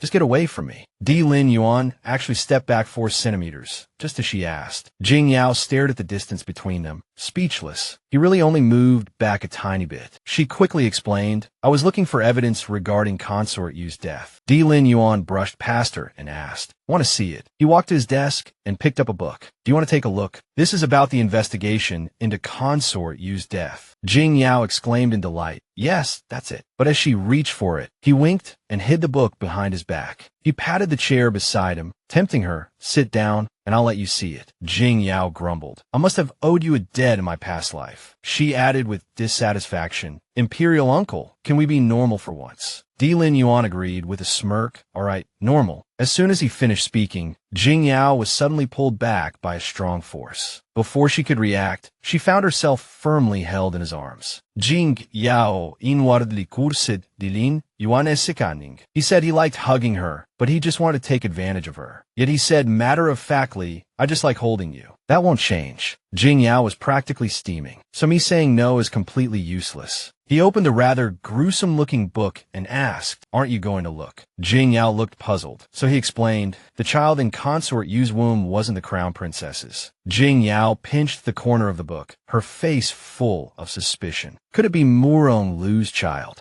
Di Lin Yuan held Jing Yao in one arm and said casually, correct. Murong Lu is promiscuous. He didn't want to abandon the child, but the drug was too strong and consort you still. Jing Yao's mind was reeling. So Murong Lu killed consort you. Then what about the lunar essence and the 106 female corpses you mentioned before? Di Lin Yuan didn't hide anything. That's another case. After consort you died, her body was exhumed, and the murderer used her womb to refine the lunar essence. Jing Yao nodded as she flipped through the book, thinking how twisted it all was. Di Lin Yuan's expression turned serious. You said before that you could only successfully transcend your tribulation if you found consort you's killer, right? He suddenly leaned closer, lowering his voice. Now that I've found the killer, shouldn't you give me a reward? Jing Yao tried to evade him, flustered. It's getting late. I should go back. He gently held her back, leaving. Mumu, do you know what happens to those who sneak into my forbidden chambers? Di Lin Yuan's face darkened as he threatened. Those people are sent to the Ministry of Justice. They either die or are crippled. None of them make out alive. Jing Yao's voice trembled as she listened. Imperial uncle, are you going to do that to me too? He lifted her chin, his voice soft. No, I couldn't bear to. Jing Yao pushed him away frantically, grasping for an excuse. Imperial uncle, I'm a little sleepy. I want to go back to sleep. He simply watched her with a smile. Sleepy. Jing Yao screamed internally. Yes, let me go. She glanced at the bed in the room, her mind racing. He wouldn't be thinking of. Di Lin Yuan suddenly swept her up into his arms, a mischievous glint in his eyes. How about we sleep together? Jing Yao froze. Isn't this a bit too fast? She stammered in fright. Imperial uncle, you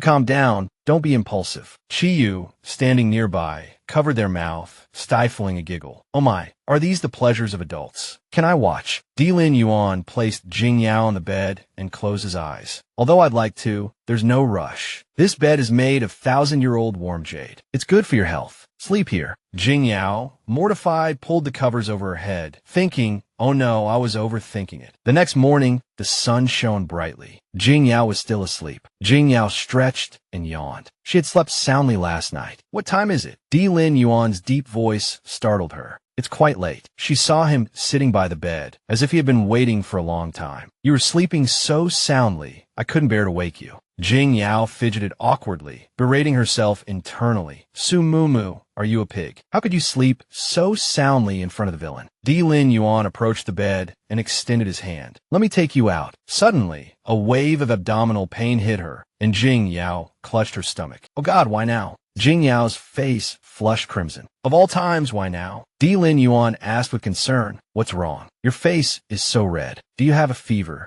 Jing Yao struggled internally. How do I explain this? She stammered. In nothing. Call me 2 maidservants. Di Lin Yuan suddenly seemed to realize something, catching a strange scent. Is that blood? He gently stroked Jing Yao's head. Wait here obediently. Jing Yao noticed something odd about him from behind. His ears were red. Does he know? The scene cuts to the princess's chambers. Jing Yao lay face down on the bed, crying about what had just happened. Your Highness, the national teacher asked me to bring you these menstrual supplies. Jing Yao was mortified, practically dying of shame. It's over, he definitely knows. I just want to disappear. She angrily questioned Chi Yu. Hey, you stupid system. Is there any amnesia potion? I want to give some to Di Lin Yuan. Chi Yu responded nonchalantly. Nope. Go die. Just then, a servant called from outside. Your Highness, Shin Susu requests an audience. Jing Yao looked up, puzzled. What is she doing here? Jing Yao sat up and coughed twice. Ahem, ahem. Have her wait in the side hall. Yes. Shin Susu bowed respectfully. Susu has come specifically to thank your Highness for your kindness. Jing Yao raised an eyebrow. Thank me for what? She asked with a hint of worry. Your Highness is unaware, but I Ching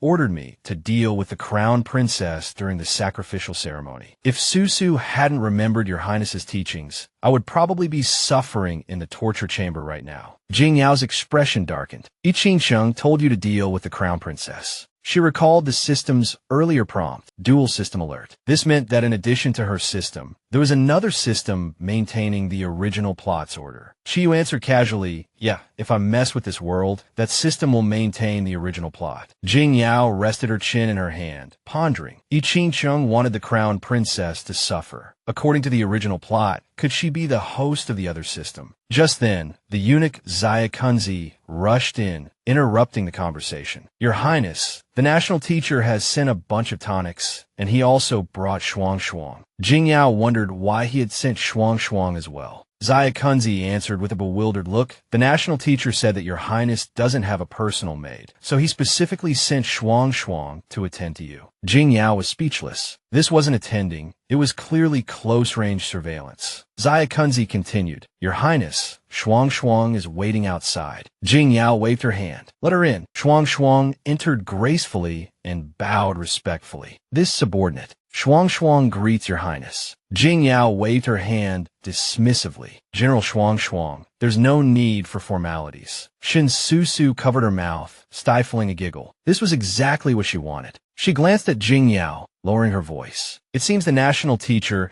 is eager to marry your highness, even sending his top female general to be your personal maid. However, Susu feels that your highness's heart may not belong to the national teacher. She waved at Shuang Shuang. You may leave now. Shuang Shuang respectfully replied, yes. Jing Yao picked up her teacup and asked, why do you say that? Shin Susu gave a sly smile. Your highness told Susu that you didn't like Yu Jingshu, but then you turned around and volunteered for the martial arts competition at the sacrificial ceremony. She pointed playfully. Everyone in Dongling knows that Yu Jingshu has the highest martial arts skills. Isn't it obvious that your highness wanted him to win? In a few days, young Master Morong is holding a banquet at Cloud Sea Pavilion. I heard Yu Jingshu will be there too. Shin Susu continued enthusiastically. If your highness wants to go, I can help you create an opportunity. The system notification sounded. New plot unlocked. This episode will reveal the true killer of Madame Yu. Jing Yao thought to herself, find the killer. Haven't I already figured out it was young Master Morong? Chi Yu floated nearby, blinking. Wrong answer. Oh, Shin Susu called out, Your Highness, Your Highness. Jing Yao rested her chin in her hand, looking at Susu. But young Master Morong has only invited young men. I'm a princess. It wouldn't be appropriate. Shin Susu smiled mysteriously. What's the difficulty? Your Highness can disguise yourself as a masked dancer who would recognize your identity. Jing Yao laughed when she heard this. A masked dancer? That's not a bad idea. She coaxed with a sweet laugh. Susu's ideas are truly the best. If your highness agrees, Susu will go back and prepare for you.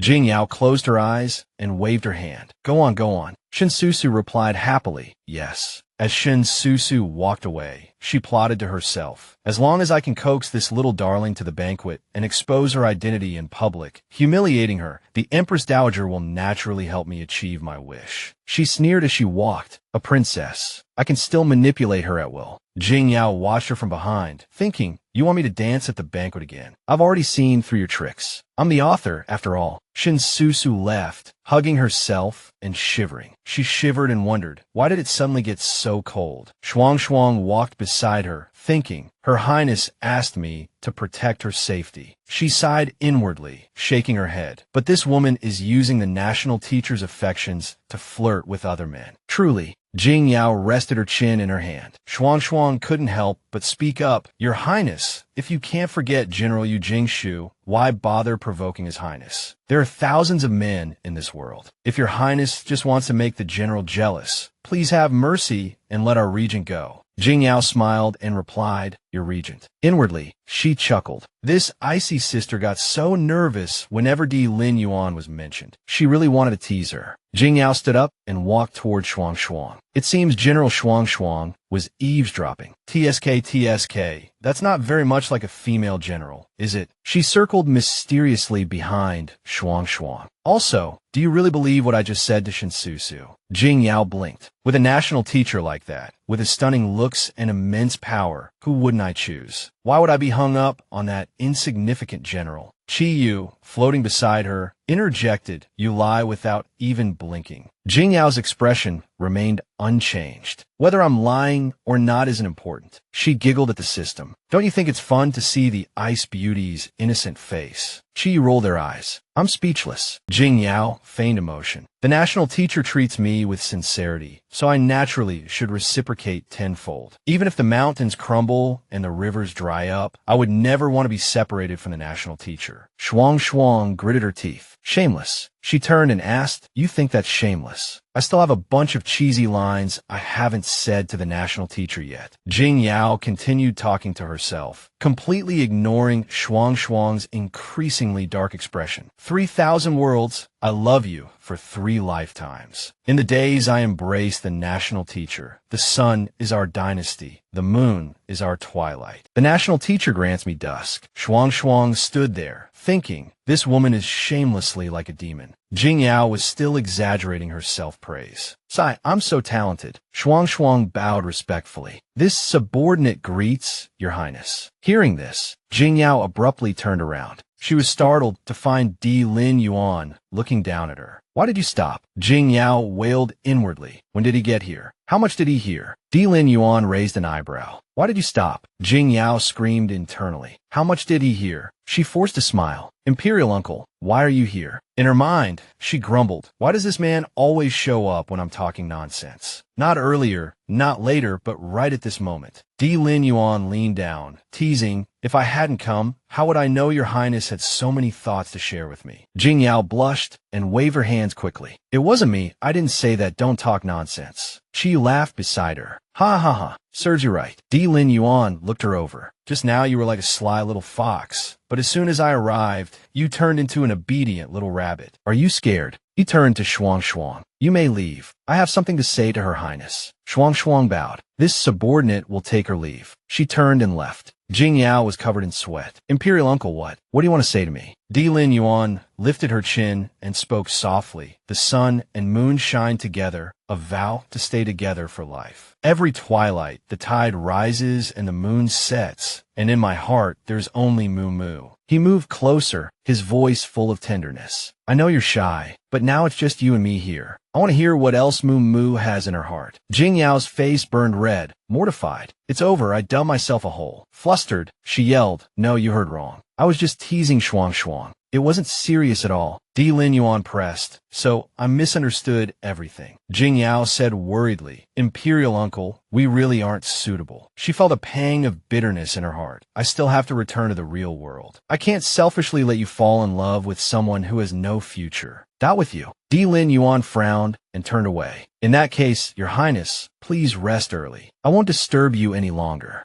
Jing Yao was stunned. "You just call me Your Highness." She waved her hand. "It seems Di Lin Yuan won't be pestering you anymore. You're finally free. Are you happy?" Jing Yao covered Chi Yu's mouth. "Shut up." A few days later, she was strolling by the lake with Xiao Chunzi, his unusual behavior that day replaying in her mind. "Your Highness, please rest early. I won't disturb you any longer." She hugged her head in frustration. "I'm here to investigate the Cloud Sea Pavilion case. Why am I always thinking about him?" Suddenly, her eyes lit up. She saw 2 figures in the distance. "Oh no." Chen Shihan noticed her and said, "A new theater has opened in the north of the city. I heard the food is good. Let's go try it sometime." Jing Yao bowed. Jing Yao greets Imperial uncle. Di Lin Yuan glanced at her coldly. Then he turned his head and continued his conversation. Jing Yao's face flushed and she felt wronged. Why is he looking at me like I'm a stranger? She's like a little devil, kicking and punching. The big devil hates these petty little devils the most. Their minds smaller than a needlepoint. Chi shrugged. "Come on, you didn't appreciate it when the big baddie was doting on you. And now that he's cold again, you think he's stingy. But even so, he shouldn't treat me like that, right? He can't like you. He can't ignore you. Where are you going to find such a good man?" Chun Shihan walked alongside him, asking cautiously, "Are you and the princess in a cold war?" Di Lin Yuan closed his eyes calmly. "Some people get tired of sweet things and want to try something spicy. How could I not satisfy her?" Chun Shihan smacked his lips, teasing with a smile. "How old are you? Still playing hard to get. Be careful, you might scare her away." Di Lin Yuan turned his head to look at him. "Who do you think I am?" Chun Shihan pondered for a moment. "I'm not that bad, am I?"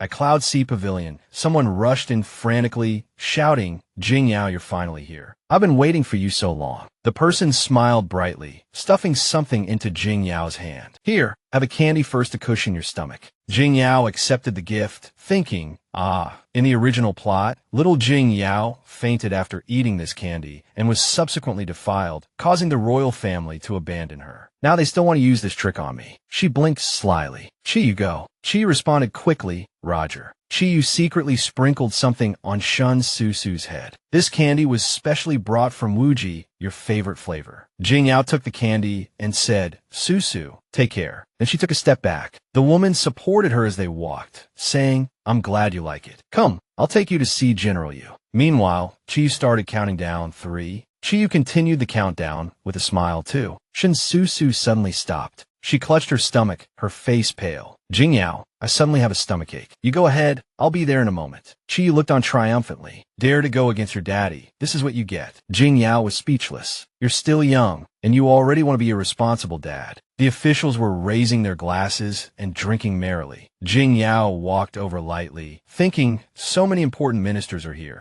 Wait, why does that woman in front look so much like the 4th prince? She was startled. No, that is the 4th prince, Xiao Quan-Ao. The 5th prince had a thoughtful look on his face. He had been in the military camp all year round, and not many people in the capital knew him. The 4th prince was a playboy, so it was no wonder he was dressed as a woman. Really. However, she had to admit that the 4th prince looked quite pretty in women's clothing. Jingyao glanced at them, a knowing smile playing on her lips. 4th brother, 5th brother, are you also here to investigate Lady Yu's case? Xiao Quan-Ao covered his mouth and giggled, calling out in a sweet voice. He whined in an exaggeratedly affected voice, Yao Yao, am I still that handsome and dashing 4th brother in your heart? Jingyao suppressed a laugh and replied, of course, 4th brother is the most handsome in my heart. Seeing her pretense, Xiao Quan-Ao retorted, cut the crap, it's so fake. Xiao Quan-Ao tugged at his clothes impatiently, complaining, why does this dress keep slipping down? Jingyao smirked. 4th brother, don't you know? This kind of dress is meant to show off the shoulders. Xiao Quan-Ao flicked her forehead in displeasure. You girl, you dare to make fun of your 4th brother. He glanced surreptitiously at Xiao Zhongyang's expression, thinking, if Xiao Qingzong hadn't dragged me here to investigate the case, I wouldn't be dressed like this. Seeing Quan-Ao staring at him, Zhongyang turned and asked what's wrong. Quan-Ao quickly looked away. Nothing. But in his heart, he thought, what's there to be afraid of? I'm older. I can endure it. As the 3 of them were chatting and laughing, a loud shout suddenly came from the next table. Tonight I'm Murong. Invite everyone to drink. I'm hosting a banquet to treat everyone. I hope you'll all do me the honor. Jingyao was slightly taken aback and whispered, Murong Yunlu. People in the restaurant called out, Mr. Murong is so generous. We all know what you sell in your shop. No need to beat around the bush. That's right. If Mr. Murong is treating, there must be good stuff. Murong Yunlu smiled and gestured, instructing his servants, bring it out. This batch of goods I got from the western regions cost me a lot of silver. The starting prices are all on the signs. The highest bidder wins. Everyone started bidding. Number 1, 10 million. Number 2, 15 million. Number 3, 11 million. The numbers were still climbing rapidly. Number 3, I want number 3, 15 taels, 2,000 taels, 3,000 taels. Jingyao thought with disdain, these people dared to casually buy and sell women. Xiao Zhongyang, sensing Jingyao's thoughts, leaned in and whispered during the Great Drought. We asked them to donate silver, and they all cried poverty and said they had no money, but now they can spend thousands of taels to buy a foreign woman. It's truly hateful. She completely agreed with Xiao Zhongyang's view. Dongling had long prohibited the buying and selling of people, and these officials knowingly violated the law, making their crimes even more severe. Once they returned, she would report this to the crown prince. None of these people would escape. In the midst of their conversation, she noticed something and couldn't help but let out a soft gasp. Jingyao frowned slightly. That person, why does he keep staring at me? Sure enough, the masked man kept staring at the 3 of them, especially Jingyao. Seeing that she had noticed him, he instinctively turned and fled. Jingyao abruptly stood up. That person, seeing Jingyao suddenly rush out, Xiao Quan-Ao shouted, hey, what's the rush? Watching her leave, the other 2 mysterious figures exchanged a smile. Little one. Jingyao rushed outside and stood in the grass, looking around like a lost puppy. Where is he? Could I have been mistaken? She was puzzled, scratching her head in confusion, when suddenly, with a thud, a pair of feet appeared in front of her. The 2 thugs from earlier suddenly appeared. One of them said with a smirk, little girl, want to have a drink with us? How disgusting. Jingyao instantly understood their trick. Isn't this the same tactic Shin Susu used to ruin my reputation? TSK. Such poor taste. Chiyu anxiously reminded her, girl, don't just stand there. She's trying to harm you. This isn't good. Jingyao gave a brilliant smile and casually rolled up her sleeves. Drinking is too boring. How about I teach you how to talk to a girl? The two thugs smugly approached her, their faces full of lecherous smiles. If the little girl uses those small hands to teach us, we'd be overjoyed. Truly disgusting. But their smiles didn't last long. Slap. Jing Yao used pressure point techniques from a distance. One man only had time to let out a scream before collapsing, and the other quickly followed suit. Disgusting creatures. Just as she finished dealing with the two thugs, she suddenly felt someone staring at her. She spun around abruptly and shouted, "Who's there?" The masked man from before suddenly appeared behind her, jabbing two fingers hard into her back. Jing Yao only had time to let out a suppressed ah. He didn't give her a chance to speak, immediately clamping his hand around her neck and saying triumphantly, "Finally found you, number 108. Jing Yao's mind raced. He set a trap. What does number 108 mean? Could it be? A chill ran down her spine as the rumors about the tying flesh surfaced in her mind. Made from the wombs of 108 beautiful women, eating at Grant's unparalleled beauty. Disgusting.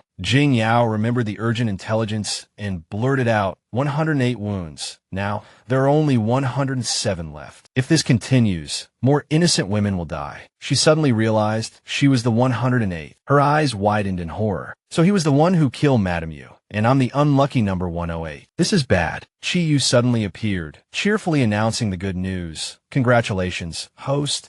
You have successfully identified Madame Yu's murderer. Special reward, half a month vacation. Enjoy yourself. Jing Yao's eyes nearly popped out of her head. Vacation. I just want to return home in one piece. I don't want to do anything. This is so awful. The assassin's grip tightened. Her breathing became more and more difficult. Jing Yao's vision darkened, her mind hazy, and she whispered a prayer. I'm not really going to die here, am I? Suddenly, a flash of cold light shot out, piercing the assassin's chest. He cried out in pain. A warm, strong hand pulled Jing Yao tightly into an embrace. She looked blankly at her rescuer. It was Di Lin Yuan. He scolded her in a low voice. Daring to come to a place like this alone, do you have a death wish? Just then, hurried footsteps approached, and soldiers shouted quickly. The soldiers rushed over, and seeing Di Lin Yuan and Jing Yao, they immediately stopped. There! The assassin was also startled awake. Seeing the situation was unfavorable, he cursed under his breath. Damn it! Before leaving, he didn't forget to threaten, I'll let you off this time, number 108. Di Lin Yuan protectively held Jing Yao even tighter. Then he ordered his subordinates, chase him. Yes, the soldiers immediately obeyed and gave chase. Only then did Di Lin Yuan turn and softly reprimand Jing Yao. Dressed like this so late at night. She retorted indignantly, dressed like what? Then muttered under her breath, why is he so fierce? Di Lin Yuan held her tighter, his voice gentle, don't move. For some reason, he added in a low voice, I'm still angry. I don't want to hear you talk. Jing Yao maintained a calm facade, but inside, she was fuming. Wasn't it you who asked me? You asked, and now you won't let me speak. How unreasonable. A moment later, Di Lin Yuan brought Jing Yao back to the national teacher's residence. She was surprised by his considerate care. Di Lin Yuan is actually taking me back to the national teacher's residence. Di Lin Yuan leaned down and whispered in Jing Yao's ear, the culprit hasn't been caught yet. You're in danger every moment. She subconsciously replied, so, it's safer with you. He nodded in confirmation.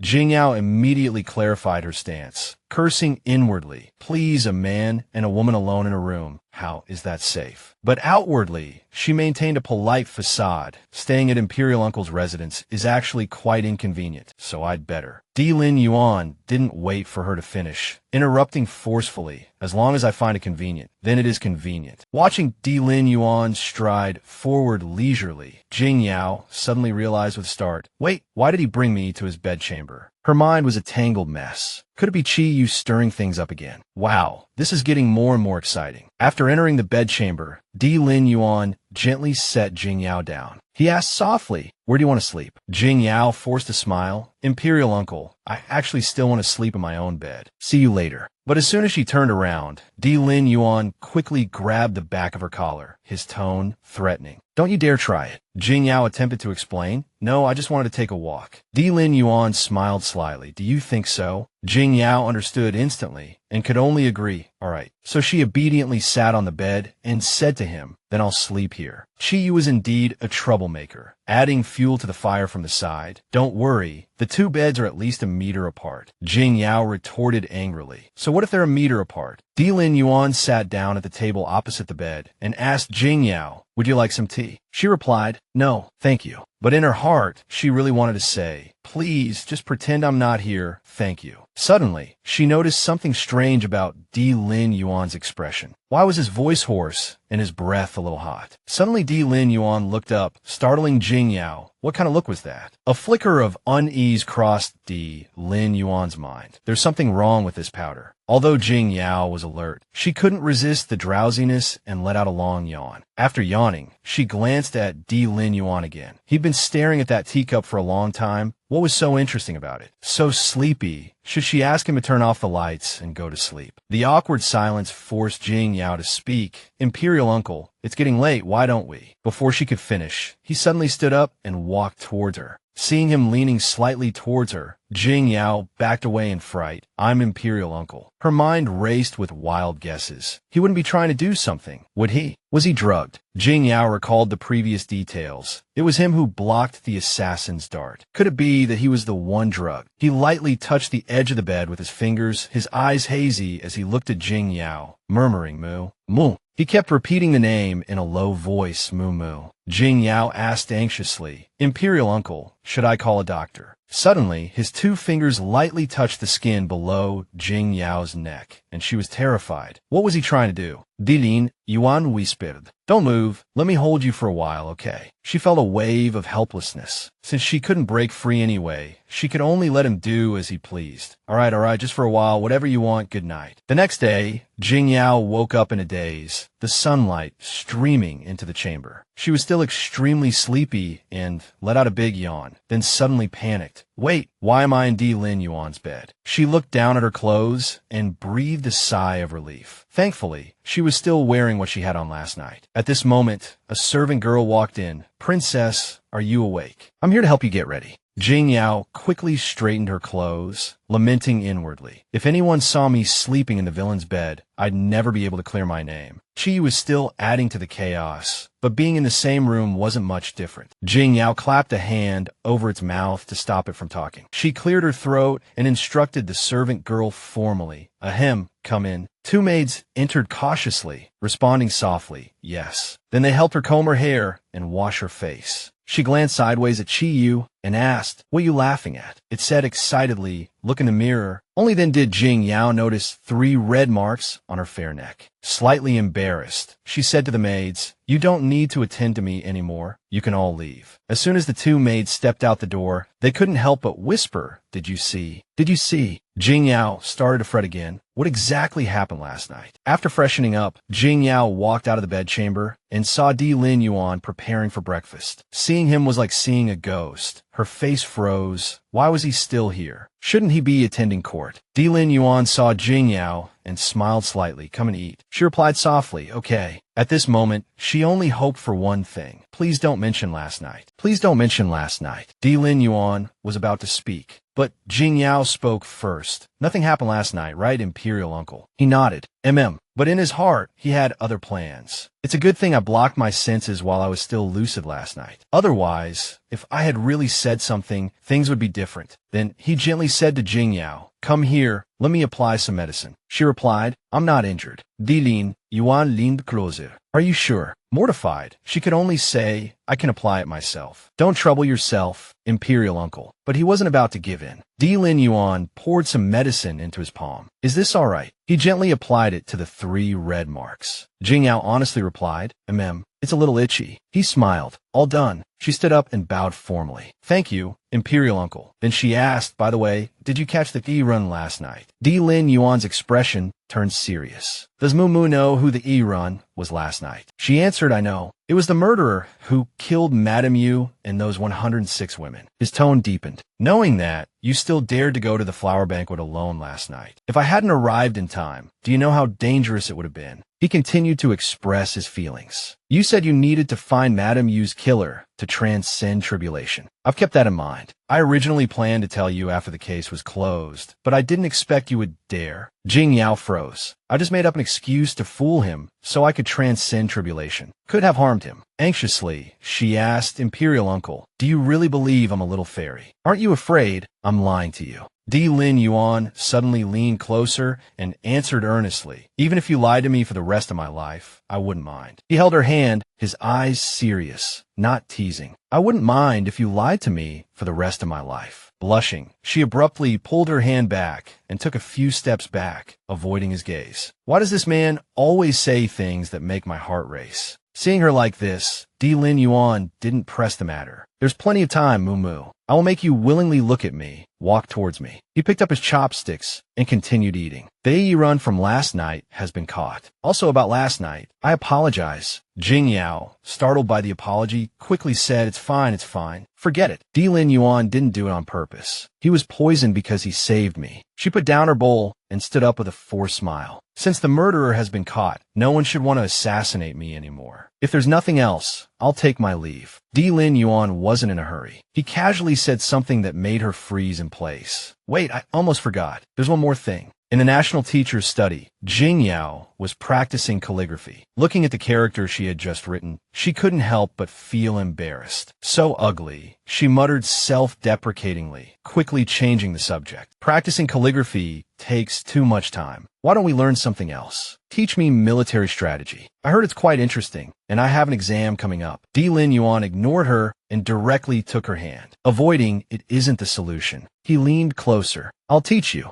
Jing Yao blushed again, her hand held and guided by Di Lin Yuan. I feel like he's doing this on purpose to tease me. Suddenly, he asked, are you hot? His question startled her. Why is your face so red? Are you hot? It's only April. How could I be hot? He knows I'm shy, and he's still asking. He's clearly doing it on purpose to tease me. She turned her face away, not daring to look at him. I'm not hot, I'm cold. Di Lin Yuan teased her again. Then do you want to hug your Imperial uncle? I'm very warm. You won't be cold if you hug me. Are you sure this is the villain from the original story? She yelled at the system in her mind. Wasn't he supposed to be cold and ruthless? How can he say such frivolous things? He was just a fictional character at first, but now he feels so real. Besides, who can be ruthless towards someone they like? She deflated. But he wasn't like this with Yi Bai in the original story. She gloated from the side. This just means that people like to indulge those they care about. Di Lin Yuan understands you. She grumbled, that's not it. I clearly like the gentle and refined, white-robed scholar type. I don't like Di Lin Yuan. Her attitude made Chi Yu think seriously. Gentle and refined, white-robed scholar. Chi Yu snapped their fingers, then just changed the villain's clothes to white. Di Lin Yuan asked again, really don't want to hug. She turned and blurted out, no. Di Lin Yuan, who usually wore black, now, thanks to Chi Yu tampering with the system, was dressed in white, making her heart race. Before she could answer, Di Lin Yuan pulled her into his embrace. Just as he held the beauty in his arms, a servant came to report, Master, Mr. Chun has arrived. He released Xiao Jia, gently chiding her a few words, which she obediently accepted, her cheeks still flushed. Let's stop here for today. We'll continue tomorrow. Di Lin Yuan walked in and saw Chun Shihan fanning himself with a folding fan. What brings you here? Chun Shihan replied with a smile. The 107 corpse case has been closed. The presiding judge is holding a banquet in the palace to reward you. You must attend. Di Lin Yuan frowned. Is that all? Seeing Di Lin Yuan turn to leave, Chun Shihan quickly got up and stopped him. Don't go. Can't you be more patient with your brother? As if afraid that Di Lin Yuan would lose his patience in a second, he quickly added, His Majesty's birthday is in 2 weeks. Crown Prince Talamo of Bailing will bring a delegation to celebrate, but in reality, it's mostly to discuss a marriage alliance. Di Lin Yuan's expression turned slightly suspicious upon hearing this. Bailing's marriage alliance. What does that have to do with me? Chun Shihan spread his hands, his face full of helplessness. Are you really playing dumb or pretending to be dumb? Dongling only has one princess. Do you think this marriage alliance has nothing to do with you? Di Lin Yuan finally understood. You mean you want me to marry the princess quickly? Chun Shihan was taken aback. Are you kidding me? I'm here to persuade you to dump her quickly.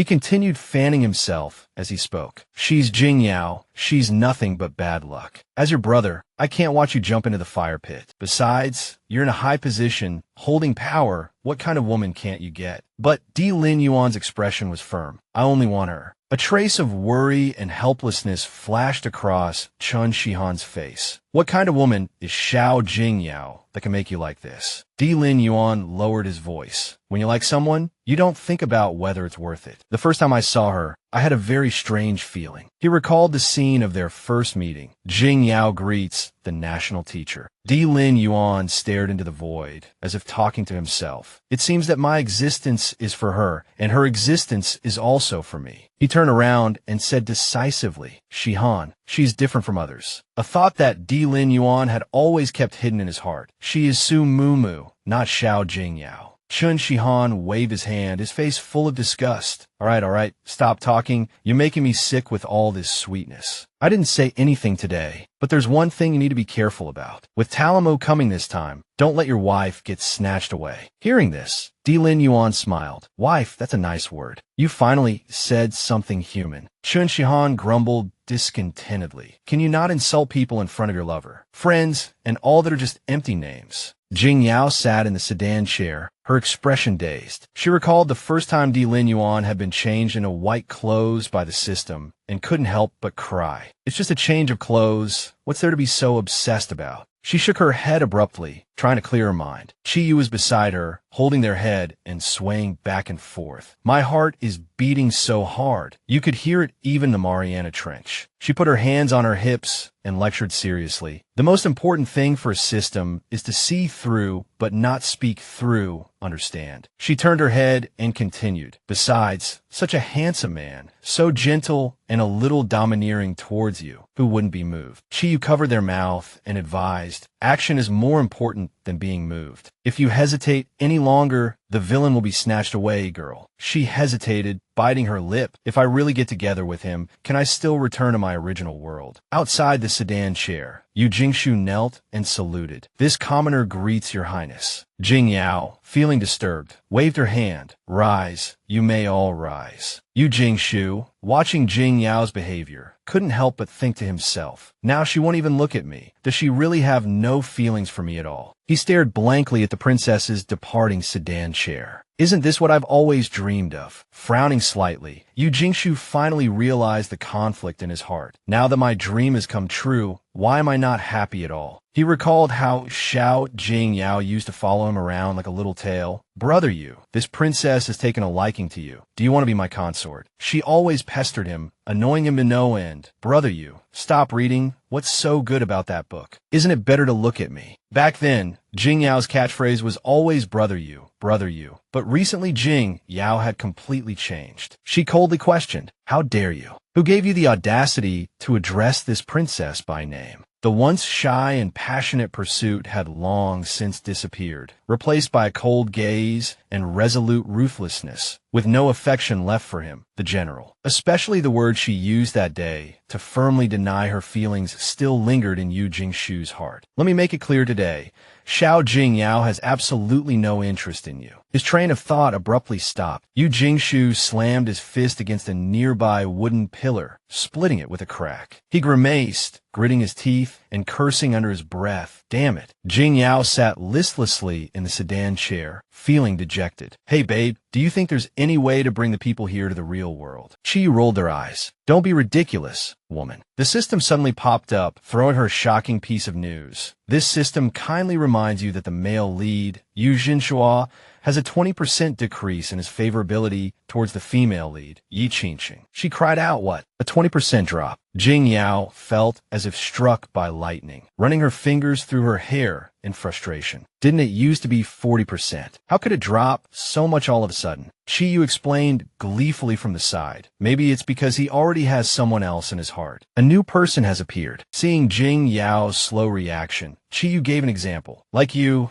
say you're not interested in Di Lin Yuan, but your heart is still moved by him. What if Di Lin Yuan suddenly starts getting lovey-dovey with another woman? What would your reaction be? She pondered, feeling a strange sense of loss and unease in her heart. Seeing that Jing Yao seemed to understand, Chi Yu continued, yes, That's how he feels now. You don't know how to cherish him, and you'll only regret it after you lose him. But by then, it'll be too late, and you can only feel remorse. Jing Yao looked as if she had a sudden realization. So Yuzhen Shuo finally realized his true feelings and discovered that he actually likes Jing Yao. Chiyu gave her a look that said, "You're a quick learner," blinking in agreement. "That's right, that's it." She crossed her arms resolutely. Scumbag. Serves him right for not knowing how to cherish someone. Chiyu laughed in agreement. "Right, scumbag." Jing Yao glared at them, hands on her hips. "Hey, why are you looking at me while you're scolding him? Are you indirectly insulting me?" Chiyu laughed heartily. "No way. How could I scold you, especially my lovely host?" She immediately believed it. The setting sun cast its golden rays, and golden ginkgo leaves danced in the gentle breeze. Inside the princess's mansion, Jing Yao pushed open the door listlessly. "Ugh, I'm so tired. I need to take a bath to relax." She untied her sash and called out, "Shuang Shuang, prepare the hot water." Jing Yao threw herself onto the bed and sighed. "My dear bed, I've come to pamper you." "Ah, this is so comfortable." In the distance, the ninth prince, Xiao Yejing, and Shuang Shuang witnessed this scene. Shuang Shuang remained silent, but the ninth prince covered his mouth, chuckling. So this is how elder sister is at home. So cute. Seeing Jing Yao's hopeless state, Shuang Shuang could only remind her, "Ahem, princess, please mind your image. The ninth prince is here." Jing Yao was startled. She looked up and saw Shuang Shuang standing beside her, while the ninth prince was waving at her with a smile. Jing Yao froze instantly. What? Why is he here? Did he see everything just now? Chiyu added fuel to the fire. Yes, he saw everything. She quickly jumped up, scratching her face and laughing awkwardly. "Hey Jing, have you been waiting long? I was just studying at the national teacher's residence." Before she could finish, Xiao Yejing interrupted with a concerned look. "Studying is so tiring. You didn't even come home last night." Jing Yao was taken aback, then explained, "Oh, there was a bad guy who wanted to harm me last night, so I had to stay at the national teacher's residence." She walked over and ruffled her younger brother's hair, smiling. "Hey Jing, are you angry? I won't make you wait so long next time, okay?" He suddenly noticed the red mark on her neck as Jing Yao continued to chatter. "Didn't you say you wanted to go boating on the lake? How about I go with you tomorrow, eh, Jing?" He suddenly became serious. "Elder sister, do you like the national teacher?" Jing Yao blushed and her heart raced. She was stunned. "Ah." Jing Yao shyly averted her gaze, avoiding the ninth prince's eyes. I don't know." Hearing this, a trace of loneliness flashed through Xiao Yejing's eyes. "Then does that mean elder sister won't want ninth brother anymore?" Jing Yao suddenly realized that something was wrong with her clingy younger brother's emotions and burst out laughing. She ruffled Yejing's hair and said dotingly, "Of course not. You're my favorite younger brother. How can I not want you?" Head pats. At this moment, Xiao Yejing was like a pampered puppy, his tail wagging nonstop, his face full of happiness. "That's right, elder sister. You promised to go boating with me tomorrow." Jing Yao immediately agreed. "Of course. The weather has been so nice these past few days, perfect for going out." Chi popped up again. "Friendly reminder, there's only half a month left of the trial period. Host, remember to seize the time." Jing Yao's smile froze instantly, and she glared at Chiyu. "Ugh, you broken system, you always have to ruin my mood." Inside the Empress Dowager's bedchamber, a nanny was carefully attending to the Empress Dowager as she changed clothes. Last night, the Crown Prince suddenly sent the national teacher to the Yunhai Pavilion to investigate human traffickers, and as a result, young Master Moron was arrested and taken to the Dali Temple. The person we arranged to force the princess was also caught. Upon hearing this, the Empress Dowager frowned in annoyance and rubbed her temples. "A bunch of useless fools. Get rid of those idiots." The nanny respectfully replied, "Yes." The Empress Dowager replied impatiently, "Forget about Shun Susu. Considering her frequent interactions with Jing Yao, we'll leave her be for now." She turned, her gaze sharp as she commanded, "But make sure she understands what she should and shouldn't say. Ensure she's fully aware." "Yes." The next day, a palanquin slowly made its way toward the place, surrounded by mountains and lush greenery. Lotus flowers bloomed on the lake's surface, their fragrance wafting through the air. By Lu Lake, little Chunzi carefully lifted the curtain of the palanquin, and the ninth prince, Xiao Yejing, and Princess Jing Yao stepped out. Jing Yao suddenly noticed something in the distance.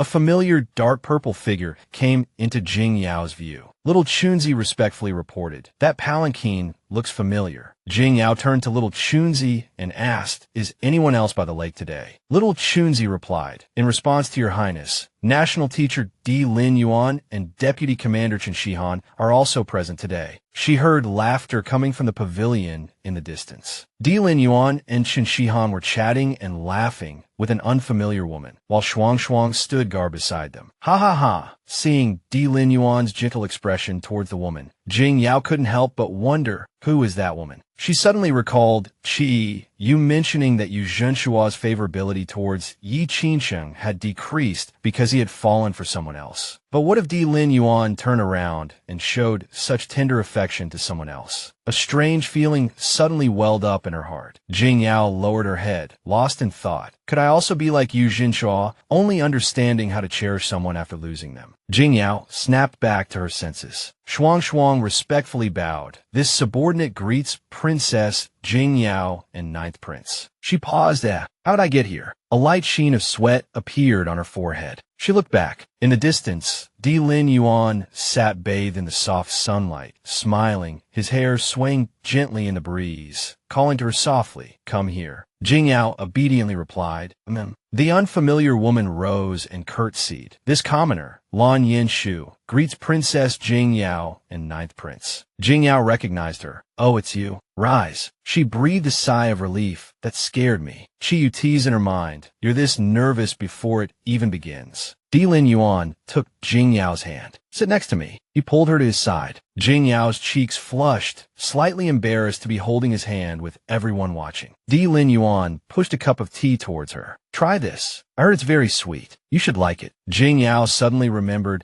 that he had lost his sense of taste when he was young. Jing Yao's face was reflected in the teacup, her eyes filled with sadness. He had eaten bland, tasteless food for over 10 years. How'd he endure all these years? Thinking of this, she subconsciously tightened her grip on Di Lin Yuan's hand, their fingers interlocked. Di Lin Yuan noticed a change in Jing Yao, the corners of his lips curving upwards. Finally, this little one took the initiative. He praised, good girl. Jing Yao was stunned by his praise. Xiao Yejing leaned against a wooden pillar, glancing sideways at them. The national teacher always has a way of making elder sister blush. That's why I don't like him. But it seems elder sister is enjoying it. Yesterday, she said she didn't know, but she clearly likes the national teacher. Chen Shihan waved his hand, looking exasperated. Last time they were so sweet, it almost rotted my teeth. This time, I'm afraid they'll all fall out. All right, I've said what I needed to say. After finishing his words, Chen Shihan got up and left. Xiao Yejing strolled over to the table and sat down next to Jing Yao. Now sandwiched between two men, Jing Yao felt incredibly awkward. Her heart skipped a beat. Why is the atmosphere so strange? I'm practically sweating. She tried to break the silence. Why? Are you both staring at me? Can you look at something else? Suddenly, Xiao Yejing covered his mouth and coughed softly. Cough, cough. Jing Yao quickly turned around and patted her brother's back with concern. Hey Jing, are you all right? The head eunuch hurried over. Your Highness, the Ninth Prince's health has always been frail. The Imperial physician advised him not to be exposed to the wind, but he simply wouldn't listen. Xiao Yejing glared coldly at the eunuch, his gaze sharp as a knife. Shut up. The eunuch trembled in fear. Yes, yes. Jing Yao asked anxiously, why didn't you say so earlier? The wind is so strong. If I had known, I wouldn't have brought you here. She supported her brother. Let's go. I'll take you back. Xiao Yejing grumbled inwardly. Elder sister and the national teacher haven't even spoken much, and now we have to leave because of me. Seeing Jing Yao's worried expression, Xiao Yejing stubbornly refused. No need. I can go back myself. Elder sister, you should stay with the national teacher. Xiao Detzi, let's go. Yes. Jing Yao watched the Ninth Prince's receding figure, her eyes filled with worry and reluctance. Jing is usually so clingy. What's wrong with him today? Di Lin Yuan, fully aware of the situation, chuckled lightly with his chin in his hand. I haven't seen the Ninth Prince for a few days. He's becoming more and more sensible now. Jing Yao sat back down. Oh, ha. She extended her hand and whispered, "I want to hold hands again." Xiao Yejing asked somewhat shyly, "You want to hold hands again?" Di Lin Yuan thought he'd misheard and looked back. She quickly withdrew her hand, avoiding his gaze. "It's nothing." At that moment, Di Lin Yuan grabbed her hand. "Wait." Their fingers intertwined tightly. She nervously glanced at him. The surroundings were strangely quiet. Di Lin Yuan was usually quite talkative. Why wasn't he saying anything today? She suddenly noticed his ears slowly turning red. Why was his face blushing? Her eyes widened. She realized that Di Lin Yuan could actually be shy, and he even pretended to cough calmly. What was he so shy about? She covered her mouth, giggling secretly, thinking the cold and arrogant Di Lin Yuan could actually say such cheesy things. He finally broke the silence. "Shall we take a walk by the lake?" After speaking, he pulled her away. She didn't look at the path at all, just kept staring at Di Lin Yuan, wondering why he was still blushing. They boarded a boat together and rowed to the center of the lotus lake. Seeing Jing Yao excitedly trying to pick a lotus flower, Di Lin Yuan raised his voice to remind her, "Be careful." But she was too excited and directed the boatman a little more to the left. Di Lin Yuan, with his long arms, reached out and picked the lotus flower Jing Yao had her eye on. Jing Yao became anxious. "Hey, why did you pick my flower?" She reached out to grab it, but Di Lin Yuan suddenly leaned back. She lunged forward and accidentally kissed him. Their eyes met, and the atmosphere instantly became tense. She hurriedly stood up, stammering, I didn't do it on purpose." Di Lin Yuan, however, smiled. "But I did." He took a step closer and asked in a low voice, "May I kiss you?" This made Jing Yao's heart race. She stared at him seriously. "Don't you usually just kiss me directly? Why are you asking for my permission today?" Before she could react, he leaned in with a sly smile. Before Jing Yao could react, Di Lin Yuan had already kissed her. He wrapped his arms around her waist, pulling her tightly into his embrace. Jing Yao frowned, gripping his clothes tightly, almost unable to breathe. Di Lin Yuan finally released her, and Jing Yao gasped, "Huff, huff. Next time I need to remember to breathe. If you keep kissing me like this, I'll suffocate sooner or later." She was both embarrassed and angry. Di Lin Yuan gently handed her the lotus flower he had just picked. "Here you go." Jing Yao took the flower and looked up at him, her eyes full of tenderness and happiness. "It's beautiful." Holding the flower, her eyes slightly reddened, she felt a pang of melancholy. "Chiyu, if I return to the three-dimensional world, will he still remember me?" Chiyu sighed helplessly. "Are you doubting the system's capabilities?" She watched Di Lin Yuan pick another lotus flower, feeling sad. Will he fall in love with another girl, bring her to the lake for a boat ride, and pick flowers for her? Di Lin Yuan was already overjoyed. He turned to ask her, "I heard that Taiyan has a way of frying lotus flowers. What do you think, Moo?" He turned around and saw tears in her eyes, and quickly asked Moo, "What's wrong?" She quickly wiped her tears away. "I'm not crying, just got some sand in my eyes." There. Hearing this, Di Lin Yuan cupped her face in his hands and pulled her closer. "Come here, your Imperial uncle will blow it away for you." With Di Lin Yuan's breath, a gentle breeze brushed across her eyes. Moo's eyes were filled with sadness. They say thin lips signify a lack of affection. If he really forgets me, maybe it's for the best. Di Lin Yuan teased innocently, staring at my lips like that. "Do you want to kiss me?" She looked away, pretending to be calm as she admitted, "I don't want to kiss you." As soon as she finished speaking, she pulled Di Lin Yuan's collar, drawing him closer, and took the initiative to kiss his lips. Her heart ached. "If only I will remember this, then I'll do as I please." She let go of him, lowering her head, not daring to look at him. Then he spoke, "Moo, you've hugged and kissed me. Shouldn't you give me a title?" He embraced her, whispering in her ear, "Wife, your husband wants to hear you call him husband." She panicked. "I just want to have a relationship. Why do you need a title?" He held her tighter, coaxing her softly, "Wife, your husband wants to hear you call him husband." She cried out inwardly, "I just want to have a relationship. Why am I being forced to give him a title?" The flustered Jing Yao pushed Di Lin Yuan away. "Don't call me that. Shuang Zhao and little Chunzi are still on the boat. It'll be bad if they hear us." Di Lin Yuan held her tightly, laughing. "It's fine." They both looked towards little Chunzi and Shuang Zhao, who had their backs turned, focused on rowing, seemingly having heard nothing. Stop looking. Little Chunzi breathed a long sigh of relief just as he turned around. Beside him, Shuangzhao couldn't help but break out in a cold sweat. The two exchanged glances, their expressions filled with the shared helplessness of, "Brother, I get you." Lin Yuan's voice drifted over again. "Wife, can't you call me husband?" Little Chunzi and Shuangzhao practically screamed internally. "I didn't hear anything, la la la." Jing Yao quickly covered her mouth, her eyes stubborn, refusing to speak. He leaned closer to her ear and whispered, "All right then, you can only call me that when we're alone." Having said that, Lin Yuan cupped her face, affectionately nuzzling and kissing her. My goodness, who knew he could be so clingy and cute sometimes? Suddenly, Jing Yao remembered something and pushed him away. "All right, father is holding a banquet today to commend you for solving the 2 cases. It's getting late, you should go." He pulled her back into his embrace. "No rush. I still want to spend more time with you." At this moment, inside the North Sea Palace, civil and military officials lined up on both sides, raising their glasses and enjoying the beautiful dancers. At the front, Yu Jingshu held his wine cup, his brow slightly furrowed. "Damn it, she clearly rejected me. Why can't I forget her?" The crowd watched General Yu Jingshu drink one cup after another, whispering amongst themselves, "It's His Majesty's banquet, yet no one is drinking as heavily as the general. Could it be that the princess dumped him and he's drowning his sorrows?" Suddenly, an announcement came. "The national teacher has arrived." Yu Jingshu immediately glared resentfully at Lin Yuan. As the national teacher, with high status, power, and the emperor's favor, why does he even have to steal Jing Yao away too? Their eyes met, and Lin Yuan sized him up. "Not as handsome as me, not as good a family background as me, and a lower official rank than me." He furrowed his brows slightly, thinking to himself, what does that girl see in him? Lin Yuan strode forward, his face radiant.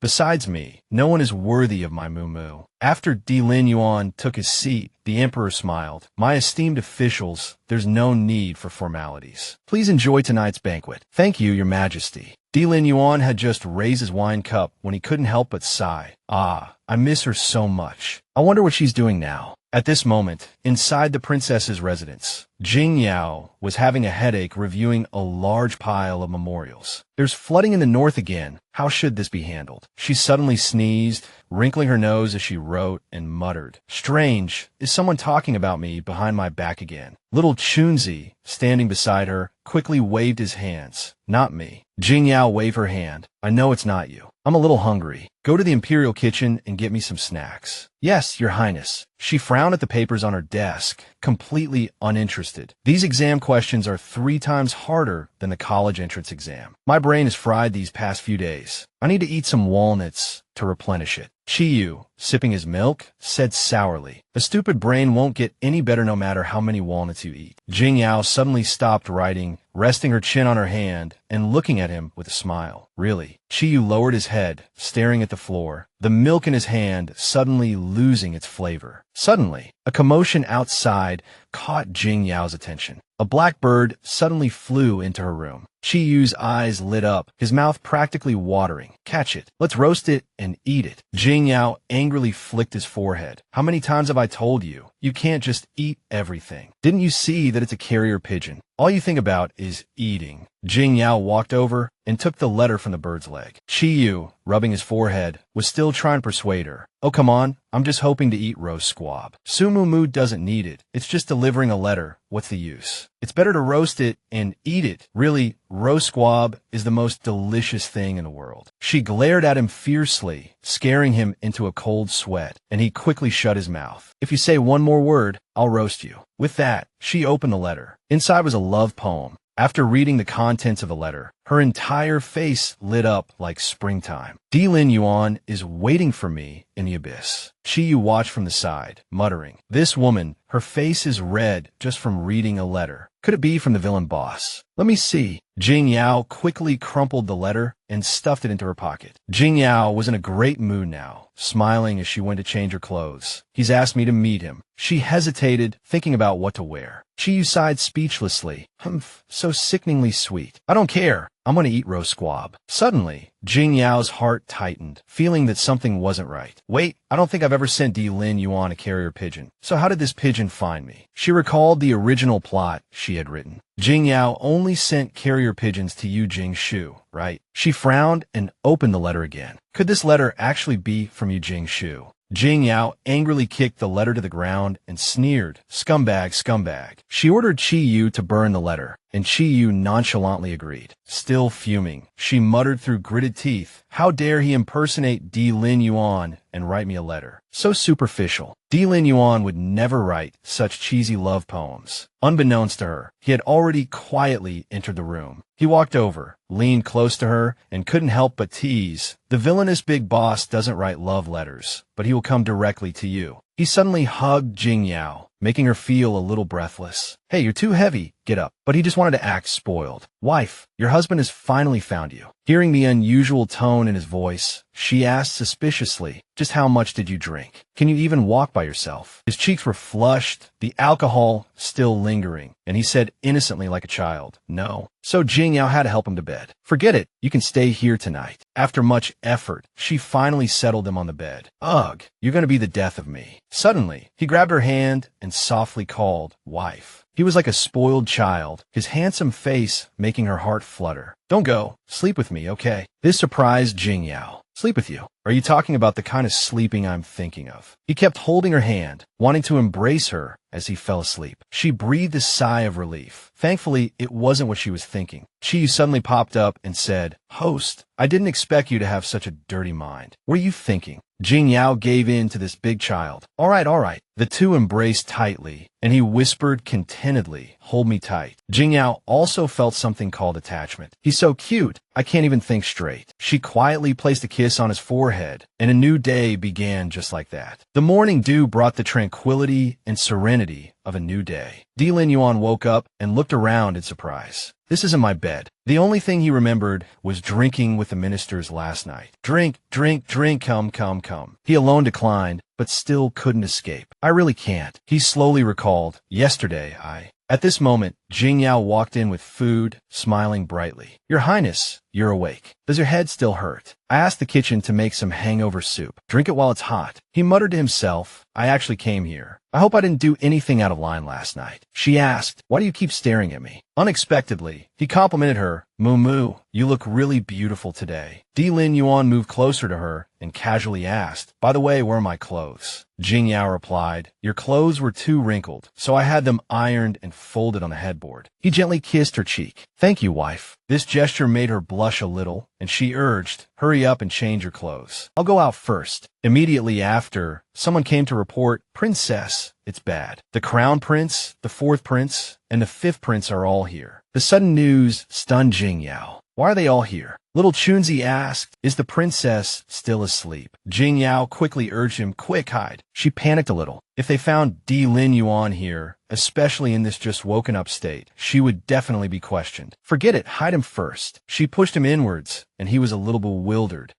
She persuaded, "There's no time. Get in the closet first. Don't move, understand?" He was very unhappy. Can I be seen like this? To appease his stubbornness, she placed a light kiss on his lips and said softly, "Bear with it for a while, okay?"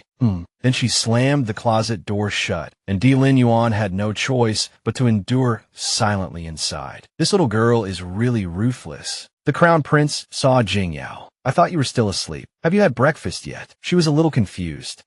Why are my 3 Imperial brothers here together today?" The fourth prince said, "Of course we missed you. You've only been back in the palace for a few days, and you've disappeared, making me and fifth brother search everywhere for you." He slapped the table. Turns out careless little Jing Yao forgot her hangover soup outside. The fourth prince curiously touched the bowl. "And what's this?" She was momentarily speechless. "Oh no, I forgot about the hangover soup." The fourth prince picked up the bowl. He frowned as soon as he smelled it. "Isn't this hangover soup?" "Little sister, did you drink last night?" Jing Yao quickly covered up. "I had a little last night and had a headache this morning, so I asked little Chunzi to make me some hangover soup. The Crown Prince exclaimed, "Oh my, drinking so late at night." She had to bite the bullet. Yeah, I just like drinking at night. They didn't pursue the matter further, only advising her, drinking is bad for your health. Drink less next time. What frightened her was the Crown Prince urging her to quickly finish the entire bowl of hangover soup. Jing Yao sniffed it first. She could only drink it all in one gulp, going all out. It was truly awful, but she still had to pretend nothing was wrong. Ugh, was this the taste of hangover soup? So nasty. Jing Yao thought, I've finished the hangover soup. Why aren't they leaving yet? At this moment,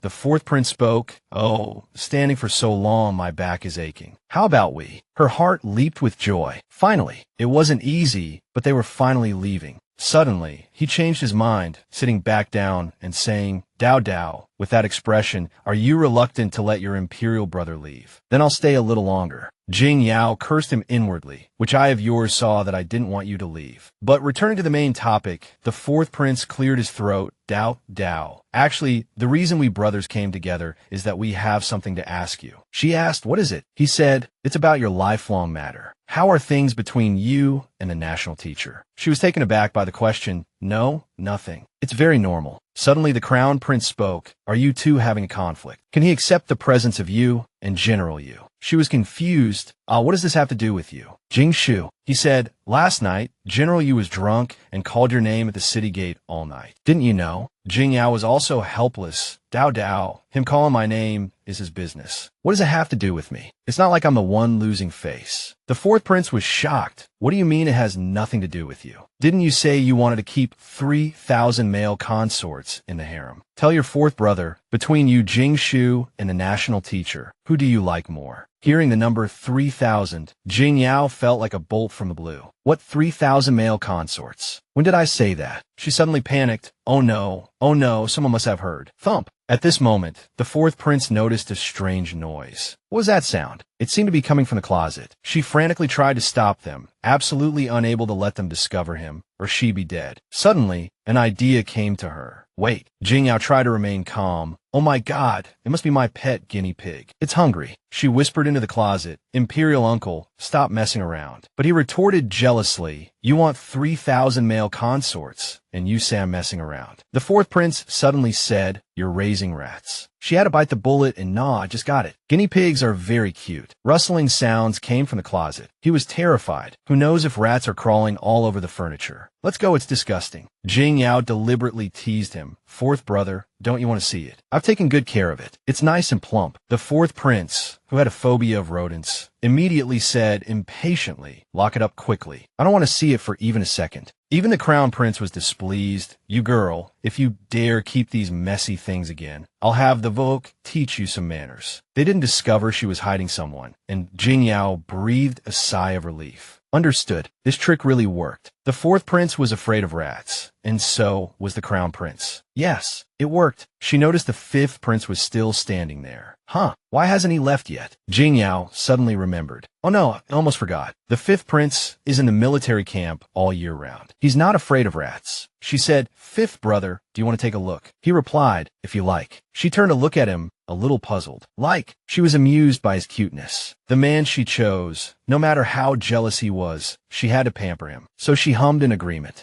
Jing Yao playfully said to the fifth prince, I like it very much. He had already figured out that Jing Yao was hiding someone, so he played along. If you like it, keep it. I'll talk to fourth brother and the crown prince for you. She smiled and agreed, okay. The situation was safe, and Jing Yao finally breathed a sigh of relief. They're finally gone. Suddenly, he pulled her into the closet. The door slammed shut with a bang. The scene changed to the princess's residence. Jing Yao buried her head in the flood control documents. I remember seeing this in a book somewhere.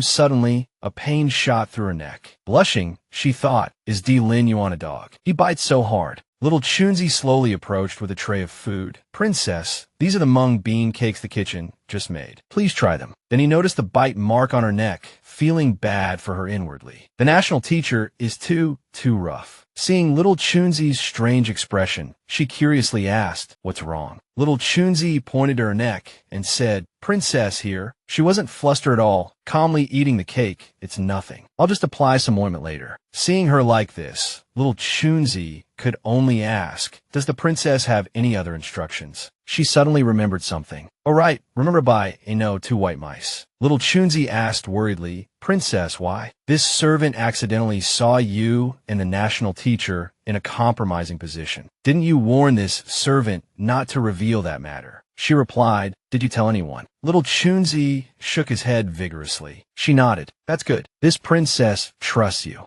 Her words moved little Chunzi. The princess actually trusts me. Little Chunzi knelt down, clasped his hands together, and swore this servant's life was saved by the princess, and now I've earned the princess's trust. From now on, I will definitely help you in times of crisis, and I will never refuse. She smiled gently. All right, I know your loyalty, but these mung bean cakes are a little too sweet. Tell the kitchen to use less sugar next time. Little Chunzi was deeply moved. Yes. At this moment, someone announced, Princess, Miss Shun Su requests an audience. Jing Yao said, let her in. I haven't gone to settle the score with her yet, but she came on her own. Shin Su walked in and bowed respectfully. Susugritz de princess. Jing Yao didn't even look up, keeping her eyes on her book. Rise. Shin Su moved closer and asked with concern, Jing Yao, my stomach really hurt last time at Cloud Sea Pavilion. By the time I got back, the entire building was sealed off. Are you all right? Jing Yao looked up, her tone skeptical. I am a princess of this nation. What could possibly happen to me? Shin Su pretended to be relieved. Haha, that's good, that's good. I clearly made her eat that candy. As long as that candy mixes with alcohol, it becomes an aphrodisiac. How come she's completely fine? Could it be she didn't drink any alcohol? Oh well, it doesn't matter if it didn't work this time. Fortunately, the Empress Dowager still has other plans. She feigned concern. Jing Yao, how are your studies going lately? Are you confident about the upcoming exam? Jing Yao replied indifferently, not bad. Passing shouldn't be a problem. What about you? Shin Su, hiding something in her hand, felt a little guilty upon hearing this. I asked my father to help me review, so I should be able to pass. She secretly hid the thing in her hand behind her back. Shin Su recalled the Empress Dowager's words. These are the answers to the exam. Find a way to sneak them into the young tutor's study. The Empress Dowager will take care of the rest. She nodded, clutching the paper in her hand. Shin Su's face completely fell.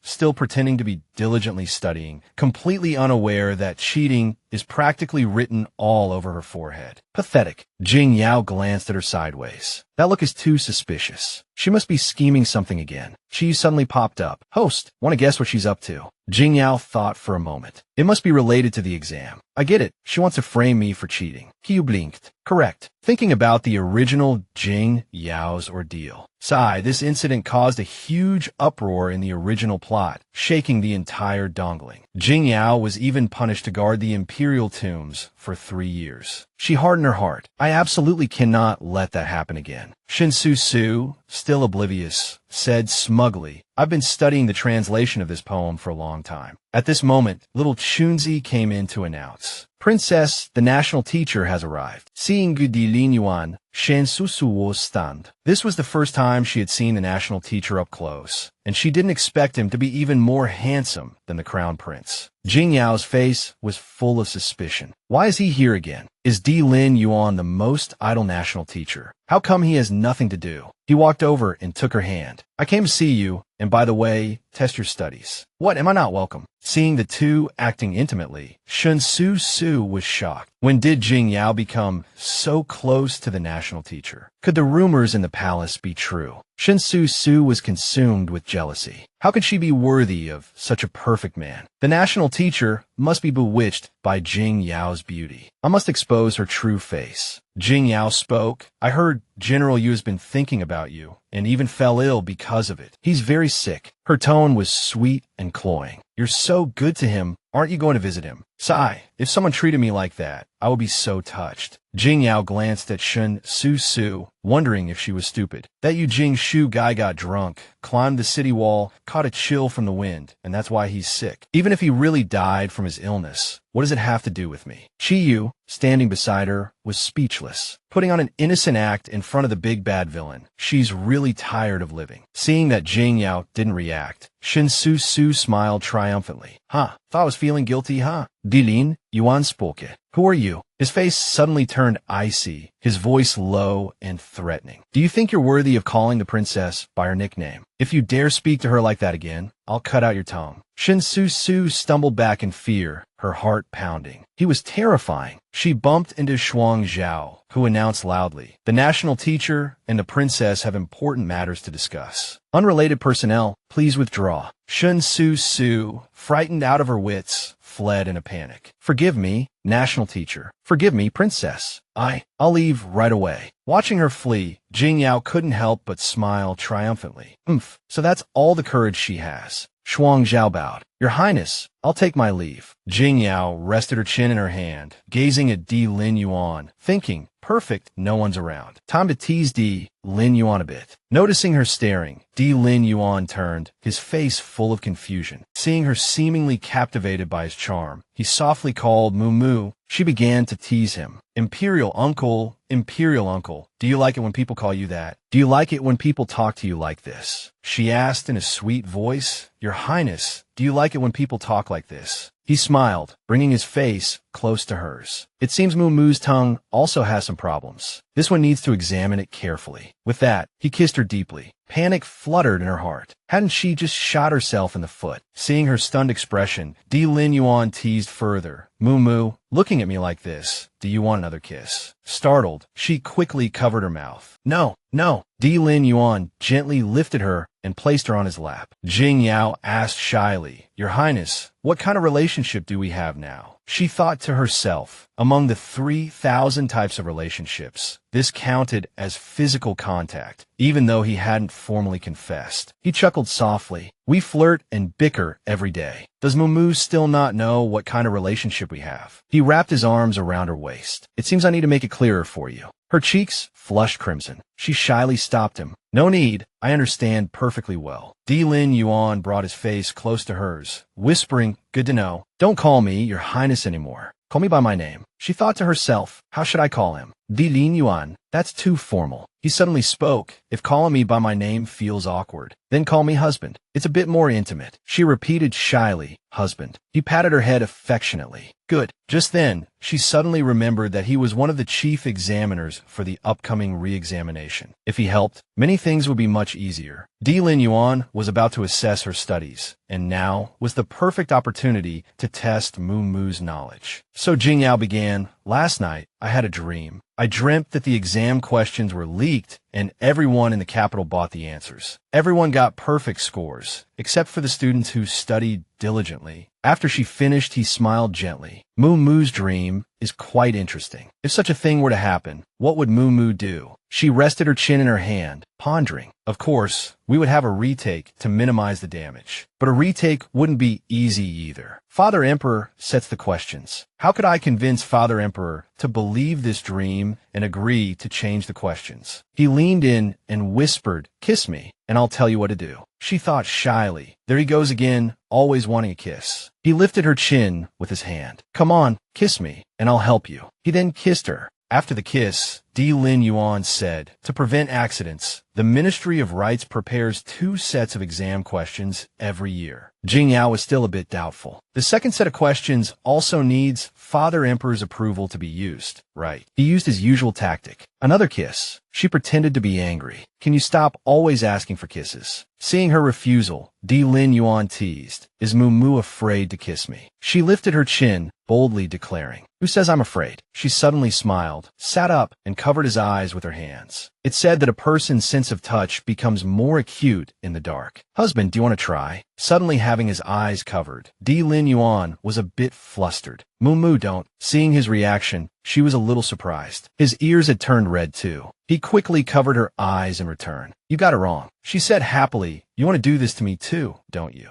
She cupped Di Lin Yuan's face in her hands. "Look, your face is all red." In the distance, Shuang Zhao, listening to their flirting, couldn't help but say, "Don't move. Let me demonstrate again." He thought to himself, even the dignified national teacher gets shy. "Moo Moo, your Imperial uncle, is going to be angry." Hearing Di Lin Yuan's tone, Shuang Zhao couldn't help but laugh.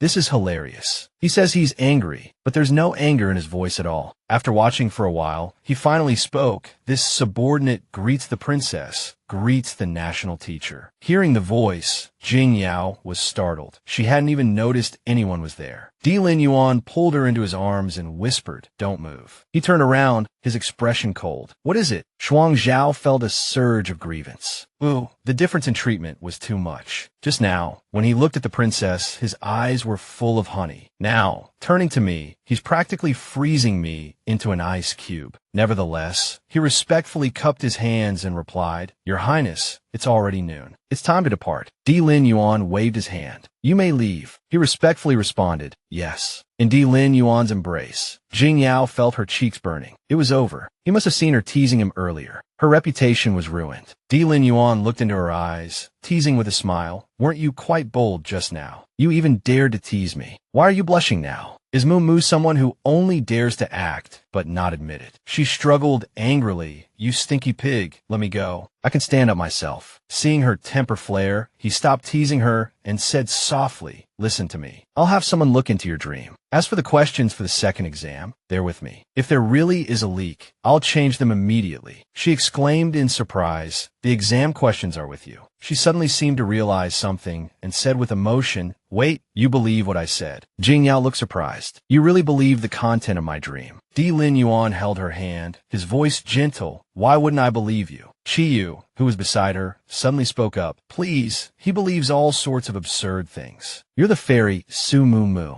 Is there anything he wouldn't believe?" She was suddenly enlightened. "Right, that makes sense." Di Lin Yuan gently stroked her hair. "If Moo wants to coax me and make me happy, maybe I'll even agree to let you sit on my head or even give you all the answers for the second exam. What do you think, Moo?" Her voice brightened. "You'll help me cheat." But as soon as the words left her mouth, she shook her head. "No, I have to take the exam myself. If I cheat, what's the difference between me and those Wankuji who buy the answers?" She said proudly, "Besides, I've prepared for so long. What's the point of chickening out at the last minute?" Di Lin Yuan chuckled and patted her head. "Ambitious. Then, your husband will wait here for Moo's good news." 3 days later, Jing Yao was concentrating on her studies. Disaster prevention measures. 1. Manual prevention methods. 2. Natural enemy prevention methods. 3. Segmented prevention methods. Suddenly, Li Pian's voice came from behind her. "Oh, isn't this Princess Jing Yao? Long time no see. You've been so busy lately. You wouldn't happen to be studying, would you?" Hearing someone call her, she turned around. Li Pian continued, "It's been a while since I've seen you, Princess. You're so busy, you must be studying."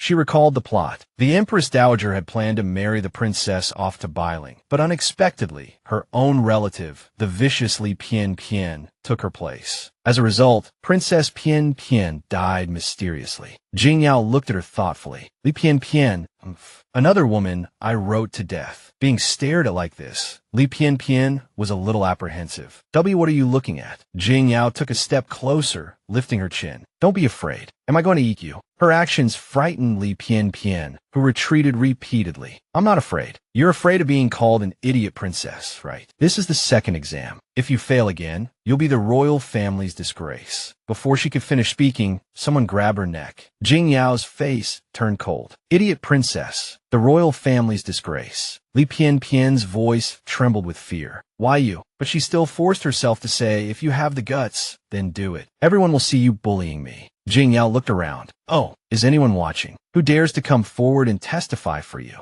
But no one dared to speak. Jing Yao scoffed and released Li Pian.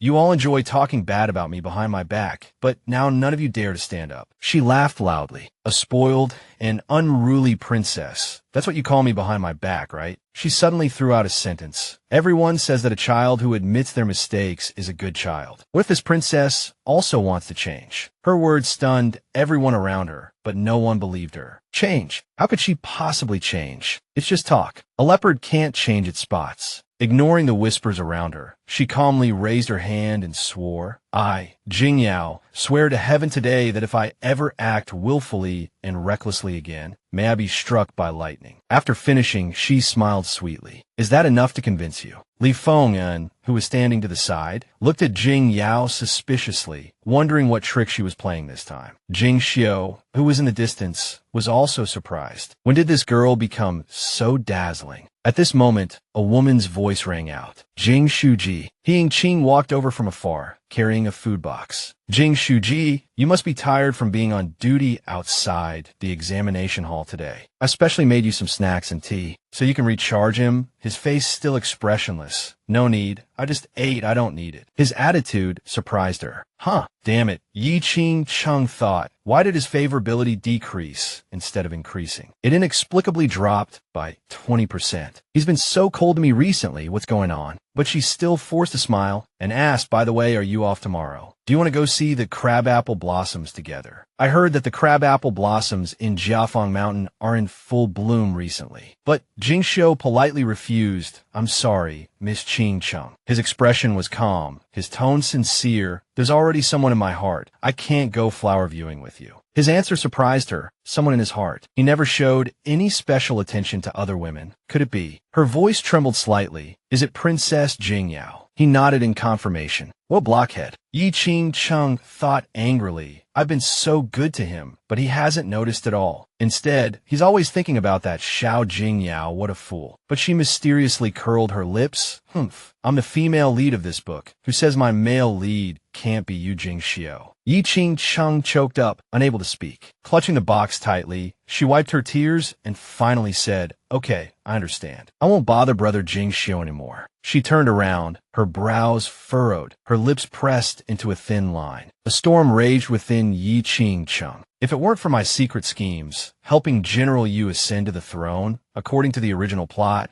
he would just be an unknown little general, dying alone in the end. He actually finds me annoying. What a joke. Thinking of this, Yi Qing Cheng's face suddenly brightened, and she curled her lips smugly. Once I become the national teacher's wife, let's see if he doesn't come crawling back to flatter me. At this moment, a carriage leisurely drove through the bustling streets. A low and gentle male voice came from inside the carriage, enough to make any young girl's heart flutter. Shuang Zhao, how much longer until the exam ends? Shuang Zhao immediately replied, Your Excellency, about the time it takes to drink a cup of tea. A moment later, a soft and sweet female voice called out coquettishly, National Teacher. It turned out to be the audacious Yi Qing Chung blocking the high-ranking official's path. I want to see the National Teacher. Shuang Zhao mercilessly scolded. Get out of the way. Being rudely driven away in public, Yi Qing Chung gritted her teeth in anger, but only dared to curse inwardly. This little guard dares to be so rude to me. Just wait until I guide Lin Yuan, then I'll see how I deal with you. Lin Yuan, seeing that the carriage hadn't moved, asked Shuang Zhao what's going on outside. Hearing the national teacher's voice, Yi Qing Cheng's cheeks flushed and her heart raced. His voice is so mesmerizing. She giggled foolishly, full of anticipation. For a man like this, even if he kept me locked away in a secluded chamber for the rest of my life, I'd be willing. Shuang Zhao was about to report, Your Excellency, but Yi Qing Chung boldly interrupted, Your Excellency, I, Yi Qing Chung, have an important matter to report. Lin Yuan lifted the curtain and stepped out of the carriage. Are you the one who wanted to see me? Seeing him, Yi Qing Chung immediately said, National Teacher. Actually, Lin Yuan's face turned cold, his voice icy. Get lost. Hearing these words, she froze in disbelief. He told me to get lost. I'm the female lead, Yi Qing Chung, the woman everyone fights over. How can he be so cold to me? Lin Yuan decisively pulled down the curtain. Yi Qing Chung pouted, seemingly unwilling to miss the opportunity, and decided to go all out, shouting loudly, National Teacher. Aren't you curious about the entanglement between Princess Jing Yao, you, and General Yu? Lin Yuan paused slightly. Yi Qing Chung stared at him intently, thinking, I knew he would care about this. What man would want to be cuckolded? Seeing that he was indeed intrigued, she immediately said in a delicate voice, Qing Qing knows you like the princess, but Princess Jing Yao really isn't a good person. Not only is she ambiguous with General Yu, but she's also been pretending to deceive you, using you everywhere. Lin Yuan asked with an expressionless face, ambiguous. Mumu, what do you think? It turned out he had already noticed Xiao Jing Yao not far away, while Yi Qing Chung was completely oblivious. Who is Mumu? The next moment, she was startled. When did she get here? Jing Yao excitedly rushed over, pulling Yi Qing Cheng's sleeve. Oh my, what Missy just said was particularly interesting. Why don't you tell me in detail how exactly I am entangled with General Yu? Seeing her so close, Lin Yuan immediately became jealous and said coldly, Don't let insignificant people affect your mood. Come here. Jing Yao obediently listened. Okay. But seeing them holding hands so intimately, Yi Qingcheng was completely dumbfounded. In the original plot, Di Lin Yuan had severe OCD, and even though he liked the female lead, he never touched her. Today, he's actually holding Jing Yao's hand tightly. How is this possible? After confirming that Jing Yao had safely boarded the carriage, Di Lin Yuan coldly ordered, Shuang Zhao, get rid of these irrelevant people. Shuang Zhao immediately replied, yes. Yi Qingcheng, unwilling to give up, anxiously called out, national teacher. But her neck was fiercely gripped. Yi Qingcheng cried out in terror. Ah, Shuang Zhao coldly warned, I'll spare your life today. Now get lost. With that, he shoved her away. Yi Qingcheng could only cry out, ah, staring blankly as the carriage gradually disappeared into the distance. Bitterness filled her heart. How could this be? How could Di Lin Yuan like Jing Yao? You should like me. Inside the carriage, the atmosphere was extremely awkward. Jing Yao looked at him questioningly. Di Lin Yuan. Di Lin Yuan, feeling uncomfortable under her gaze, turned his head and asked, what is it? Jing Yao turned her face away, pouting. Nothing, just thinking that the national teacher is very handsome. She thought to herself, being good-looking really does attract trouble. Di Lin Yuan took the opportunity to put his arm around her waist, teasing in a low voice, are you jealous? Closing the distance between them, Di Lin Yuan whispered gently in her ear, no matter how handsome I am, I belong only to Moo Moo.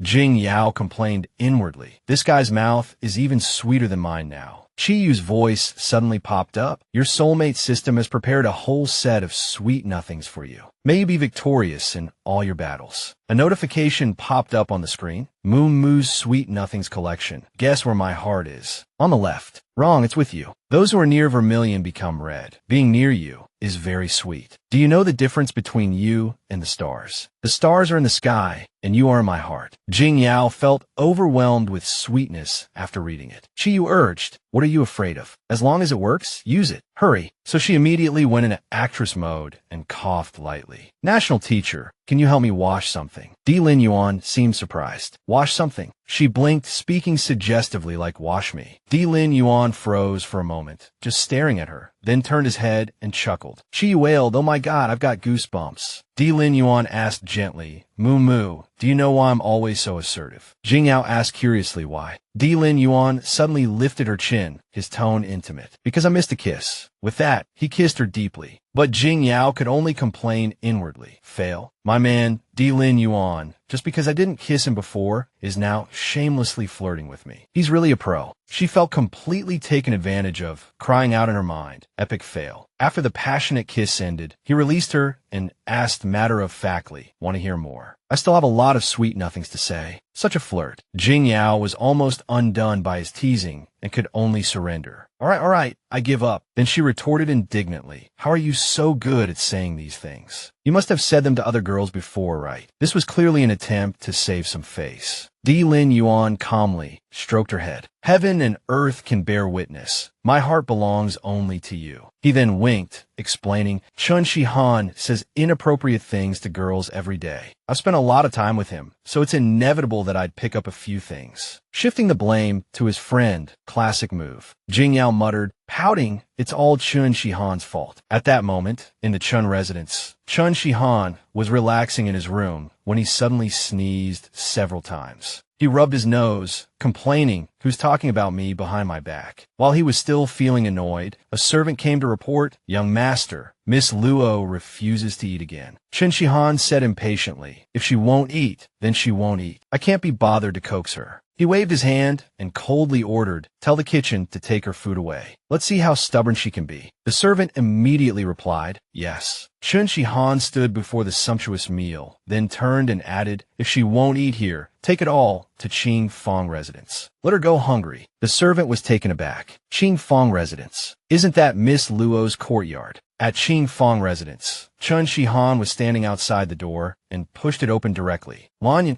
Yan happened to be there as well. She looked back, her brow slightly furrowed. Seeing Chun Shihan, Lan Yanwan immediately turned to leave. He called out to her, is this how Miss Luo treats her savior? That's a low blow. Hearing this, Lan Yanwan paused, her face full of unwilling annoyance. She turned around angrily and retorted, "You call this saving me? Your master is so capable, rescuing me only to lock me up here. Real nice of you." She finished her day, leaving no room for argument. Chun Shihan remained unmoved, using his fan to lift her chin, his tone provocative. "You harmed my entire family, yet I didn't kill you. I let you eat and drink well, staying here in the Chin residence. Doesn't that count as saving you?" He stepped on the chain, shackling her ankles, and said, "As for these shackles." Then, grabbing her hand with clear intent, he continued, "I finally found a canary I'm satisfied with. How could I possibly let you fly away so easily?" The atmosphere instantly turned sinister. Lan Yan abruptly yanked her hand back. "Let go of me," she demanded. Chun Shihan ignored her completely, simply fanning himself and saying with a smile, "Miss Lan, you're too thin. You should eat more." Held in his embrace, Lan Yanwan panicked. "What are you trying to do?" Seeing her amusing reaction, Chun Shihan said casually, "I just want to invite Miss Lan to dinner." Lan Yanwan shoved him away. "I said I'm not eating." She refused. Seeing her stubborn refusal, Chun Shihan played his trump card. "What if I told you your general's last words?" The mention of this only angered Lan Yanwan further. "You tricked me into swimming in the lake with that last time, and all I got was this piece of white cloth." She flung the cloth at him. "Do you think I'll believe you again?" Chun Shihan calmly picked up the cloth. "Miss Lan, you misunderstand me," he explained, rummaging in his sleeve. "This time, what I'm giving you is the real thing, your grandfather's last testament." Chun Shihan pieced the two pieces of cloth together. "Look, this is the real one," he said solemnly. Lan Yanwan recognized it instantly. This is my letter." She lunged forward. "Give it back," she cried. He seized the opportunity, a smirk playing on his lips, and whispered words that stunned her. "Miss Lan, throwing yourself into my arms like this, don't be shy. Embrace me." Embracing someone without their consent is the act of a libertine. But Miss Lan, coming from such a distinguished family, surely wouldn't do such a thing. Suddenly, she felt strange. The next moment, Chun Shihan had swept her up into a princess carry. "Now, it's time to eat," he said gently. The next day, inside the princess's residence, golden sunlight streamed in through the open door. Xiao Sun Zi entered respectfully. "Your Highness, the Imperial kitchen has prepared dragon and phoenix crystal cakes and longevity kanji today. It smells divine," he reported. Preoccupied with a pile of work, she simply replied,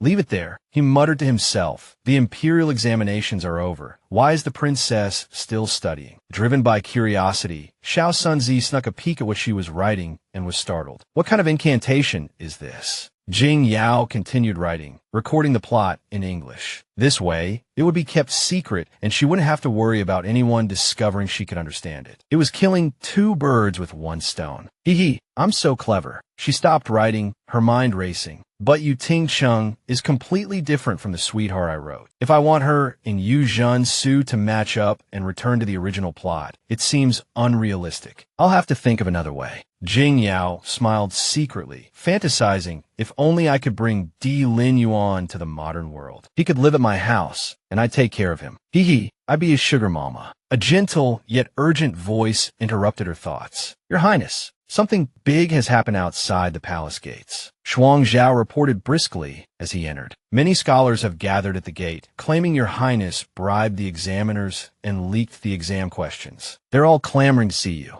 Jing Yao, as if anticipating this, snorted. "They came quickly," Jing Yao said with an expectant smile. "Let's go. I want to see what kind of trouble these people can stir up." In front of the palace gates, the leader stood on the steps and shouted hoarsely, "We toiled for over 10 years for this imperial examination, yet the princess openly bribed the examiners and leaked the exam questions." He vehemently incited the crowd. "Such a wicked woman is not worthy of being our dongling princess." The crowd below, unaware of the truth, echoed, "The princess is wicked, unworthy, unworthy." Jing Yao responded indifferently, "I didn't realize my reputation was so poor." She slowly walked out of the palace gates, and the crowd was stunned by her exquisite beauty. "Is this Princess Jing Yao?" Zhang Yuan muttered to Zhao Qian, "I heard Princess Jing Yao was incredibly ugly, like a face squeezed by a lemon, and had hundreds of attendants. But she doesn't look anything like the rumors." Jing Yao interjected, "That's why rumors are nonsense." Seeing the tide turning, the leader quickly brought the topic back. "Forget the other rumors. The bribery and leaked exam questions are facts." He pointed at her and shouted. Today, Zhang Yuan saw the exam answers in the court with his own eyes, and they were identical to the questions we received. She retorted, he saw them with his own eyes. Zhang Yuan was speechless, stammering as he pointed to the person beside him. No. I heard it from Zhou Chan. Zhou Chan was also embarrassed. I didn't see it either. There were too many people I couldn't squeeze in. Seeing this, the leader still tried to hold his ground, even if we didn't see it with our own eyes. This can't be fake. Jing Yao calmly stated the facts. I know that no matter what I say now, you'll think I'm fabricating evidence. She opted for a more decisive approach. So before coming here, I reported this matter to the Dali Temple, the Embroidered Uniform Guard, and the Ministry of Justice. Even if I were incredibly capable, I couldn't possibly deceive all three, could I?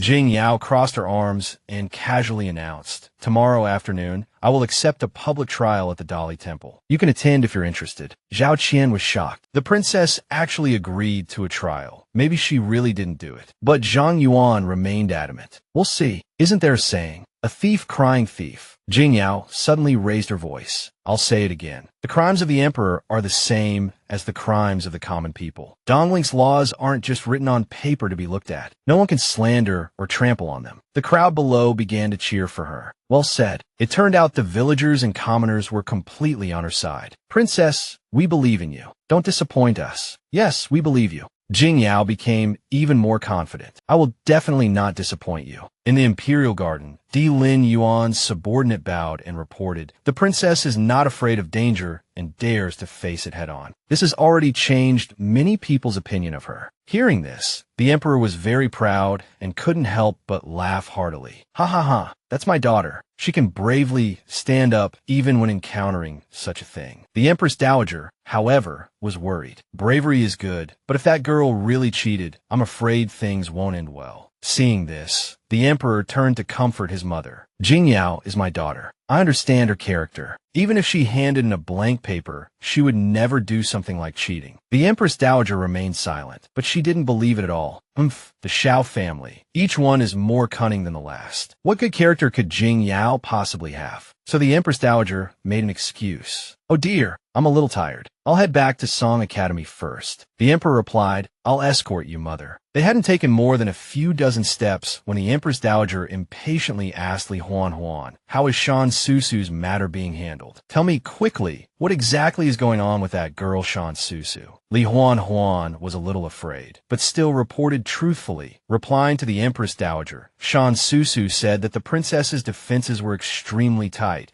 and there was simply no way to deliver the answers. The Empress Dowager frowned upon hearing this and scolded. Useless. If it weren't for her close relationship with Jing Yao, I wouldn't use her. Truly useless. However, Shan Susu still seemed to have some use. She instructed Li Huan, if she comes again, tell her I have other tasks for her. Li Huan replied, yes, Empress Dowager. Good, Huan, go tell Shan Susu she has other tasks. Understood. The next day, 4 familiar figures appeared in front of the Dali Temple. Zhang Yuan immediately noticed, look, it's the national teacher and the princess together. My goodness, Jing Yao and Di Lin Yuan came together. The crowd continuously praised their appearance. Wow, the princess is so beautiful. Some even began to fantasize. If I could marry such a beautiful princess, death would be worth it. Oh my God, she's so beautiful. If I could marry such a princess, my life would be complete. Di Lin Yuan glanced at her, feeling a surge of jealousy. I heard quite a few people praising Muumu's beauty just now. It seems they want to steal my position. Jing Yao was confused. What position? Is he jealous that Muumu was being praised? What a drama queen. Di Lin Yuan spoke frankly. The position of the princess's husband. She was stunned. He actually said it directly, worried about losing the title of princess's husband. The women were even more enthusiastically shipping them. Look how well matched the national teacher and the princess are. Everyone kept gushing. A match made in heaven. Look, the princess's ears are red. Their relationship is definitely not ordinary. Oh my God, this is so shippable. Jing Yao is even blushing. They're definitely not just ordinary friends. At this moment, the presiding judge slammed the gavel. Order. Everyone quiet. Show some respect. He announced in an authoritative voice. Today, the princess has filed a complaint requesting a joint trial by the 3 judicial offices to thoroughly investigate the matter of examiners accepting bribes and selling exam questions, to restore the royal reputation, and to give all scholars a fair chance. After a thorough investigation last night, this official has found some clues. The princess wants to thoroughly investigate this cheating scandal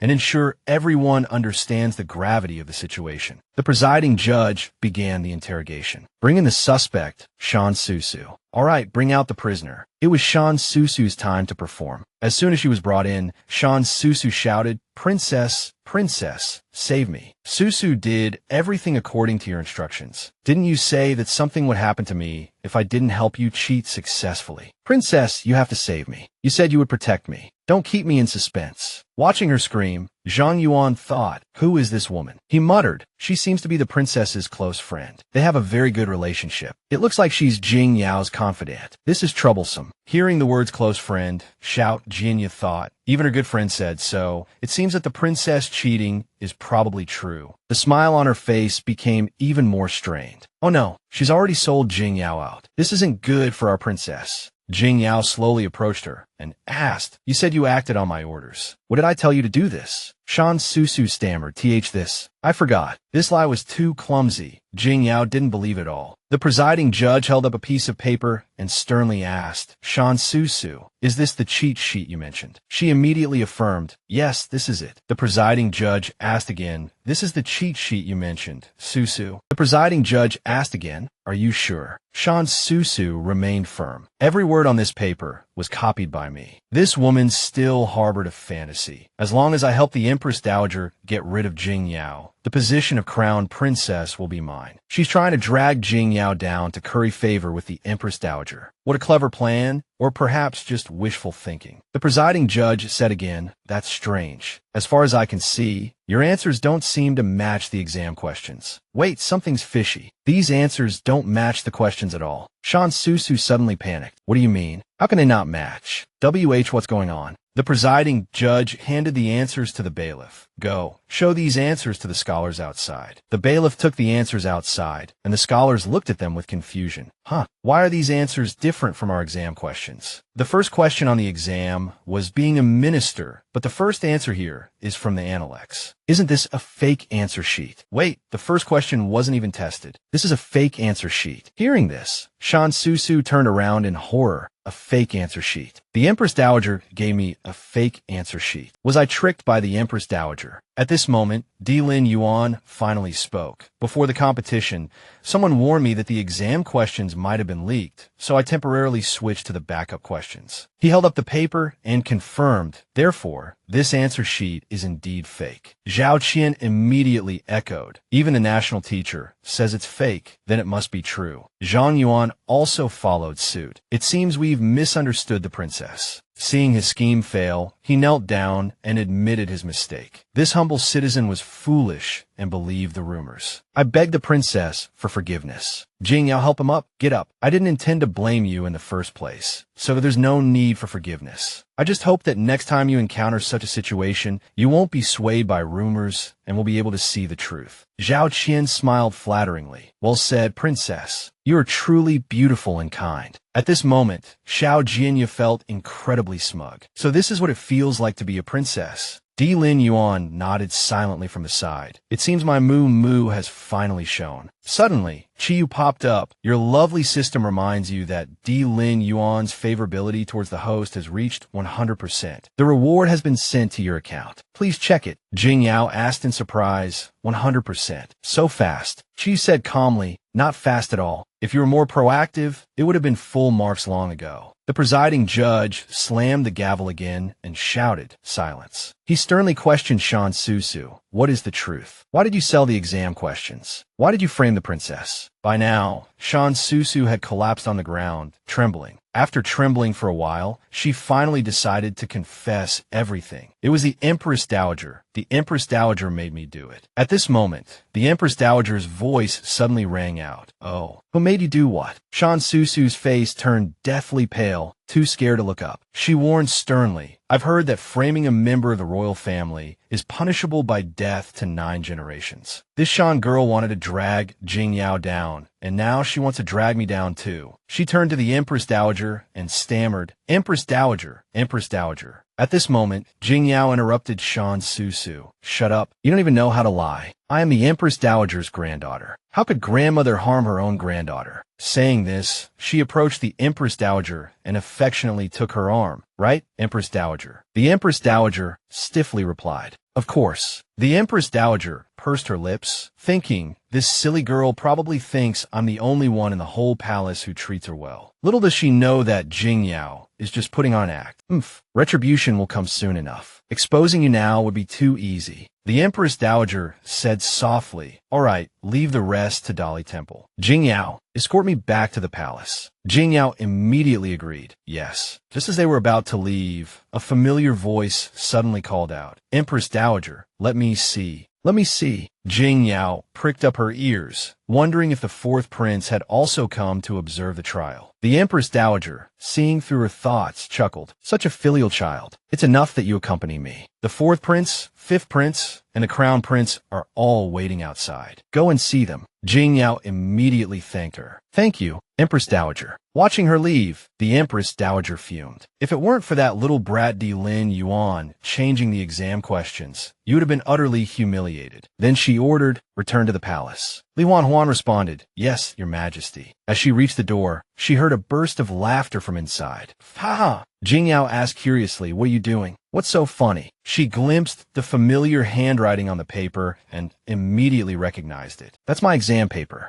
Jing Yao lunged forward, trying to snatch it back. Who allowed you to look at my exam paper? Don't peek. But Xiao Kuang Yao wouldn't return it easily. Such handwriting is a rare sight. Let your older brother appreciate it. Ha! The crown prince joined in the teasing. Quickly tell big brother, how could you write such ugly characters, little sister? Jing Yao pouted angrily. She stretched out her arm, trying to grab it. Give it back. Xiao Kuang Yao held the paper higher. Can't reach it, can't reach it. Suddenly, an arm wrapped around her waist. In the blink of an eye, Jing Yao was lifted into the air. She was surprised to find it was her uncle, Lin Yuan. He asked gently, is this high enough? In less than 3 seconds, Jing Yao successfully snatched her exam paper back. Xiao Kuang Yao was frustrated. You too? She stuck her tongue out playfully. Hee. Well, I got it back anyway. After teasing him, she took Lin Yuan's hand and walked out. Uncle, let's go. Then, Jing Yao subconsciously asked him, Uncle, is my handwriting really that ugly? Lin Yuan glanced at it, paused for a moment, and then said, it's not ugly. Her 3 brothers were stunned, as if 3 question marks were floating above their heads. Is the national teacher's eyesight already failing at such a young age? A carriage was waiting at the entrance of the courthouse. Jing Yao was about to get into the carriage when she suddenly remembered something. Wait, why should I take his carriage? I have my own. So she made an excuse. Uncle, we haven't officially announced our relationship. Going back together like this will attract attention. Hearing this, Lin Yuan asked, does Moo want to make it public? Jing Yao quickly covered his mouth. No, don't talk nonsense.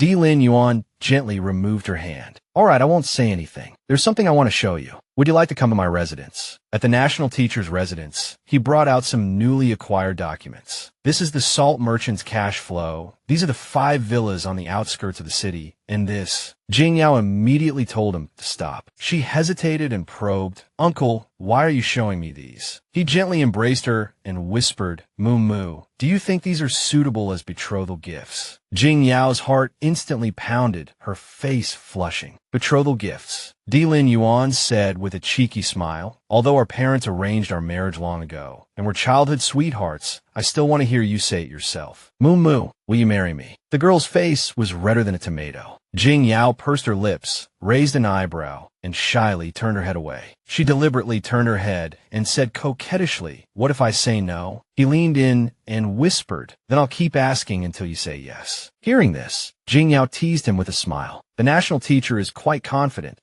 The Then I'll answer you next time. But in her heart, she thought, I haven't even had a proper relationship. How can I agree so quickly? Lin Yuan caressed her face and said gently, is that so? Then I'll work harder to make you willing to say yes next time. Then he shamelessly suggested, tired, why don't you stay the night at the national teacher's residence? Jing Yao's heart skipped a beat. She quickly pushed him away and declined politely. Ah, uncle, it wouldn't be appropriate for me to sleep in your bed. Lin Yuan raised an eyebrow, seemingly displeased. What's inappropriate about it? It's not like we haven't slept together before. Jing Yao shyly averted her gaze, the ambiguous scene from that day flashing through her mind, him gently calling her name. Moo Moo. Jing Yao awkwardly tried to explain. That time was an accident. It's different this time. Lin Yuan deliberately misconstrued her words, leaning closer to tease her. So, Moo Moo, you're saying it's okay as long as it's not an accident. Inwardly, she screamed, what kind of God-level reading comprehension is this? But the next second, he stopped joking and said gently, all right, I won't tease you anymore. If you want to go back, I'll escort you. Jing Yao immediately jumped up and refused. No need, I'll go back myself. At that moment, she and Shan Susu were walking briskly through the courtyard. Jing Yao pouted, holding her flushed face, and cursed inwardly, you rascal, always teasing me. Suddenly, Xiao Chunzi spoke, pulling her back to reality. Princess, the Ministry of Rights has sent word that you have passed the examination. They are asking which department you intend to apply for. Jing Yao pondered, which department? I'll have to think about that carefully. At this moment, Chiyu suddenly appeared, enthusiastically suggesting, dear host, you could choose to go to the Ministry of Justice's embroidered uniform guard, snatch I Ching Cheng's career path, and begin your moment of glory. Jing Yao then asked, if I snatch I Ching Cheng's career path, will the crime-solving plot increase threefold, and will the original host's plot also appear? Chiyu crossed his arms, smiling as he replied, of course. Otherwise, how else would we showcase your crime-solving skills and unparalleled bravery? Jing Yao poked his forehead in dissatisfaction. Unparalleled bravery. Are you making fun of me again? If it weren't for the excessively high resentment value, would I have transmigrated here? Finally, she decided, Ministry of Rights, Directorate of Education. He replied, yes. The system prompt popped up. Congratulations to the host for initiating the climax of Dongling's educational system reform and abolishing nepotism in officialdom. Jing Yao was taken aback. There's a climax. Chiyu excitedly blinked. You made a different choice, so of course there will be a different plot. Hearing this, Jing Yao half-jokingly asked, so all the plots are based on my choices. Chiyu covered his mouth. I can't say. Suddenly, a voice interrupted them. This way, please, Your Excellency. Li Huan greeted them sweetly. This way, please, Your Excellency. Jing Yao's jaw almost dropped. It was Li Huan. She thought to herself, is she guiding the Northern Liang envoy? What's going on? Ding. System prompt. Congratulations to the host for triggering the side quest. Save Li Huan. No political marriage, no death. Yay. After hearing the explanation, Jing Yao felt a little regretful. Such a beauty is going to die on the road to a political marriage. It's really a pity. So she stepped forward and said, General Yu is leading the Northern Liang envoy. There's no need to trouble the princess. Li Huan stubbornly retorted, I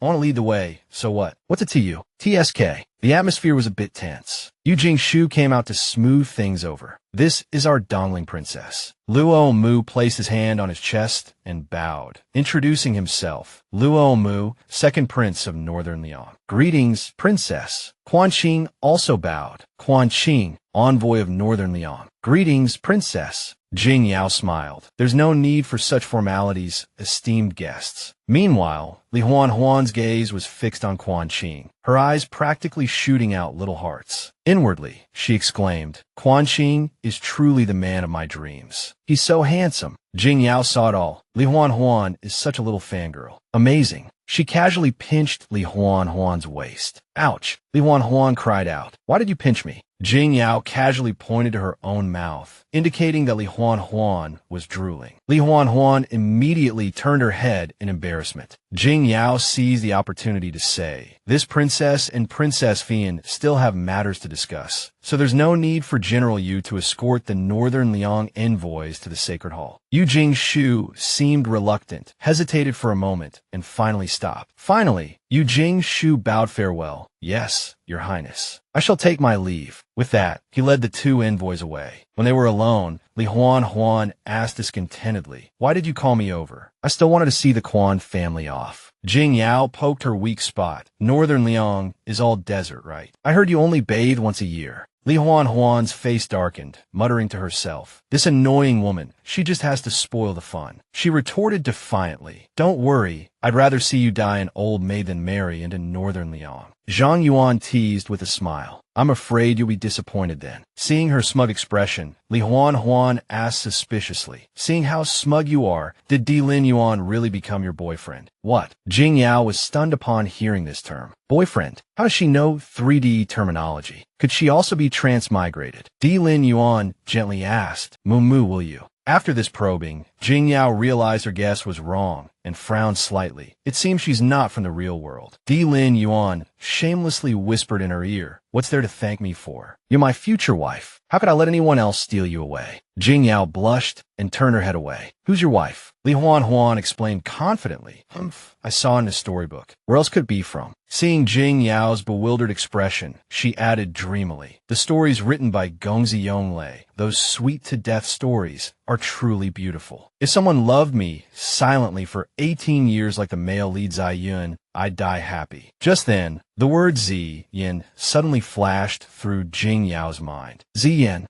sound familiar. Li Huan sighed dramatically. It's a pity the ending was so bad. Otherwise, it would have been even more amazing. Seeing Jing Yao walk straight off, she shouted, "Hey, we haven't finished talking about the storybook." Jing Yao, with a serious expression, walked away with her arms crossed, muttering about buying a couple of copies to see just how popular they were. Li Huan sang out from behind, "Gongzi Yonglei's storybooks are super rare. You definitely won't find them in bookstores now." Jing Yao turned back with a sly smile. "It doesn't matter if I can't buy them at a bookstore. I can borrow them from somewhere else." Li Huan froze, her face full of curiosity. "Where are you going to borrow them from?" The emperor maintained an amiable expression and said calmly, "Ahem, Dongling naturally hopes to maintain harmony with Northern Liang, but this marriage proposal still needs further discussion." She muttered with some displeasure, "Isn't this my home?" Jing Yao laughed lightly. "What's wrong with coming back to my own home? I'm here to borrow books, of course." Saying this, Jing Yao walked straight towards Li Huan's room, with Li Huan trailing behind, complaining, "What's our relationship? You're so brazenly coming to borrow books, and you expect me to agree." Seeing that Jing Yao was ignoring her completely and went straight to the bookshelf to pick up a storybook, she protested discontentedly, "Hey, are you even listening to me?" Jing Yao opened the book and thought, "This handwriting, it really is Gongzi Yonglei's." Li Huan crossed her arms and posed, "If you beg me, maybe I'll soften." She glanced over and found Jing Yao in tears and immediately panicked. "Hey, don't cry. I didn't say anything." Jing Yao was startled herself. "Why am I crying?" Jing Yao stared at the book, tracing the words with her fingertip. "My wife, Jiang Shi, I swear to be with you in life and death, through heaven and hell, and never betray you." Was it because of this that she couldn't help the ache in her heart? A sharp pain stabbed at her heart. Could these be Jing Yao's emotions? Seeing Jing Yao crying, Li Huan stopped putting on an act. "If you want to read it, just take it. It's not like I'm bullying you." Jing Yao closed the book and turned to ask Li Huan, "Do you know where Gongzi Yonglei is?" Hearing Jing Yao's question, Li Huan answered honestly, "I don't know. No one has ever seen what he looks like." Then he raised his glass and said, "Well said. To the lasting friendship between our two countries. Cheers." Just as Jing Yao was about to drink, Lin Yuan gently stopped her. "This fruit wine is a little cold. Let warm up a bit first." Jing Yao listened quietly, thinking, "If I really want to meet him, I just have to wait for the right time." "Thank you."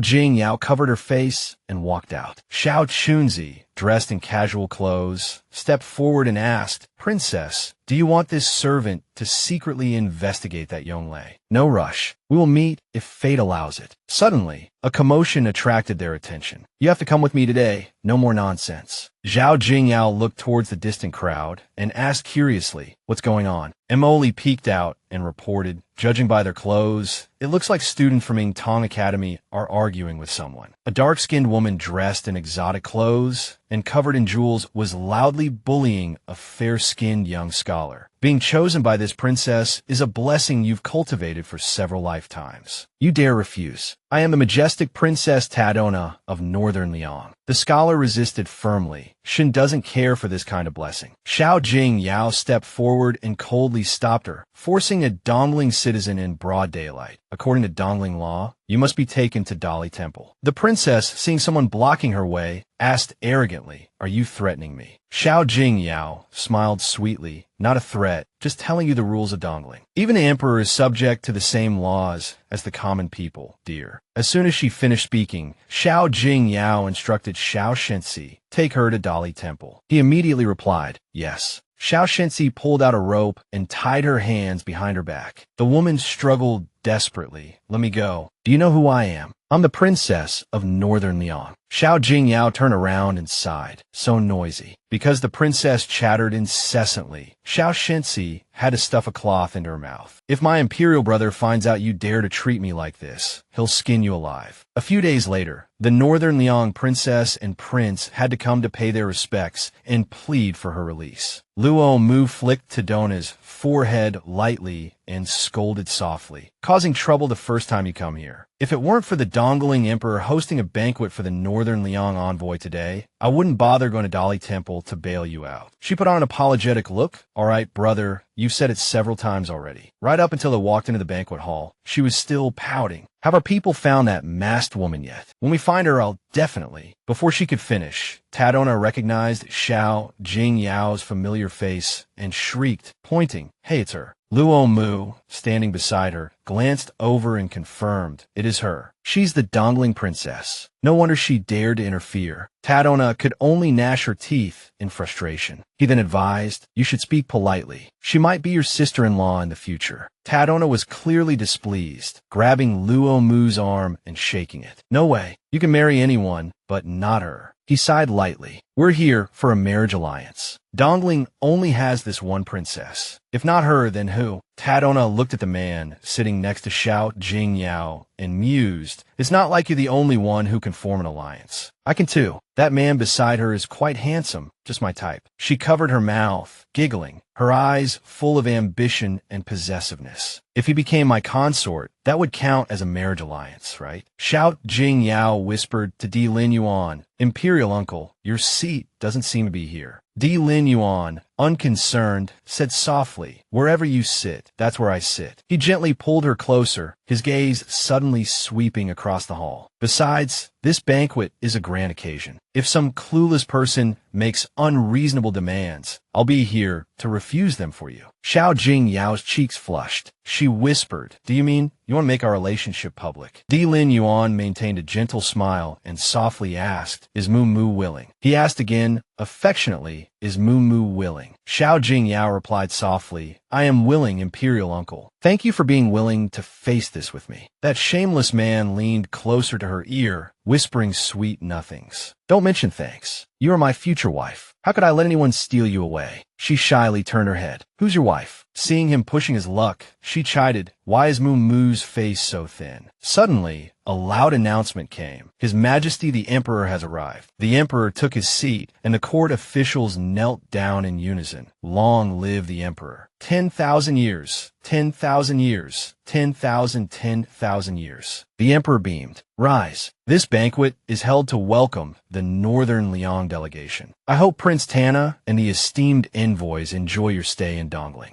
Luo Mu respectfully rose and addressed the Emperor. "Thank you, Your Majesty, for your generous hospitality. We have come from afar to discuss peace at the border between our two nations. Northern Liang hopes to form a marriage alliance with Dongling to solidify our relationship and maintain peace at the border." Hearing the mention of a marriage alliance, Di Lin Yuan's expression darkened, his gaze scrutinizing them. Even the Emperor frowned in hesitation. "I kindly invited them, and they actually want to steal my precious daughter." At this moment, Xiao Jing Yao stepped forward and calmly stated, "My heart already belongs to another. I'm afraid I cannot agree to this marriage proposal." The Emperor was even more shocked. "My daughter already has someone she likes. Why didn't she tell me? Who could have captured my daughter's heart?" Maintaining a pleasant demeanor, he slowly said, "Ahem, Dongling desires amicable relations with Northern Liang, but the matter of a marriage alliance requires further discussion. Tadona immediately interjected, "What's there to discuss about a marriage alliance? If this one doesn't work, we'll just switch to another." Staring dreamily at Di Lin Yuan, she said, "National teacher, you are gentle, kind, and a peerless beauty. You've already captured my heart. Are you married?" He calmly replied, "Although I am not married, my heart already belongs to another." Tadona sneered at his words. "You Dongling people keep talking about peace, but when it comes to a marriage proposal, you make all sorts of excuses. I see that you simply look down on our Northern Liang." Luo Mu quickly tried to smooth things over, his tone vague. Di Lin Yuan calmly stated, "Princess, you misunderstand." He then suddenly took Xiao Jingyao's hand. "It's not that we enjoy making excuses." Di Lin Yuan interlocked their fingers. "But rather, our feelings are mutual." The crowd below erupted in murmurs. The rumors are true. The princess and the national teacher really are together. The emperor looked darkly at his daughter. "I didn't expect this girl to actually like Di Lin Yuan. Although Di Lin Yuan has done well, I still feel he's not good enough for my daughter." He quickly steered the conversation towards matters of state. "Actually, maintaining peace doesn't necessarily require a marriage alliance. Our two nations can sign a trade agreement, and the border can be guaranteed stability for 100 years. Luo Mu immediately grasped his meaning and respectfully replied, "Your Majesty is absolutely right. A marriage alliance is just a means to an end. The most important thing is to maintain long-lasting friendship between our two nations." He then raised his glass and said, "Well said, to the lasting friendship between our two nations." Turning his head, he saw Xiao Jingyao was about to drink, but Di Lin Yuan stopped her. "The fruit wine is a bit cold. Wait until it warms up a little." A moment later, he leaned close to her ear and whispered, "If I remember correctly, Xiao Jingyao, aren't you about to start her period?" Xiao Jingyao's cheeks instantly flushed red, and she panicked. What a joke. I don't even remember myself, but he remembers it clearer than I do. Sitong Chiu snickered from the side.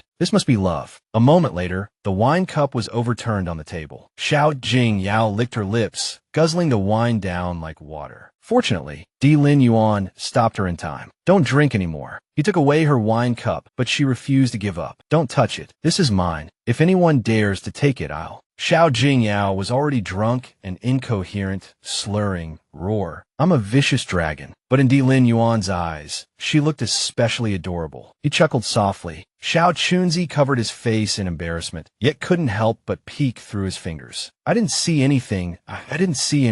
He then ran forward to report, "National teacher, why don't you let this servant escort the princess back to her residence? I will ensure her safe return to the princess's mansion." He didn't want to easily let go of this rare opportunity, but Di Lin Yuan refused without hesitation. "No need." Di Lin Yuan then gently cradled her head. "Good girl, let's go home." This scene was witnessed by Tadona. She pursed her lips, seemingly unwilling to accept it. "What does that Xiao family have that's better than me? Aside from good looks, that's all. Anyway, I'll be staying in Dongling for a while longer. During this time, I don't believe I can't surpass her." A carriage was parked at the courtyard gate. Xiao Jingyao was dead drunk. Her cheeks flushed, still babbling nonsense. "Vicious dragon, gurgle, gurgle." Di Lin Yuan patiently coaxed her, "Don't move, be good." She puffed out her cheeks stubbornly. "I don't like it." Then she started fussing in Di Lin Yuan's arms again. "Gurgle, gurgle, vicious dragon, gurgle." He admitted in a low voice, "You are mine." Xiao Jingyao squinted and retorted, "You're not. You have to seal it with a kiss."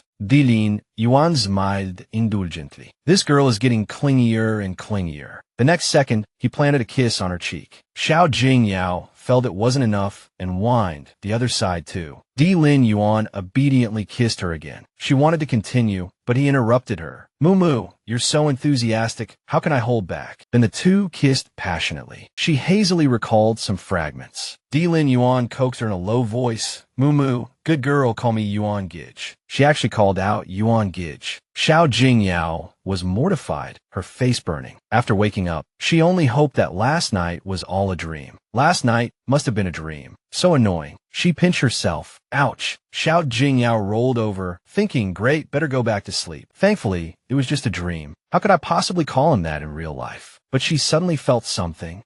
What is this? It's hard and a little warm. Xiao Jingyao abruptly woke up. Looking at the exquisitely sculpted face in front of her, she just wanted to find a hole to hide in. Oh no, She sat up abruptly, holding her head. Who am I? Where am I? What did I do? Di Lin Yuan pulled her back into his arms. Good morning. Xiao Jing Yao replied in a panic. Ah, Imperial uncle. He looked at her tenderly, his eyes full of affection. I prefer you to call me Yuan Gij. Xiao Jing Yao's face was burning red. With every word he spoke, her memories flooded back. All the embarrassing scenes from when she was drunk, roaring like a dragon, calling his name over and over again. Yuan Gij. She covered her head in disbelief. So it wasn't a dream. What do I do? Is it too late to pretend to be asleep now? Although she remembered everything, she still refused to admit it. Yuan Gij. Imperial uncle. What are you talking about? Di Lin Yuan whispered in her ear, reminding her, roaring like a dragon. And what happened after? Now Xiao Jingyao was so regretful that she almost cried. I knew I shouldn't have drunk so much last night. Di Lin Yuan took her hand. It's okay if you forgot. He boldly placed Xiao Jingyao's hand on his chest. Yuan Gij can help Mumu remember. Her hand trembled against his firm abs. At this moment, Xiao Jingyao's mind was a complete mess. She was totally dumbfounded. Not long after, she was sitting in the carriage in front of the mansion gate. Her face still flushed. Xiao Jingyao desperately fanned herself to cool down. She still remembered Di Lin Yuan saying, Mumu's hands are so nice. Yuan Gij likes them the most. Xiao Jingyao clenched her hands in frustration, on the verge of tears, inwardly cursing the scoundrel, the rogue, the liar. Suddenly, Sitong Xiao appeared with an announcement, gently and thoughtfully reminding her, the female lead, Li Pian Pian, is in mortal danger. Please go to the training grounds immediately to rescue her. Hearing this, she immediately thought of Li Pian Pian. Xiao Jingyao frowned, her face full of confusion. Wasn't she still waiting for the marriage alliance? How could Li Pian Pian be in mortal danger at the training grounds? At this moment, Li Fong and Kwang Sheng were watching the competition together. Li Fong casually asked, who do you think will win this round? Envoy Quan Qing frankly replied, these two are evenly matched. It's hard to say who is stronger. It mainly depends on who has more endurance. Tadona curiously asked, is that the princess of Dongling? Her maid replied, yes, your highness. Having confirmed her identity, Tadona haughtily ordered, go, bring her here. I have something to ask her. Li Fong performed a proper curtsy. Fong greets the princess of Northern Liang. May I ask what your highness requires of me? Tadona gave her a dismissive look, completely ignoring her. Then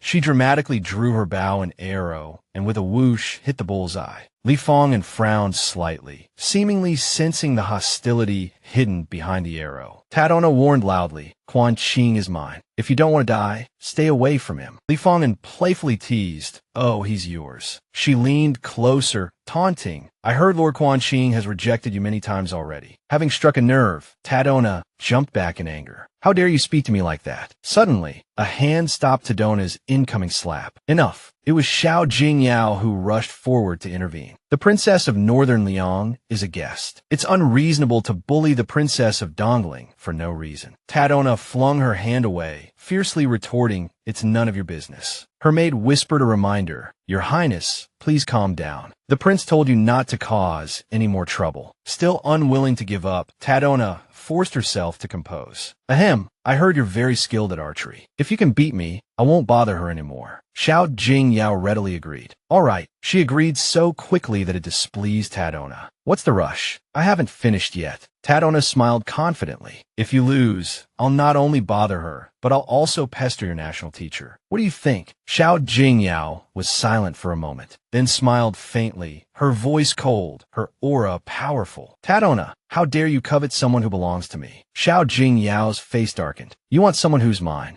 She handed the reins to Xiao Chunzi and declared, I can compete with you. She rolled up her sleeves, but on the condition that you listen to me. Xiao Jingyao began to set the rules. There are 10 straw targets. We each shoot 10 arrows. Whoever hits the bullseye more wins. If I win, you can't bother Fongin anymore. If I lose, I'll apologize to you. Tadona was surprised. You're really willing to apologize to me. With a hint of arrogance, she agreed. Fine, I'll listen to you. But the national teacher, I won't give up. Tadona mounted her horse, patted its back, and galloped away. A moment later, Xiao Chunzi led a horse over. Princess, your horse is ready. Li Fongin asked worriedly, wait, haven't you been out of practice with riding and archery for 3 years? Are you really sure about this? Xiao Jingyao teased. What? Are you worried about me? Li Fong'an denied it with some embarrassment. Of course not. I'm just afraid that if you lose and apologize, it will disgrace Dongling. Xiao Jingyao confidently took the reins and declared with imposing manner, don't worry. When have you ever seen me apologize to anyone? Wow, Mother Moo Moo is so cool. The scene froze. The competition began. The eunuch announced, Princess Tadona, 9 out of 10. Tadona looked up at her, drawing her bow and arrow. Your turn. Xiao Jingyao focused her aim, feeling nervous. She recalled the scene of Di Lin Yuan teaching her archery. Left hand holding the bow, right hand drawing the string, head naturally aligned with the target, right eye looking straight ahead. His voice seemed to echo in her mind. Now release. She released her fingers. Every arrow hit the bullseye. The eunuch loudly announced, Princess Jingyao, 10 out of 10. Tadona's eyes widened in disbelief. 10 out of 10. How is that possible? Xiao Jingyao smiled triumphantly, looking radiant on horseback. The emperor saw all of this and praised, my daughter is truly remarkable. Di Lin Yuan simply responded with a faint sound, but a smile played on his lips, his eyes bright. This is my Moo Moo.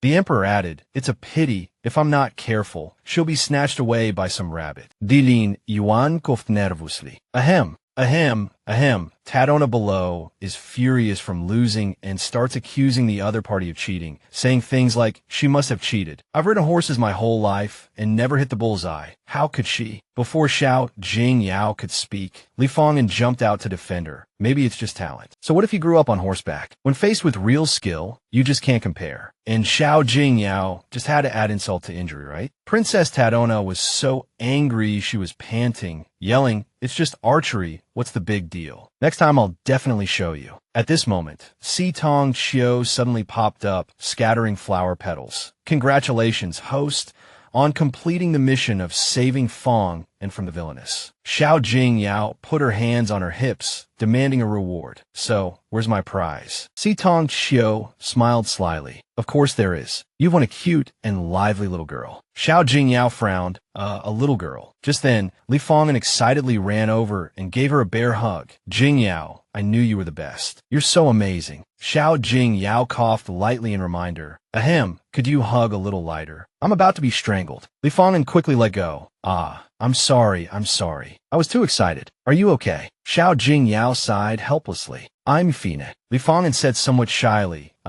thank you for just now. Xiao Jingyao dismounted and replied, you're welcome. I just can't stand seeing anyone bully you. Today, whoever is bullied by Tadona, I have to intervene. Li Fong'an pouted, a little unhappy. You mean woman. I even apologized, and you're still not nice to me. After saying that, she turned around and stomped off. Whether I thank you or not is my business. What's it to you? You mean woman. Xiao Jingyao was confused. Huh? How did I suddenly become a mean woman? The next second, she saw Li Fong'an crying and wiping her tears. I didn't bully you. Why are you crying? Li Fong'an sobbed accusingly. When we were little, you stole my dress and ignored me for so long. Now I've even apologized, and you're still so cold to me. Li Fong'an grabbed Xiao Jingyao's clothes and cried even louder. You even used my clothes to wipe your tears. You're just bullying me. Xiao Jingyao looked helpless. After crying for a while, Li Fong'an finally explained, actually, I don't remember what happened when we were little, and I wasn't deliberately cold to you just now. It's just that our identities are different, and getting too close would be dangerous. Li Fong'an immediately asked, what danger? Xiao Jingyao frowned. It's not convenient to talk about it now. In short, it's dangerous.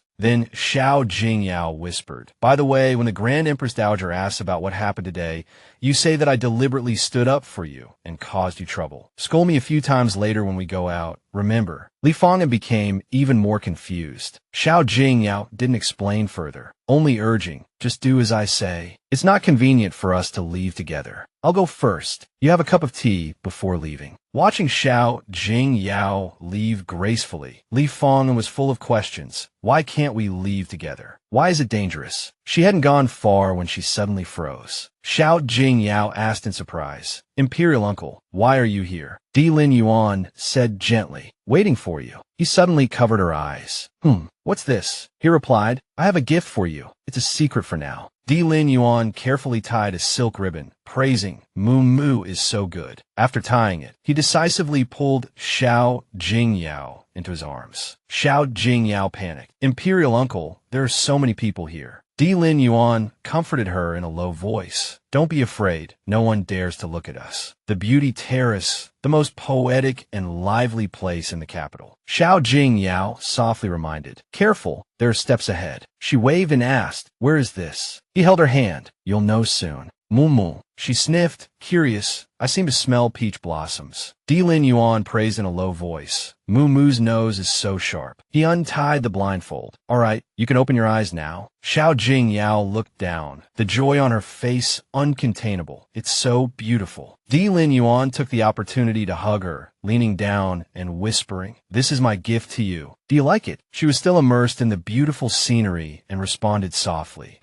After a while, Xiao Jing Yao suddenly remembered something. Speaking of gifts, I have something for you too. He simply replied, oh. Xiao Jing Yao took out 2 delicate red and green silk threads. Look, she tied the green one around his waist, explaining, this is a marriage thread the crown princess gave me. It said that if 2 people in love each wear one, as long as they are within a mile of each other, it will make a beautiful sound. She tied the red one around herself. Xiao Jing Yao looked at it, filled with joy, just like now. Di Lin Yuan couldn't help but call her Mumu. Xiao Jing Yao looked up.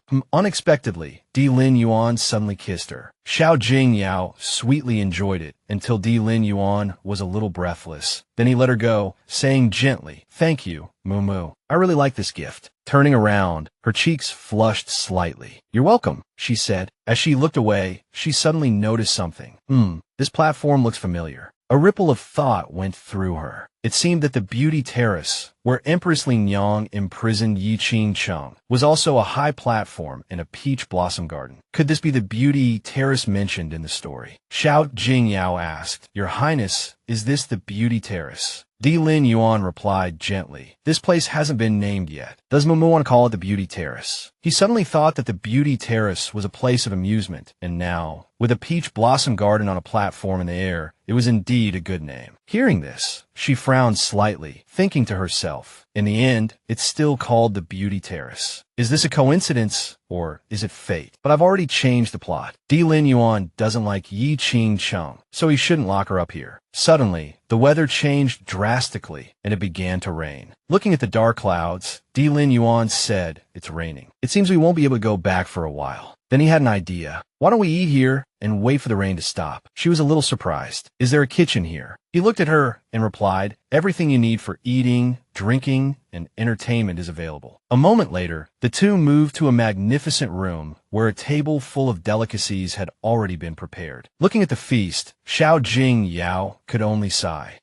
Seeing her gloomy expression, Di Lin Yuan asked, what's wrong? Doesn't it suit your taste? Holding her chopsticks, Xiao Jing Yao's eyes sparkled. No, it's just that eating so much meat for dinner will definitely make me gain weight. Seeing her worry about gaining weight, he immediately instructed his subordinate, in that case, take these dishes away and replace them with some light vegetarian dishes. The subordinate dared not disobey. Yes, but Xiao Jing Yao stopped him, protectively shielding the dishes with an embarrassed look. I didn't say I wouldn't eat them. If I gain weight or something, I can just lose it again. Di Lin Yuan chuckled. Mumu is right. I didn't think it through. Just then, the subordinate beside him reported, Your Highness, the rain is getting heavier and heavier. I'm afraid we won't be able to leave tonight. Why don't we just rest here for the night? He responded indifferently. Xiao Jing Yao's mouth was full of food, and Di Lin Yuan picked up some more for her. Eat more. No matter whether you're fat or thin, you are my Mumu. The subordinate continued to ask, then should we prepare 2 rooms, or... Before he could finish, he was silenced by her glare. Di Lin Yuan had a compromise. 2 rooms. The subordinate immediately replied, yes. Xiao Jing Yao finally breathed a sigh of relief and picked up her bowl. Good to know you're sensible. He looked at her tenderly. Whatever my wife says, my husband will naturally do. This made her blush like a tomato. After dinner, she contentedly returned to her room to change clothes. Xiao Jing Yao held the marriage thread in her hand, gazing at it for a long time as memories flooded her mind. Back then, Bao Yi gave her this thread. You've helped me so much, I really don't know how to thank you. This is a special marriage thread from my hometown, representing true and pure love. If your highness meets someone you like, You can give it to them. At that time, she held the thread, her heart full of doubt. Someone I like. I don't belong here. How could I possibly meet someone I like? Xiao Jingyao laughed self-deprecatingly, thinking about when she first arrived. Everything was so unfamiliar. Suddenly, the thread in her hand glowed faintly. Xiao Jingyao was startled and turned to see Lin Yuan standing at the door. Why are you here? He shamelessly approached and whispered, your husband promised to prepare 2 rooms, but he didn't say he had to use them both. The next day, in Ning Palace, Li Huan and Li Fang'an walked together along the palace corridor. Li Huan whispered. The Empress Dowager said she wanted to see the princess a few days ago, but she was worried that coming here would delay the competition. But she's been waiting for the princess for a long time. She remembered Xiao Jingyao saying that she shouldn't mention this now, otherwise there would be danger. Li Fang'an worried. Xiao Jingyao said the Empress Dowager would look for me today. It really came true. Is there really danger? Arriving at the palace gate, Li Huan announced loudly, Her Royal Highness, Princess Fang,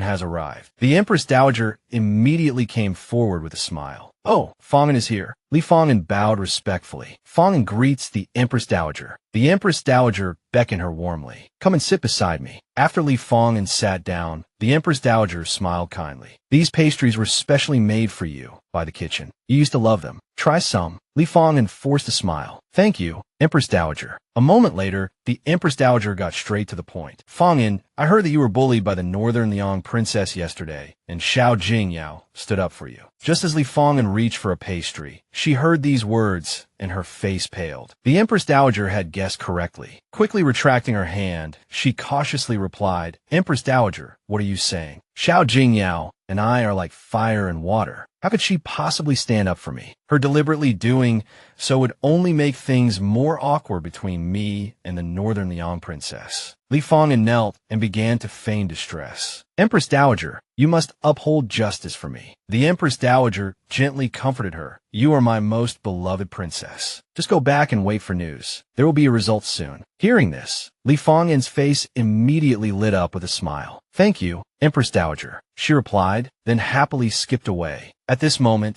the Empress Dowager's expression turned sinister. She coldly asked, Are all the preparations made according to my instructions? Li Huan lowered her head and replied, reporting to the Empress Dowager, that everything is in place. She sneered confidently. During the Emperor's birthday banquet, a palace maid will drug the Northern Liang princess and take her away. When the investigation begins, the palace maid will insist that Princess Jinghao ordered her to harm the princess, then commit suicide, leaving no evidence. Princess Jinghao will be unable to defend herself. The plan is flawless. The Empress Dowager smiled with satisfaction. Well done, she asked as she walked. Has the gift been switched from Xiao Jingyao to the princess's hands? Li Huan replied, It has been replaced with inferior jade. Li Fang'an had overheard this entire conversation, and now she was stunned. Ha! So in the Empress Dowager's eyes, I'm just a pawn to frame Xiao Jingyao. No, I have to tell Xiao Jingyao immediately. Inside the princess's residence, Xiao Jingyao kicked open the door and stormed out, fuming. Zhong Xiu immediately teased TSK, who was it clinging to that man yesterday, refusing to let go. Xiao Jingyao blushed, angrily snapping, Shut up. She quickly changed the subject. By the way, when I was competing with Tadona, I seemed to see Xiao Jingyao's memories. There was a man teaching her archery. Do you know who it was? Qiyu, currently full of resentment, refused to speak. No, I can't say. It's a cosmic secret. I'm out by. Xiao Jingyao reached out. Hey, don't go. But Qiyu had already vanished.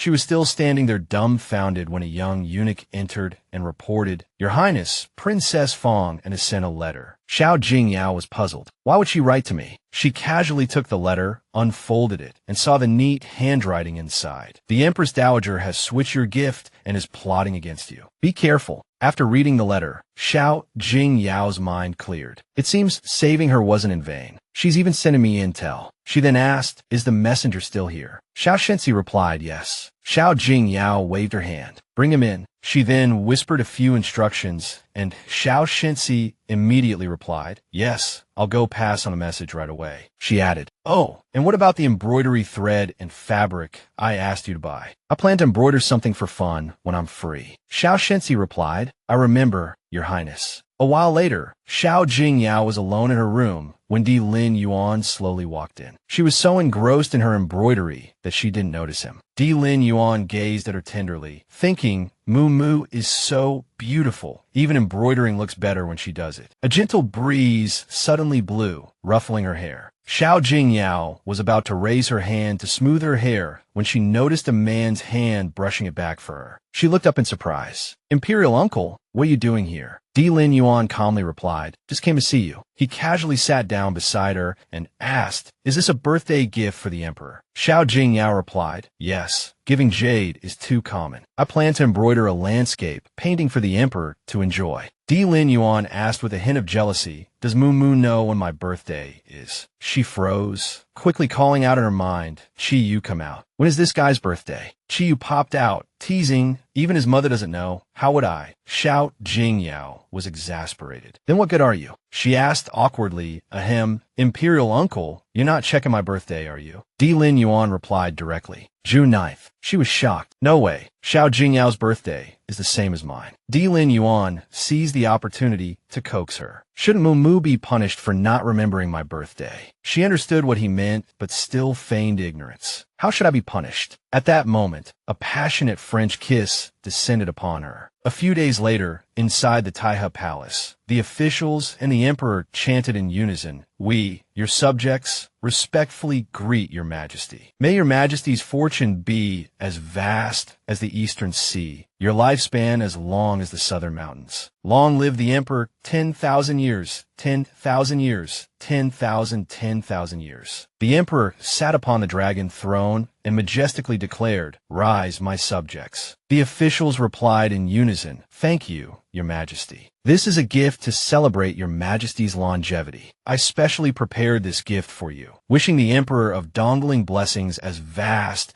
as the eastern sea and a lifespan as high as the heavens. Inside the exquisite box was something strange. Xiao Jingyao stared, dumbfounded, and sputtered out a mouthful of water. Cough, cough. A moment later, she summoned Chi Yu and demanded, hey, you broken system, what is this? Why are all the gifts blurred together? Seriously, Chi Yu floated around in the air, trying to prevaricate. There's nothing I can do. You didn't clearly write in the book what the Northern Liang prince actually gave as a gift, did you? Chi Yu quickly stuffed a piece of cake into their mouth and said, nonchalantly, but don't worry, everyone else will automatically fill in the blanks when they see this blur. Xiao Jingyao looked at Chi Yu speechlessly. I can't believe how lazy you are. Meanwhile, Bao Yi was secretly observing Xiao Jingyao's every move.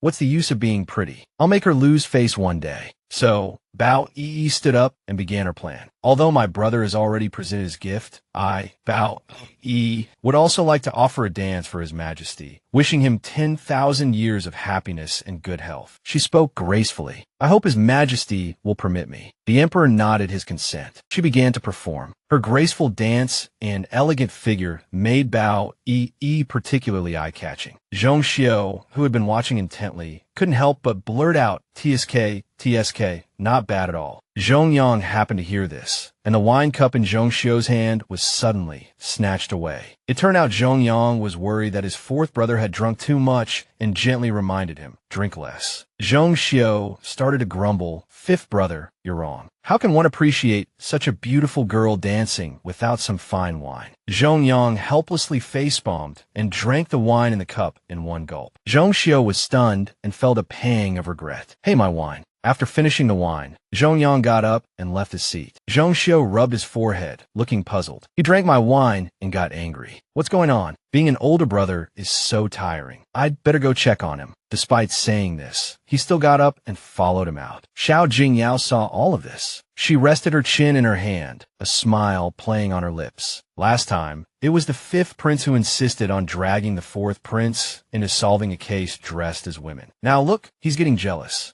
She covered her mouth, giggling. Good progress. It's a pity I can't see the fourth prince and fifth prince together more often. But the next second, she couldn't help but let her thoughts wander. If I weren't shipping them online, just thinking about it is exciting. Unexpectedly, Chi Yu chimed in, what's so difficult about that? I'll send it to you later. Xiao Jingyao exclaimed in surprise. Really? Chi Yu winked. Leave it to me. Di Lin Yuan's gaze remained fixed on her.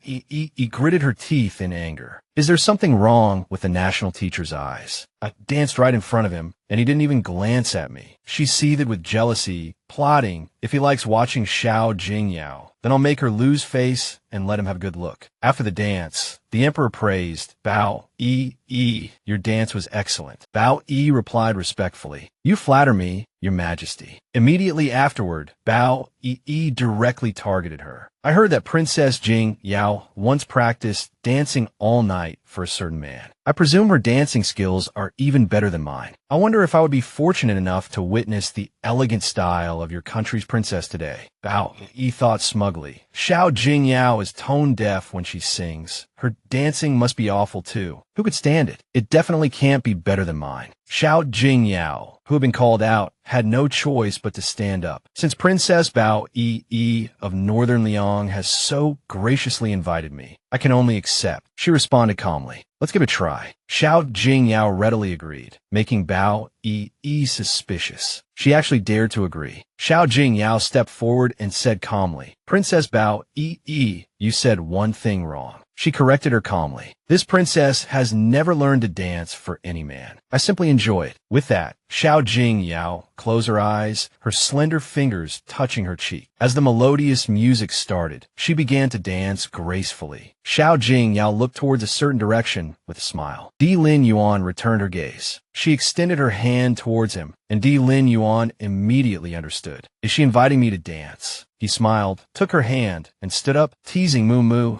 getting more and more mischievous. The two danced together, and she didn't forget to glance at Bao Yi. Bao Yi cursed inwardly. Is she showing off to me? I'm so furious. Di Lin Yuan also noticed this. Am I just a prop in Muumu's eyes? Xiao Jingyao immediately denied it. Of course not. Imperial uncle is overthinking it. Their faces drew closer and closer, and his low whisper in her ear, Muumu, you're playing with fire, made her cheeks flush. Xiao Jingyao immediately turned serious, reminding him, Imperial uncle, that's father's longevity peach. Don't you dare get any ideas. Di Lin Yuan interjected. So Muumu, you planned this all along. She didn't answer, simply allowing the music to carry her away. Someone called out, encore. The emperor clapped his hands and laughed heartily. Even the butterflies are playing matchmaker for me. If I don't fulfill this marriage, wouldn't I ing this beautiful scene? Xiao Jingyao froze. Wait, bestow the marriage. Di Lin Yuan immediately rose. I thank your majesty for this great kindness. The emperor, in excellent spirits and wanting to please his daughter, asked, my dear daughter, what do you think? Xiao Jingyao shyly pushed him. So I'm getting married. He always wears such dark colors. I wonder what he'd look like in red. She paused for a moment, then softly said, daughter, thanks father for this grace. The emperor declared, good. Today is not only my birthday, but also an auspicious day to find a good match for my beloved daughter. By decree, Princess Jingyao, possessing both talent and virtue, dignified and gentle, to form a perfect union, is hereby granted to Di Lin Yuan as his bride. He shall retain his position as national teacher. As for the wedding date, 3 months from now, on the 15th of August, an auspicious day, it shall be said on that day. Xiao Jingyao was practically stunned. 3 months? That's too fast. Di Lin Yuan leaned down and whispered, actually, I think it's too slow. She was speechless. The Empress Dowager stared coldly at the perfect couple, seething inwardly. I've schemed for so long, but I didn't expect the Emperor to bestow the marriage today. My plans are all ruined. She anxiously asked, where's Fong and why haven't I seen her? Li Huan replied in a low voice, reporting to the Empress Dowager. The people from Fong said Princess Fong and suddenly fell ill last night and couldn't get out of bed. The Empress Dowager cursed under her breath. Damn it, everyone's ruining my plans. At this moment, Xiao Jingyao looked at the emperor and suddenly remembered something. I almost forgot. I still have a gift to present. She stepped forward respectfully. Today is father's birthday. Jingyao has specially prepared a gift for you.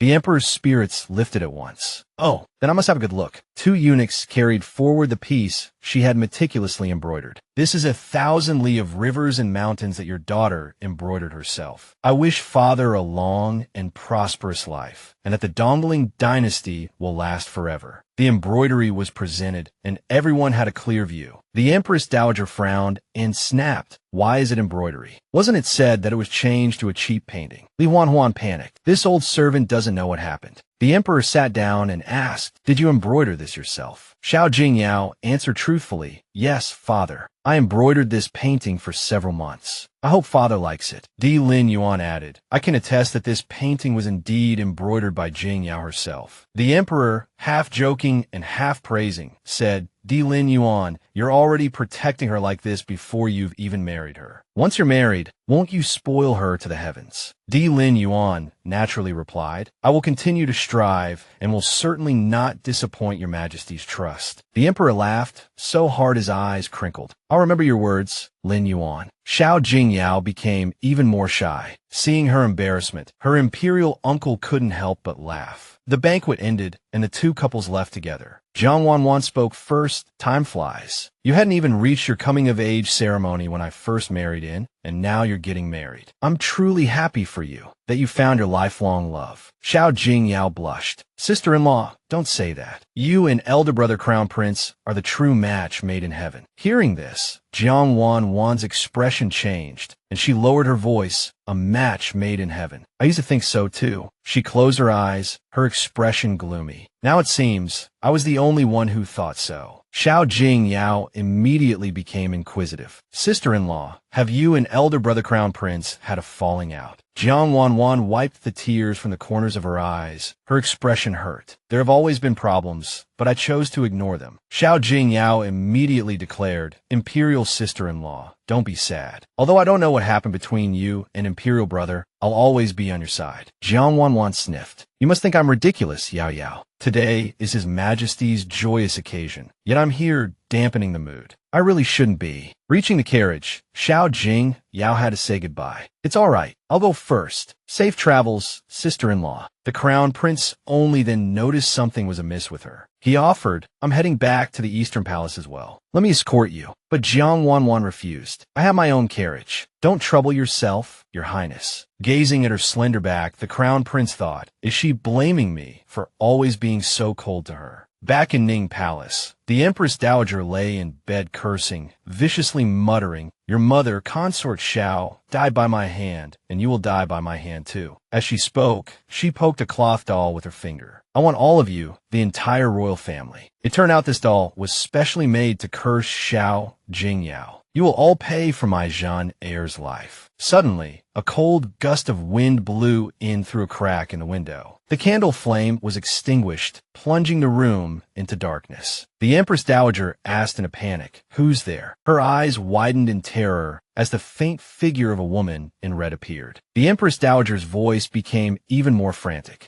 "Consort Xiao." She shrank back against the headboard, screaming, "Don't come near me. Get out, get out." Then, she suddenly fell silent, staring fixedly ahead. A sinister smile appeared before her eyes. Tonight, it seemed someone would be losing sleep. In the silent night, only the Empress Dowager's shrill screams could be heard. Within the hall of mental cultivation, a voice echoed, "There's something unclean stirring in Sinang Palace." The emperor, holding a teacup, soothed, "Perhaps mother is just tired and hallucinating. Xiao Xinz, have the imperial physician prescribe her some tonic and calming medicine. Let her rest well for a few days." The Empress Dowager craned her neck, arguing, "My son, what must I say for you to believe me? Last night, I really saw Consort Xiao." He looked at her wearily. "Mother is joking. Consort Xiao passed away more than 10 years ago. How could you possibly see her?" His tone then turned bitter. "Besides, we have long missed Consort Xiao. If we could truly see her, she should be the one coming to us, not to mother." The emperor then asked, "Why would she seek out mother?" The Empress Dowager awkwardly turned her face away. "How would I know such things?" A moment later, she stood up resolutely. "In any case, I'm moving out of Sinang Palace, and I'm moving today." Watching her departing figure, suspicion arose in his heart. Consort Xiao's death had always been suspicious, yet nothing could be found back then. The emperor's heart grew heavier. Now, the Empress Dowager claimed to have seen Consort Xiao. Could her death truly be related to her? Thinking of this, he ordered, "Xiao Shunzi, go investigate what happened in Sinang Palace." The eunuch responded, "Yes." The princess's residence is heavily guarded. Chiyu floated around, thinking, if the Empress Dowager had nothing to hide, why would she be afraid of me disguised as Consort Xiao to scare her? He couldn't help but mutter, I didn't even touch her, and she screamed so loudly, I almost went deaf. Xiao Jingyao stopped writing and praised. Well done. The mischievous Chiyu immediately sought a reward. Daddy, Mommy, just praise isn't enough. Give me a real reward. She paused. What reward do you want? His eyes lit up. I want to go to the hot springs again. She glanced at him and readily agreed. This princess grants your request. Chiyu flew off excitedly. Just then, she suddenly received an urgent report. Your Highness, the princess, someone from Commandery Princess phone, and has sent a letter. Xiao Jingyao immediately stood up. Bring in quickly. The messenger bowed.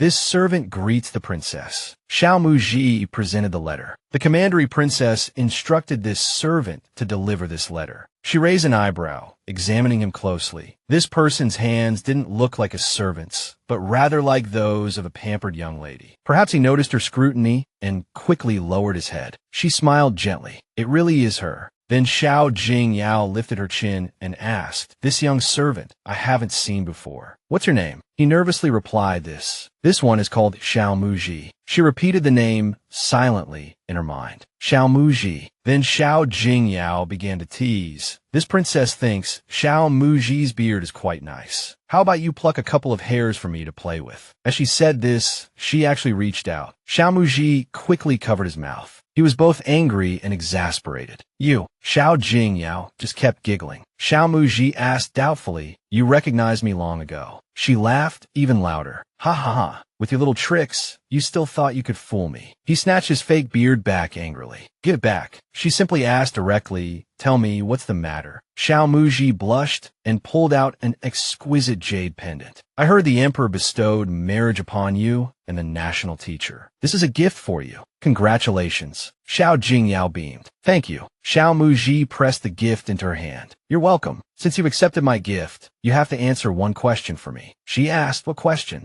Xiao Muji was very direct. I'm just curious, you and the national teacher. Have you done that? Xiao Jingyao still hadn't processed the question. That. Xiao Muji awkwardly gestured, causing her face to flush crimson. Xiao Jingyao turned her head away, denying it matter-of-factly, of course not. Xiao Muji sighed, saying disapprovingly, sigh, you're still too young. They gave an example. You know Lord Lu's second daughter, Lu Lulan, from the capital, right? An image of a loving couple surfaced in their mind. She and young Master Zhang from the Eastgate restaurant fell in love at first sight, held hands innocently, and then guess what happened on their wedding night? That young Master Zhang, he couldn't perform. Xiao Muji reminded her. So you must try before you get married. Otherwise, you'll be the one who suffers. Xiao Jingyao was also wondering, how could the national teacher not be able to perform? But then she suddenly remembered, wait, it seems like she set Di Lin Yuan up like that in the novel. She recalled that time in her past life. Everyone was discussing, he eats oranges without spitting out the seeds. Could such a powerful villain really be with I Ching Ching? Impossible, my precious virginity. The author replied, don't worry. The villain Di Lin Yuan has erectile dysfunction, so absolutely nothing will happen with the female lead. At this moment, Xiao Jingyao clutched her head and screamed in frustration. Impossible.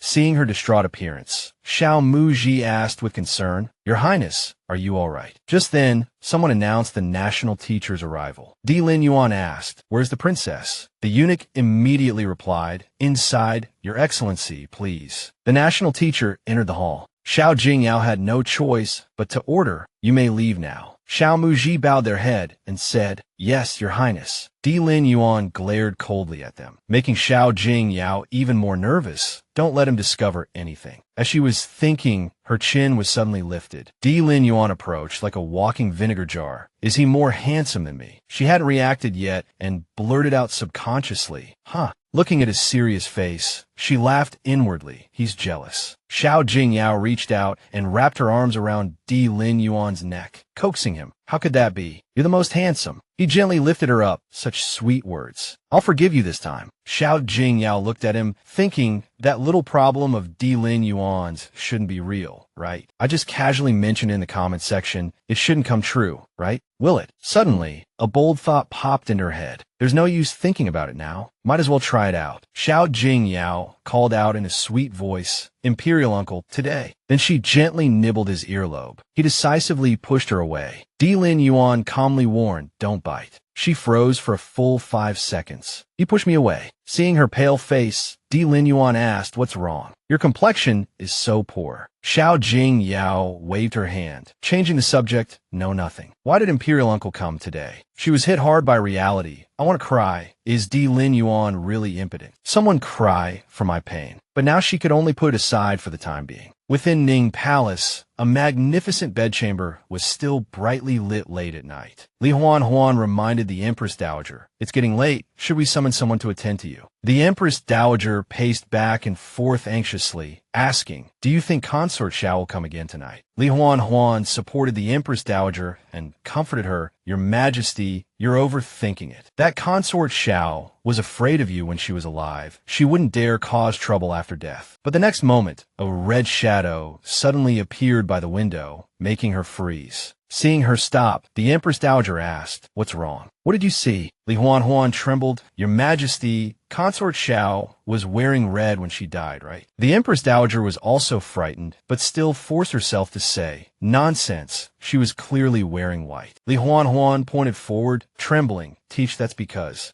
her blood dyed her clothes red. A strange white fog suddenly surged in from the main entrance, scaring both of them out of their wits. The Empress Dowager's face turned pale, and she screamed, close the door quickly. Don't let that dirty thing in. But at this moment, a sinister voice came from behind. Too late, haha. The voice was bone-chillingly cold. It's so cold down here, want to join me? The Empress Dowager screamed in terror.